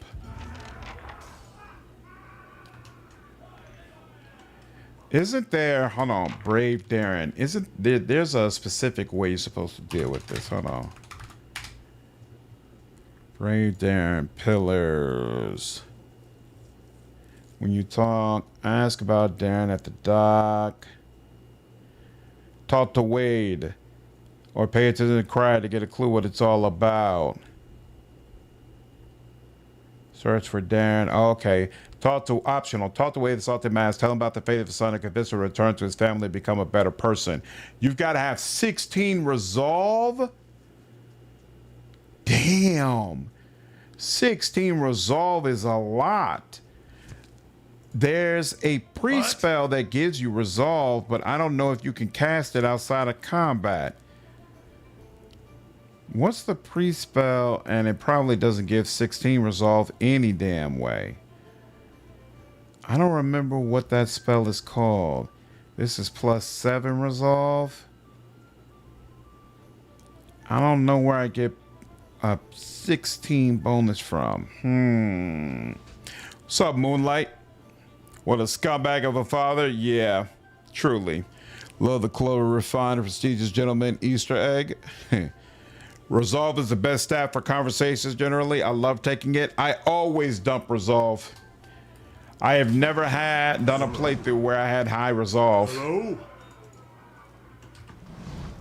So talk to you. Can't get into whatever that is. Laying low. Oh, let's close that. What's up, Station? I'm having a fantastic time. Really enjoying this playthrough. Hope you're doing well also. Usually ever take resolve in my MC. I treat it as a dumb stat. Me too, CJ. Me too, absolutely. Roll bills and receipts show amounts paid to Mayor staff as well as their expenses for ale, fish, and new linens. No way I'm ever buying a $100 game unless it's something I'm extremely anticipating. Are you anticipating GTA 6? You have to dump a stat or two for your build. Exactly. And resolve always ends up being the one chosen. They shall see nothing while I see much. Hail and well met. The dwarven maid raises the hem of her skirt to show you a well-muscled leg. Ha! You've never experienced anything like this before. Trust me. What do you mean? Why, I could climb a tall thing like you all night. She slaps a smooth, firm thigh. Not right now. Shh. There's no change underneath. Quality. Keep you. The pale elf's gold eyes are the color of a winter sunset. She touches your cheek with a cool hand. You look like you've journeyed far. Let me show you comfort and rest. Tell me about yourself. I came to Defiance Bay from the frozen lands at the southern end of the world. Few of my people venture this far north, but none know how to warm a cold night like we do. Her skin seems to glow in the darkened bar. No thanks. Keeping an eye out. Your thoughts must flow deep. This is probably be difficult. Any possibility? Let's see, could she chill here?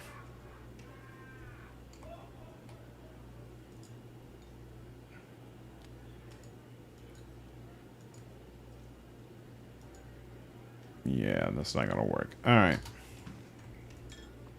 Hello. Belt's long hair frames high cheekbones and a long, slender nose. It's not every day that the club gets such a breath of fresh air. Who are you? I'm a native of the Deerwood and an expert in the subtle arts. If it's practice, skill, and finesse you seek, look no further. He wraps his tapered fingers around a wine goblet. Be going. The game of Dunrid Draw seems to have ended abruptly with scattered cards and blocks and pipes. I'll see what I can find. Nice ring. You may enter. We do good business with the Salty Mast. No regional pricing. They were so close to 0 copies here in South America with those prices. I have no doubt. It's not a great stat, but I love Pally, so I'll have to take a very high resolve for the role play, but also for the defenses. That makes sense. The plaque beneath the display case reads, the legendary Gilt Blade of Lorn, capable of smiting any foe dead with a single blow, broken in the Battle of Tower Watch.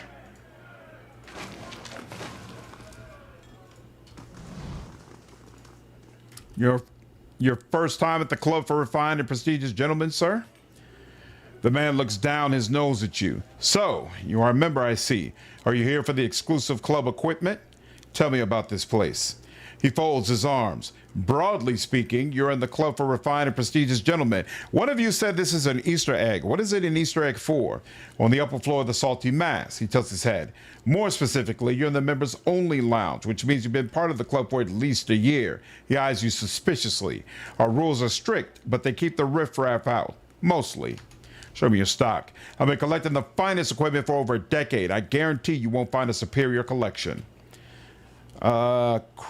Crate's Remorse. That's interesting. A strong interrupt. The Temporal. Crits can inflict prone. Not bad. Sword 3 DR bypass. Citra. 6 DR bypass, but less crit damage. CRPG? Ha ha ha ha ha! Hilarious. I did not pick up on that at all. Dark Cozy Paladin Longsword.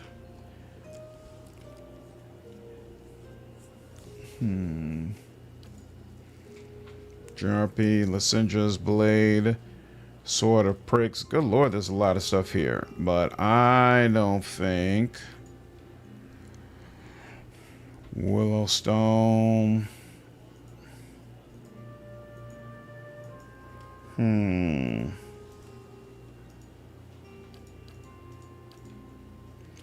I have all the Total Warhammer 3 content. I bought all that stuff on sale for more than 60% off, and it was still too much. The things we gamers do. You could say it was hidden in plain sight. Yes, I could. Against armor, they're deadly against unarmored enemies. Okay, yeah. This is all cool, but yeah. Nothing I'm gonna keep, so I'll let that go. Does the ring do something special? No, it does not. But I'll put it over here. I shall be quiet as a calm sea, which is not very quiet.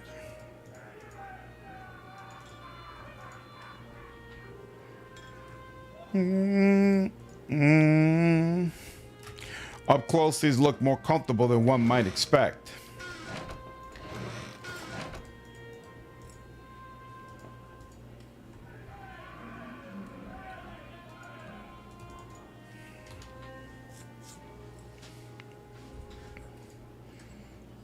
She has guards. If you want to meet Sorrel, talk to Maya. Oh, I can't just talk to her, get to her directly? Damn. I should have known. I should have known.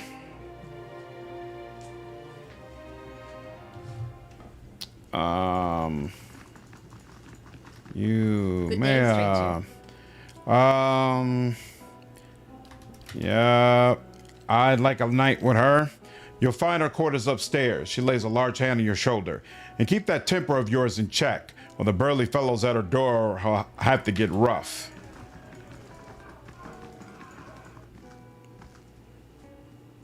Boom. Boom. All right, let's try this again. Hey, they're already spread out and waiting for me. I appreciate that. Hello? Nothing. And nothing. All right. Good day to you. Powder almost hides the circles under her eyes, and rogue dust has two prominent cheekbones. Despite it all, Sorrel is beautiful. She favors you with a smile she must have practiced and perfected. Hello, stranger. Let me make you more comfortable. It is rather warm in here. Oh, crap. That took you straight into it. That's interesting. And now I have the bonus. Sorrel's Boon, +2 athletics, +2 constitution, +2 dexterity. Good lord, that's actually significant. Welcome. Okay. There's something I need to discuss with you. She runs a smooth finger along your neck and under your chin. Just tell me what you like. It's extra if you want to bring someone else in, though. Your friend Thristwn sent me. He needs that medallion. So do I. Sorrel raises her chin. I offered him half of the money and he refused it. She crosses her arm and paces in a slow circle around you. I'm sure he told you all about his broken clan. Did he also tell you that I got him where he is today? I really am sorry for him, but I'll bet you anything he lives better now than he did in Glanfath. I've worked a long time for a way out, and I'm not giving it up just because Thristwn suddenly got nostalgic. One way or another, you'll give me that medallion. Sorrel's eyes dart to the door. Guards! Uh-oh. Well, damn. I guess that didn't quite work, huh? I wonder how pissed off what's her name downstairs is going to be. Let's find out. This should be interesting. You go ahead and back up. What?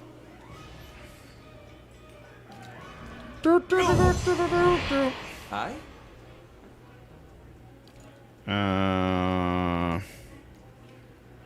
Nah, we're not gonna bother with that.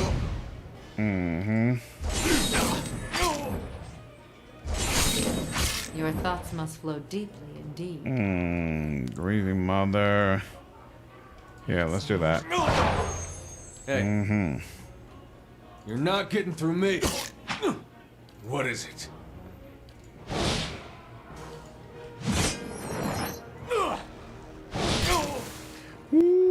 Following your tail ends. He's obliterating Your thoughts people. must flow deeply indeed. I wish you. He's absolutely obliterating them.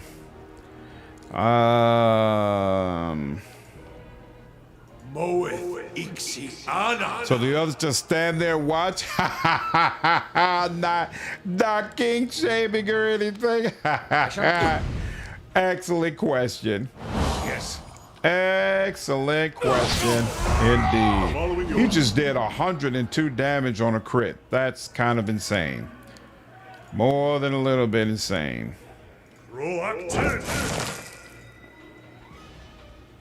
I wish you. What? There's a law. How may I help? I shall.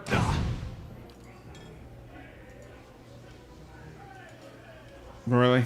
You can't get through? Hey. That's so annoying. You're not. Eder is doing no damage whatsoever. Sorrel's guard. Your thoughts must flow deeply indeed. I wish you. Beautiful. Stunned. Bro, what are you doing? Yes. Excellent. Yes. I shall. What is it? I don't know how much you have, but that had to have been a nice little chunk of it. What in the hell? Why did it not allow me to, or did it say that? No, it didn't fail or anything. It just said, hey, you casted it. That's it. Okay. Hey. Sneak attack. Stop all that running, please. Eder, what's the problems? Get him to stop all that running. Thank you. Or not. All right, fine. Hi? Let's go. What? 30. I'll let go. Yes. Bring it. How much health does this guy have? Stop running. Hey. Still running. All right, fine. This is a funny animation. Pretty sure in most cases you only get her bonus once, since in most resolutions of this quest, she either retires or wants nothing to do with you. I shall. Makes sense. Aye? These are... Yes. Move over so Eder can get in. And we good? Excellent, we good. Well, that's a nice little bug. The woman shrinks away from you. Get away from me! Give me the Engwithan medallion. She looks at her dead guards in disbelief. By the flame, I never would have. She yanks a medallion out of her bodice and hurls it at you, her lips trembling. Take this piece of junk. Hell, take Thristwn and his whole damn tribe. Oh, well. She'll be all right. Boom, boom, boom. Now, is Medea okay? That's the question, though. Welcome. She could care less. All right, cool. Works for me. All right. Boom, boom, boom, boom. Boom, boom. Okay, now, I don't remember how we find those gangs that have been bothering people. And I also don't remember how you get the tide to come down. They shall see nothing while I see much.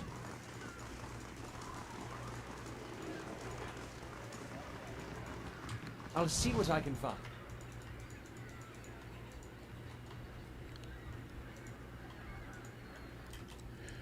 Surrounded by scattered planks, it isn't clear whether this skiff has been half built and abandoned or cannibalized for lumber. Should have shown you the proper respect. Her hubris got her guards killed. And you can tell she regrets it.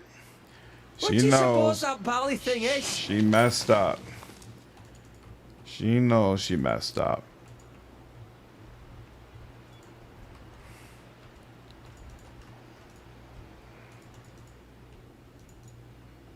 Alright, that's the end. Okay, fine.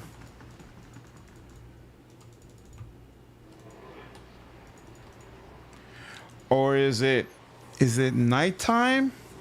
Might be nighttime when the tide comes down.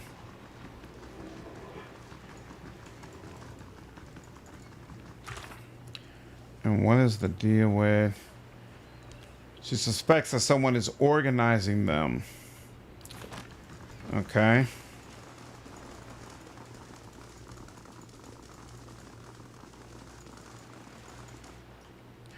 What have we here? Another tourist in the gift? He nods to his shifty-eyed companions. Let's give him a proper welcome.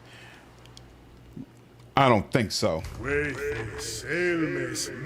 Proper welcome indeed, sir. Here you go. Got your welcome right here.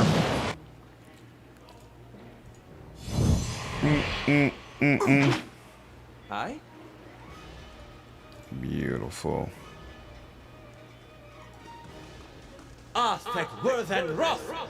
Lovely. All of y'all staying right over there? Yep. I see how pillars, the more pretty it gets. I really like the deer wood because of how dark it is, but the area is cool. Absolutely. Lots to like. Lots to like. Hey. Why are you all the way in the back? What's wrong with you? Through me. Alright, but you still got up there, so you know what? I ain't even gonna complain about it. That is not what I meant to do.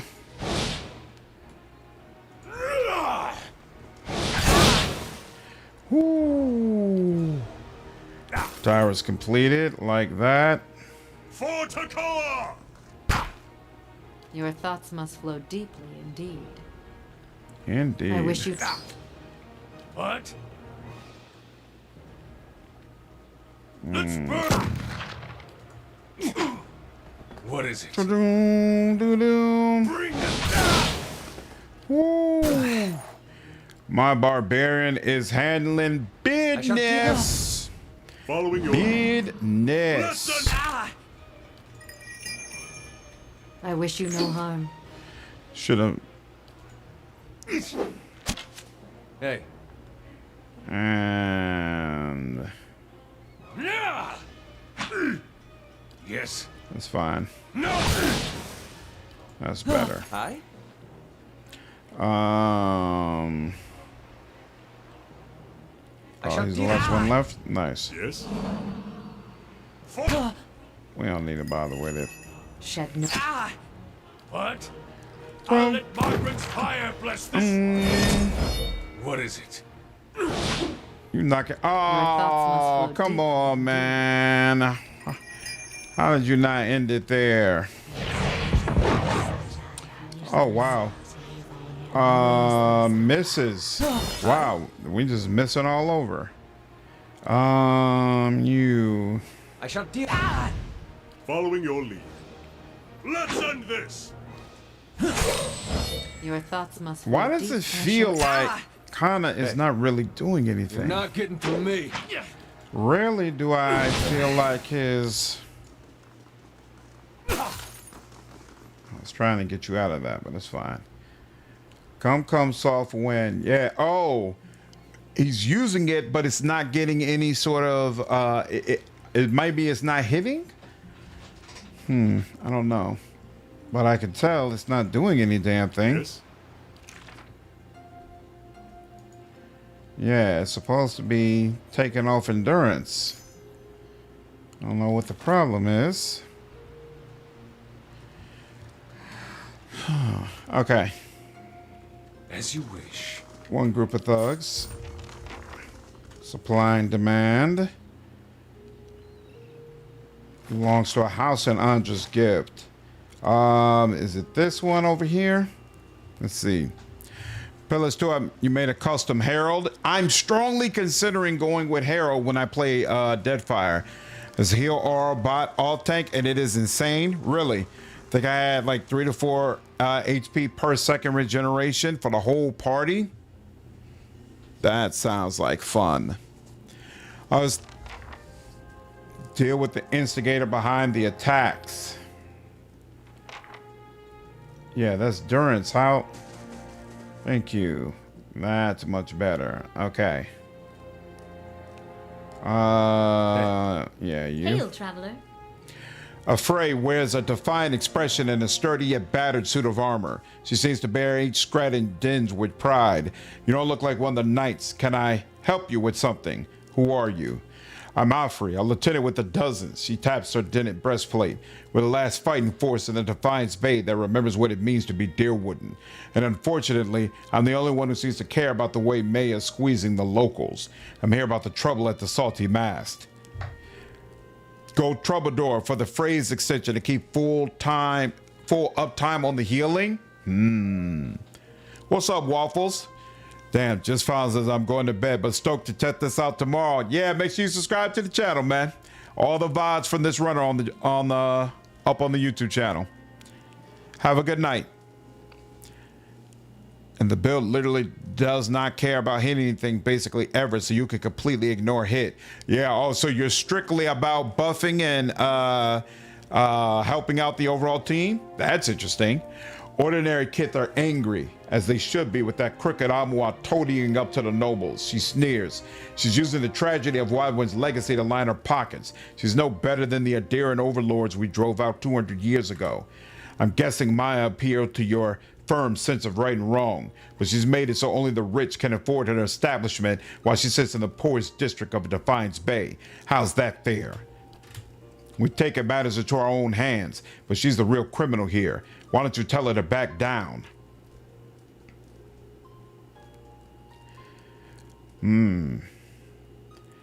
Maya might be making a fortune, but our employers aren't. You're hurting them even more. I hadn't thought of it that way.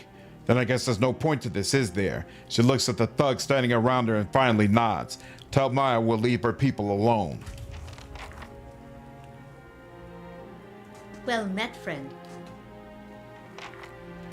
Well, now that you are leaving them alone, I'm pretty sure there are no other... Whoops. Forgot. Towers uncompleted. Yep, we're working on that. 1 turn left. Okay. We could purchase this for 2,500, but I don't want to do that just yet. We'll purchase the library for now. I'm pretty sure I don't have any other quests that involve you, so Your thoughts must flow let's do deeply that. indeed. You get over with the rest of your peeps.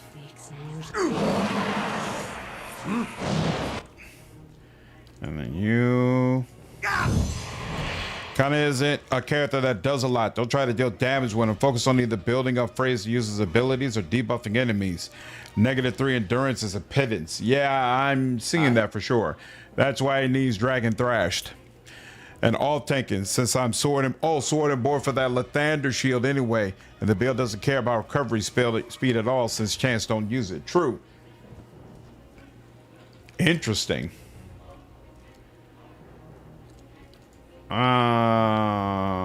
Yeah, so here. Give you as much room as possible to roam around.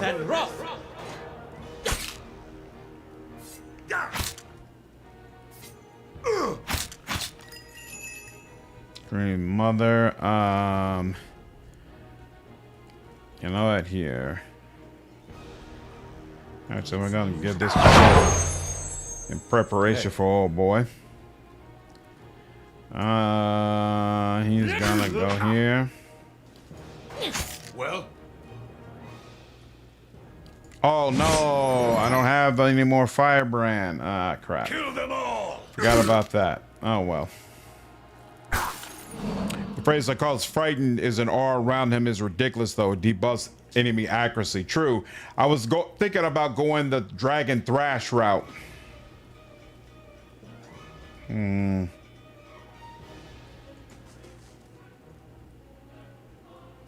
Just gotta go all the way around for this. Let's use the pistol. 46%. 60. That's good enough. Your thoughts must flow deeply indeed. Grieving Mother. I wish you. What? Moeth Ixiana. Sure, hit him. By all means. If you think that makes sense, Yes. go ahead and hit him. How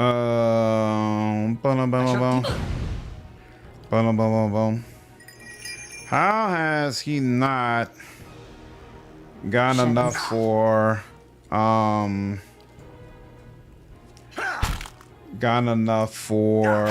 the Soulbound? It only requires 200. Feel like he's already got that by now. How do chants work in turn-based? Each turn takes a certain amount of seconds. So when it gets back to the chanter, the game just takes into account all the time that's passed. So sometimes it might stack up things on enemies or just allow the chance to go into effect.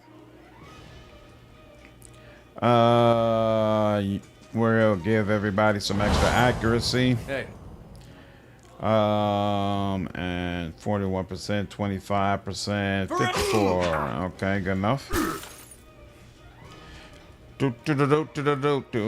Aloth again, sure. All of them. Then Grieving Mother. I like that. What? Durance.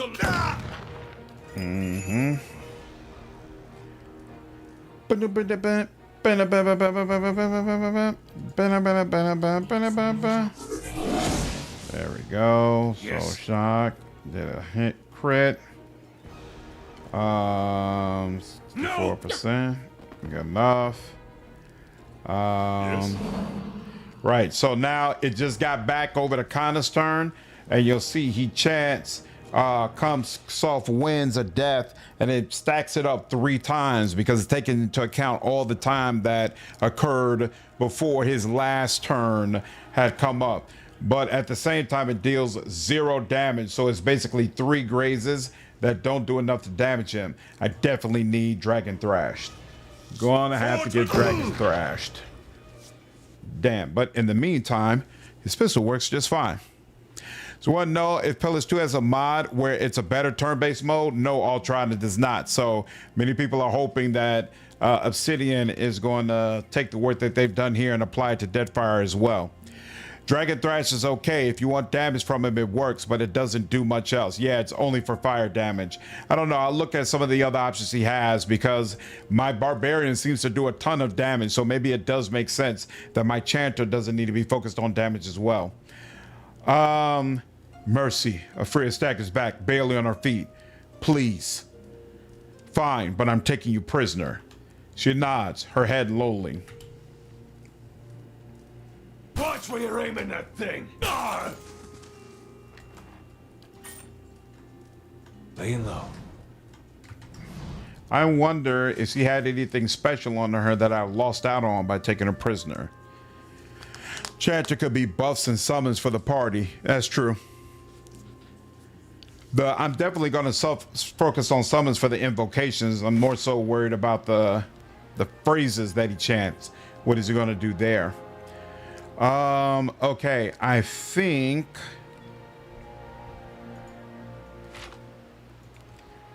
how do you get the tide to come down?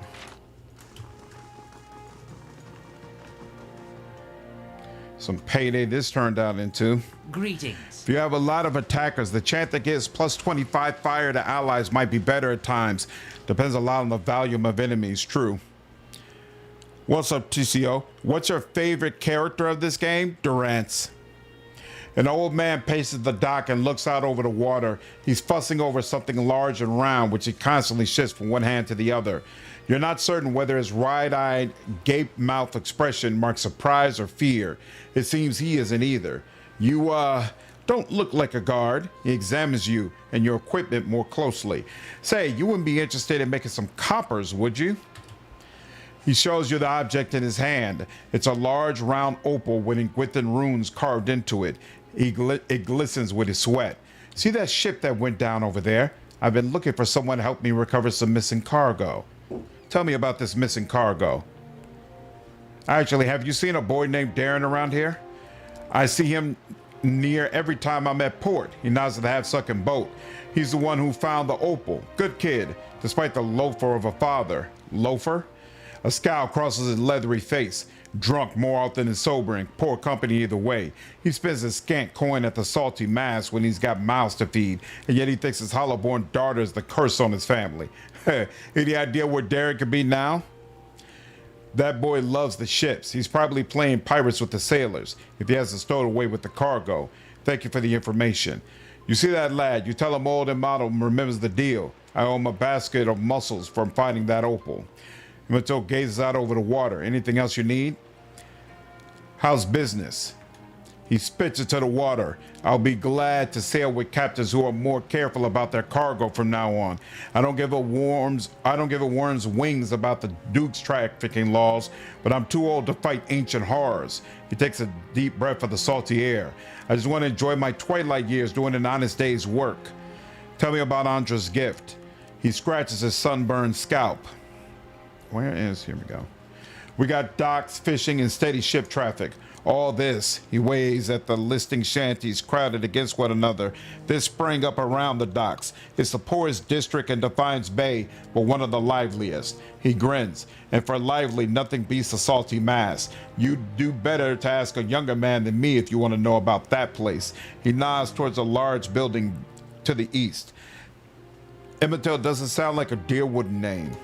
That's because it isn't. I'm from the Amaxo Plains, a broad savanna north of the Deerwood. Not so different from the ocean in a way.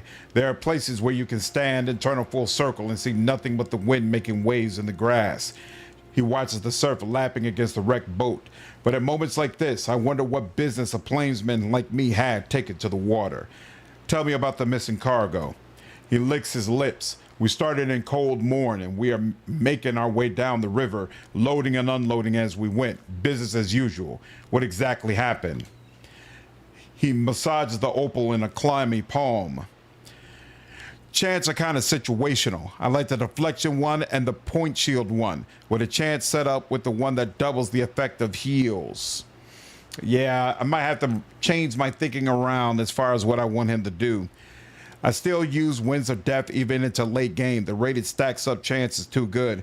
The only other phrase I use frequently is Ilya for the reload speed, which is really strong. One of the only ways to increase reload speed on guns. Yeah, if I was using guns a lot, I would definitely do that. But as it stands, Durance is the only one who makes use of his arquebus on a regular basis. I only have Kana pull out his pistol if he's not close enough to be able to get into melee range.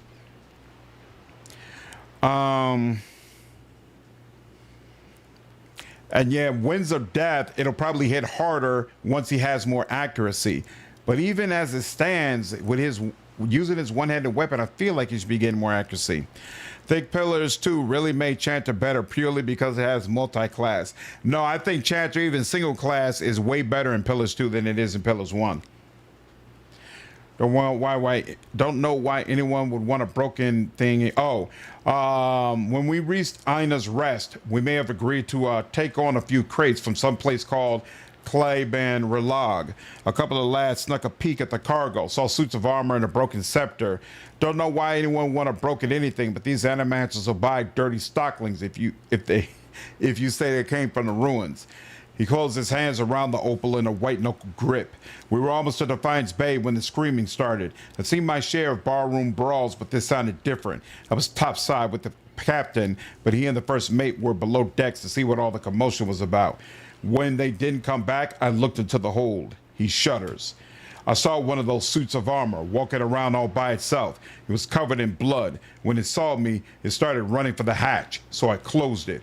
He squeezes his eyes shut. So how did the ship get here? He rolls the stones between his hands. I'm just a deckhand, but I was the only one left. I piloted the ship as best I could, but I hit the rocks as we were passing Brackenbury. I barely made it to Andra's gift before I had to jump overboard and swim for the docks. I'd given up on the cargo, not to mention the payday, when one of the lads pulled this up in his nest. He shows you the opal again. It's part of that scepter. From what I recall, there were 3 other pieces, and I bet you anything they're somewhere in the shallows too. If anyone could find them, there'd be profit to follow. Those creatures you described sound like animats. They were probably guarding the relic. Whatever they were, they cut down the rest of the crew like straw dummies. Damn, I doubt a little salt water would have rusted them any. There must be a reason you haven't gone looking for the rest of the artifact yourself. I'm lucky to have escaped the ship like I did. I'm not taking a chance with those things. What's going on, Court? How are you? Just discovered your channel and I finished this game yesterday for the first time. Nice! Love the content. Keep it up. Hey, thanks, man. Hope you enjoyed your Pillars of Eternity run. Which class did you use? You love the dragon summon chant? Drake's all the way. I might have to check that out. You mean the invocation that summons a dragon? There's not a chant that summons a dragon, right? Have you talked to the Crucible Knights about this? And admit that I was smuggling relics? He shakes his head. I doubt they'd arrest me, but I also doubt I'd see any coin from this mess. What happens if I find the rest? You find the missing pieces of the artifact, and I've got an animancer friend from my expedition days who'll find you a stack of coppers. He scratches his beard. All I want out of this is a few hundred pans for my lost payday. If that sounds fair to you, I'll give you this stone and the name of my contact once you have everything else. And Matilda regards the opal again. Seeing as the kid dragged this stone up in his net, I'd wager you could probably find the missing pieces out in the shallows during low tide. Farewell. When does low tide come in? Is that a morning thing? Keeping an eye out. Night on them. Take care. I love the game way more than you thought I would. Played a priest, which unfortunately left Durance bench more than I like. I'll keep him around in the eventual second run. Loving Deadfire so far. Oh, you played Deadfire for the first time as well? Awesome, dude. Yeah. Both some of my favorite games, for sure. And yeah, Durance is my favorite party member in here. He's so well written. You're really going to enjoy having him around permanently. But Priest is, I would consider the second most powerful class you could play in the game. I would say first is Cypher, though. So if you do a second playthrough, definitely give Cypher a whirl. I think both mechanically and thematically, Cypher is pretty much perfect in this game. Well met, friend. As you approach, she eagerly turns to you. You interested in doing some construction work? Her clothes are simple, but nicer than most you've seen in Andra's gift. Pays good money. I take you're having trouble finding workers. Workers who aren't superstitious cowards anyway. She shakes her head. I offer good coin, but as soon as I tell them about the job, they say an oath to the Lady of Lament and spit over the dock. They all think the lighthouse is haunted ever since the floods of Andra's gift. Echoes of the war. The flood certainly claimed enough souls to pack a lighthouse full to bursting. Andra's gift was flooded. Back at the end of the war at Defiance, it was one of the finishing blows to the Ederian military. Cost us a lot though. The whole district was supposed to be evacuated, but not everyone left in time. The Ederians put anyone they found to the sword. The lucky ones who escaped the slaughter drowned hours later when Hadred's forces broke the dams. Locals say the lighthouse keeper was one of the people who stayed behind and one of the last to die. She shrugs. I don't know why that makes the lighthouse any more haunted than the rest of the gift, but there you have it. Have you gone inside? Who, me? She laughs nervously. Not exactly. See, my health is rather delicate. And all that dust. She sighs. All right. When I saw two Armoire deckhands running as fast as they could down the pier, I lost my nerve too. I'll show you how it's done. Good. About time someone put an end to this foolishness. She rummages in her pocket and pulls out a skeleton key. As she hands it to you, she hesitates. Just be careful. Not that I believe the ghost stories, but it's an old building, so watch your step. I have some questions. Nia nods. What do you want to know? Do you know what might be inside the lighthouse? Cipher thematically is the best choice for sure. Priest is the best class and Pillars one meta-wise. Even 2 priests is good for the group. Durance voice acting during the Council of Stars is awesome. His voice acting is great throughout, for sure. For sure. Do you know what might be inside the lighthouse? If only, Nia shrugs. It's been uninhabited since they flooded Andra's gift. Have you seen someone named Darren? Nia taps her chin. The name doesn't ring a bell. If you find him, ask if he's interested in doing some construction. What are you building? An inn, allegedly. She brushes a single loose strand of her bun behind her ear. The gift needs a spot with a little more class than the salty mass. This district has been in the dumps since the War of Defiance. It seemed ready for some fresh development. So imagine my excitement when I find this place, 3 floors tall and right on the water, for sale at a reasonable price.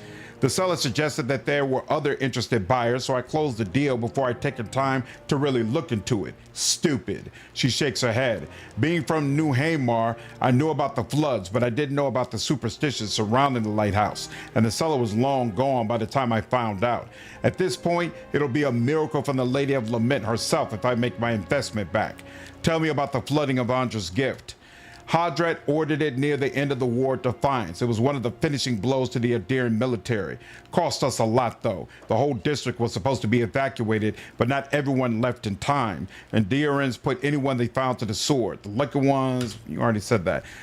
Locals said the lighthouse keeper was one of the people who stayed behind and one of the last to die. She shrugs. I don't know why that makes, yeah. You're not from Defiance Bay, are you? She laughs bitterly. What gave it away? The accent or the fact that I was the dupe who paid good coin for this place? I'm from New Haymar on the northern coast. It's smaller than Defiance Bay, so I came here hoping for some fresh opportunities and maybe the chance to do a little good in this neighborhood. Farewell. Heard that actually. I picked Ranger in 2. I know it's not the best mechanically, but I just wanted a board friend. By all means, all of the classes are really awesome. It's technically not the best mechanically, but it doesn't matter.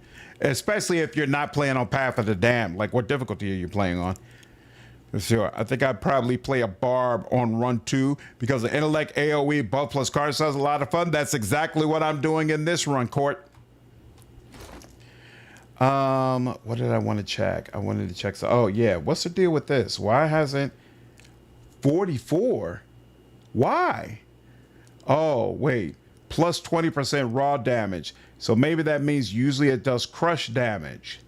Oh, all right. All right, fine. Keeping an eye out. It's gonna take a while. That's where that's supposed to go, no problem.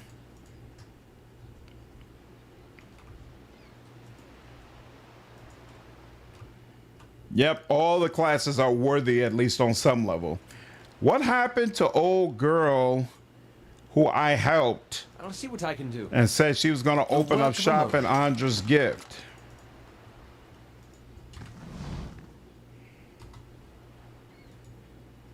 This young, lanky sailor is wringing his cap anxiously, sweat beading on his furrowed brow. His eyes widen as you approach, and he takes a few steps forward. Greetings. If you got a moment, you're not from around here, right? You don't look like you're from the docks. He looks around nervously. I could use your help. Any chance you see the little boy named Darren? Huh? Oh, sure. He wanted to play on the ship, but I couldn't let him. For Tonero's very strict about that sort of thing. I had to shoo him off. Felt a bit bad about it. So I'm heading towards the Salty Mass. Not really somewhere you ought to be playing. Hope you find him. What makes you think I'm not from around here? Gut feeling. The sailor grins weakly. I really could use your help, though. You're a sailor? Yes, sir. I signed on about a half a year back. The pay's decent, and the sight of the sun coming up over the sea, I wouldn't give that up for anything. He sighs. I just wished I had asked around about the captain first. What's the problem? Oh, thank you, thank you. He casts his gaze skywards briefly. It's the captain, or rather, not the captain himself, but his chest. His sea chest. He keeps all his valuables in there, tucked away safe. I was unloading it with the rest of the things, what with us staying at port a couple of days, and he coughs. I may have gotten a little distracted. Marcino nods towards the buildings nearby. I wasn't gone long, just an hour at the Salty Mast. When I got back, the chest was gone. He sets a pleading look on you. It really hasn't been that long. Whoever took it can't be far. But the shift's changed and I'm on watch. I can't sneak off to look for it, and the captain will kill me if he hears of it. I'll get strung up on the yard. Playing on normal, not a power gamer. I appreciate some kind of challenge. Got you. Me and the lady who's got cargo loaded. She's in the marketplace in Copper's Lane or whatever it's called. Let's see.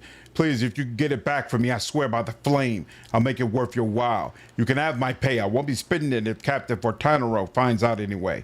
Any ideas where the thieves might have taken the chest?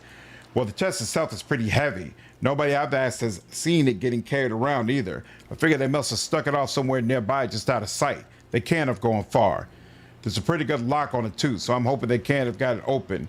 Unless it took an axe to it, I suppose. Oh, gods. He takes a breath. If they got it open, I really am done for. Farewell. And what does the flame reveal?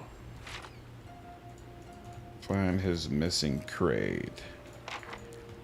Does the tide come in on the morning? What's up, Owen? How are you, man? Oh, yeah, the playthrough's been amazing, dude. I've really been enjoying it. A dozen Ederan ships were shattered against these levees during the War of Defiance. Best to heed the astrologers, I find, where tides are concerned. Place gets my blood beating in all the right places.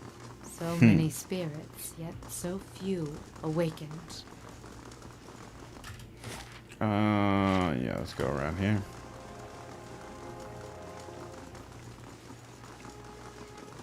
Where do these people go? I swear something happens in this alley sooner or later. But it's not that, apparently. Oh, who are you? A hooded figure leans against a wall. When he notices you draw near, he stands upright and raises his hand to halt your approach. If you know the words, speak them when we can do business. If not, then we are done speaking. Yek Nebean Eld Fion. I apologize for the unpleasantries. I am Kern, the midnight merchant, as some would say. I deal in sensitive commodities. Precautions must be taken. Now let us do business. I don't remember how I get access to him at all, but now I know that there's someone who deals in fine jewels, and I will keep that in mind. Partway through Pillars 2, but I'm contemplating running back Pillars 1 at turn-based. Then I know the world and lore more. I think you get more out of the early game. I would tend to agree. Ha ha ho! Here we are. Looks like the right people are in front. 4 people stand gathered around what appears to be a wooden chest. One of them, a grizzled and rough-looking character, looks up at you, then sneers. Took a wrong turn somewhere, did you? Best turn around and walk on. There's a sudden snapping sound from the direction of the chest, and a second, smaller man lets out a frustrated groan.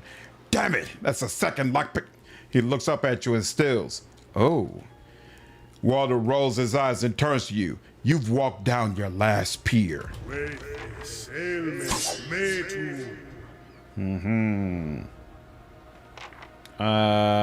You go on back over there. No reason for you to be over here. She's over there, no problem.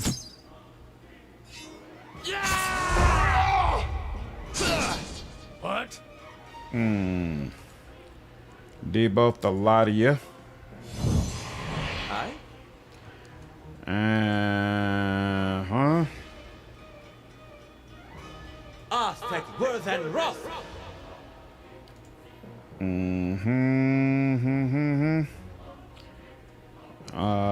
Let's see. You should be helping out. What is it? Really need to do a rest for this guy, but Kill them all! beautiful.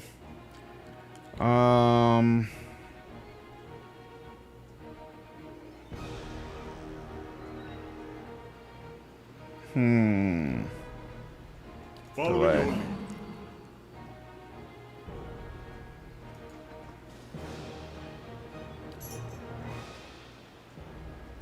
Oh, same deal. And now, and they won't let you do that twice. Great. All right. Hey.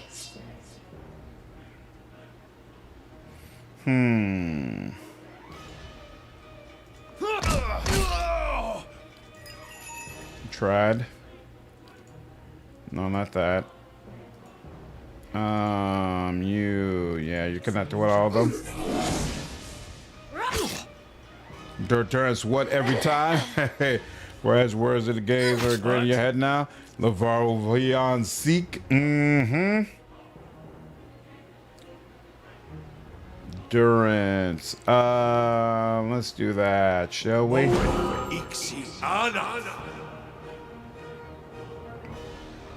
And you just to hit whoever is easiest. There we go. Following your lead. And he did not get any chance out of that. I'm a little confused, but let's just keep it going. Well, And then you. Nope, you. There we go. Woo!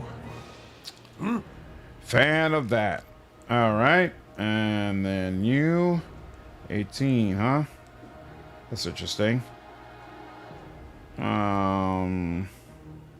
let's burn this away!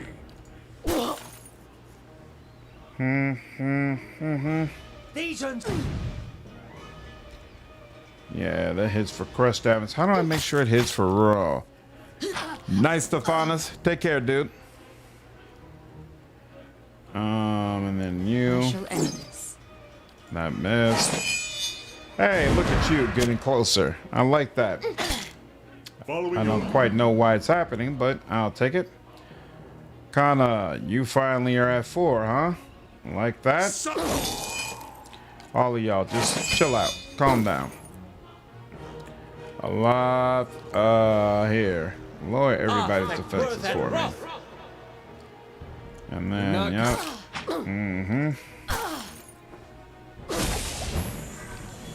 And I nothing wish she you- could do. Yes. And yep.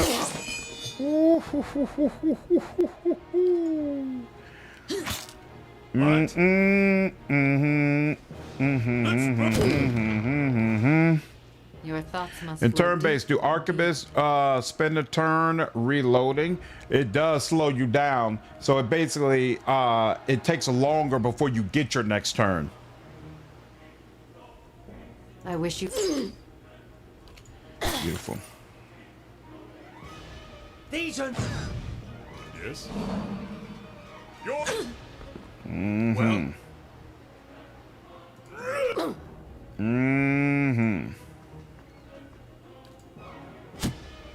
Hey.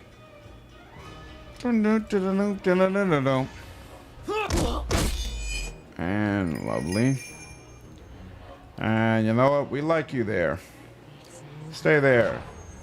Oh, they stand them up if you successfully paralyze them? Isn't that Follow interesting? your lead. Let's end this.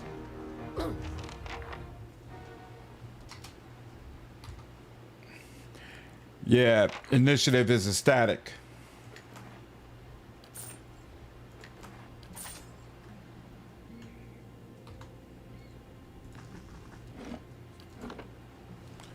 Boom, boom. Okay, your chest. The sea chest bears a large embossed sigil of a ship and the word Fortanero beneath it in gilded letters. It's held shut by a heavy brass padlock. Try to unlock the chest. Despite your best efforts, the lock holds fast. Take the sea chest. I wonder if he's gonna notice that I try to unlock it. So it tells me he will. What's up, Scott? How are you, man? I am well, dude. Yeah, this game is a lot of fun, for sure. If you turn while moving, you can sometimes get a second turn immediately if initiative is low enough. Roll the other turn weight, let's call it, is tied to the axis and not the movement. Yeah, so if all you do is move during your turn, you're going to give yourself a much better chance of getting another turn very quickly.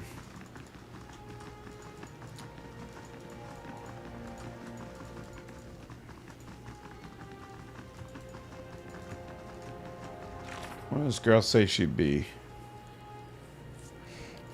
Wailing, Nia. Oh, I'm not looking for her. I'm looking for you.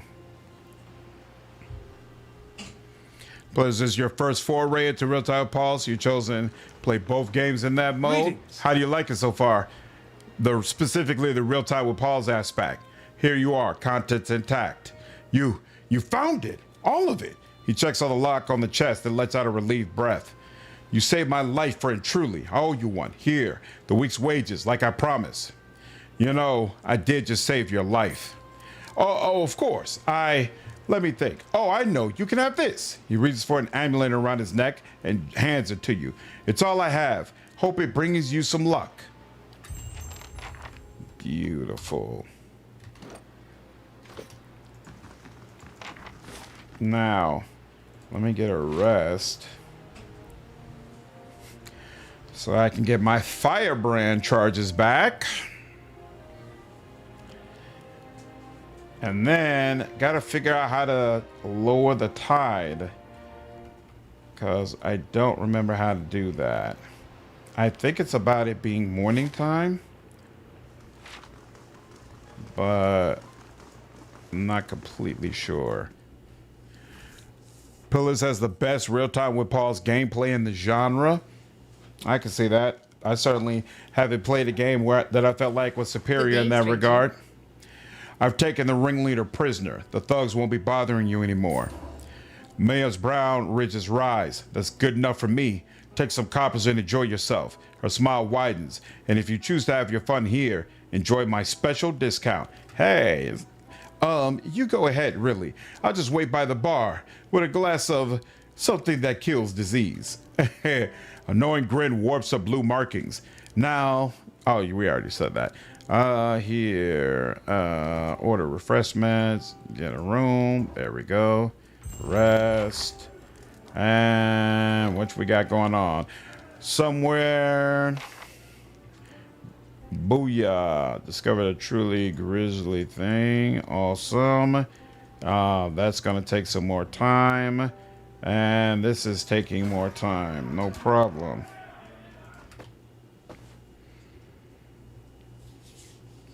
I'm going to change my mind with Greedfall 2, though. Oh, you haven't played Greedfall 2 yet? I would say Pillars is still tops. Enjoy Greedfall 2, but no. What the hell? What am I supposed... Oh, I can walk out onto it. Oh, for some reason, I thought they wouldn't let me. Shh. All right, well, then we're here. Mud squelches underfoot. Crabs scuttle out of the debris.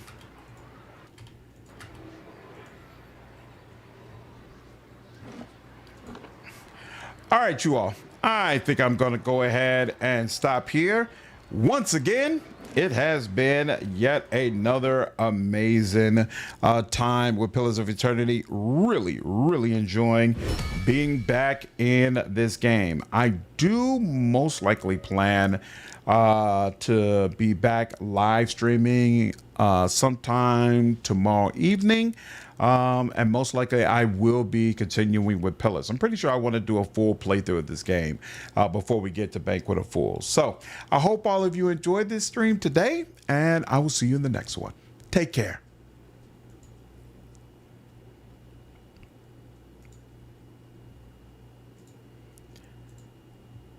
Took a bit to get the hang of it, but I like it a lot. I really enjoyed the faster pace and having to learn positioning. Yep, and engagement rules.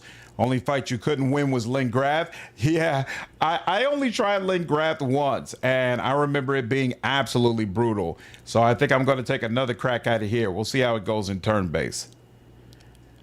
Thanks, Sod. Glad you enjoyed it, man. Have a good night. Take care, CJ. Night Court. Glad you enjoyed it, man. Looking forward to seeing you again. You all have a good night.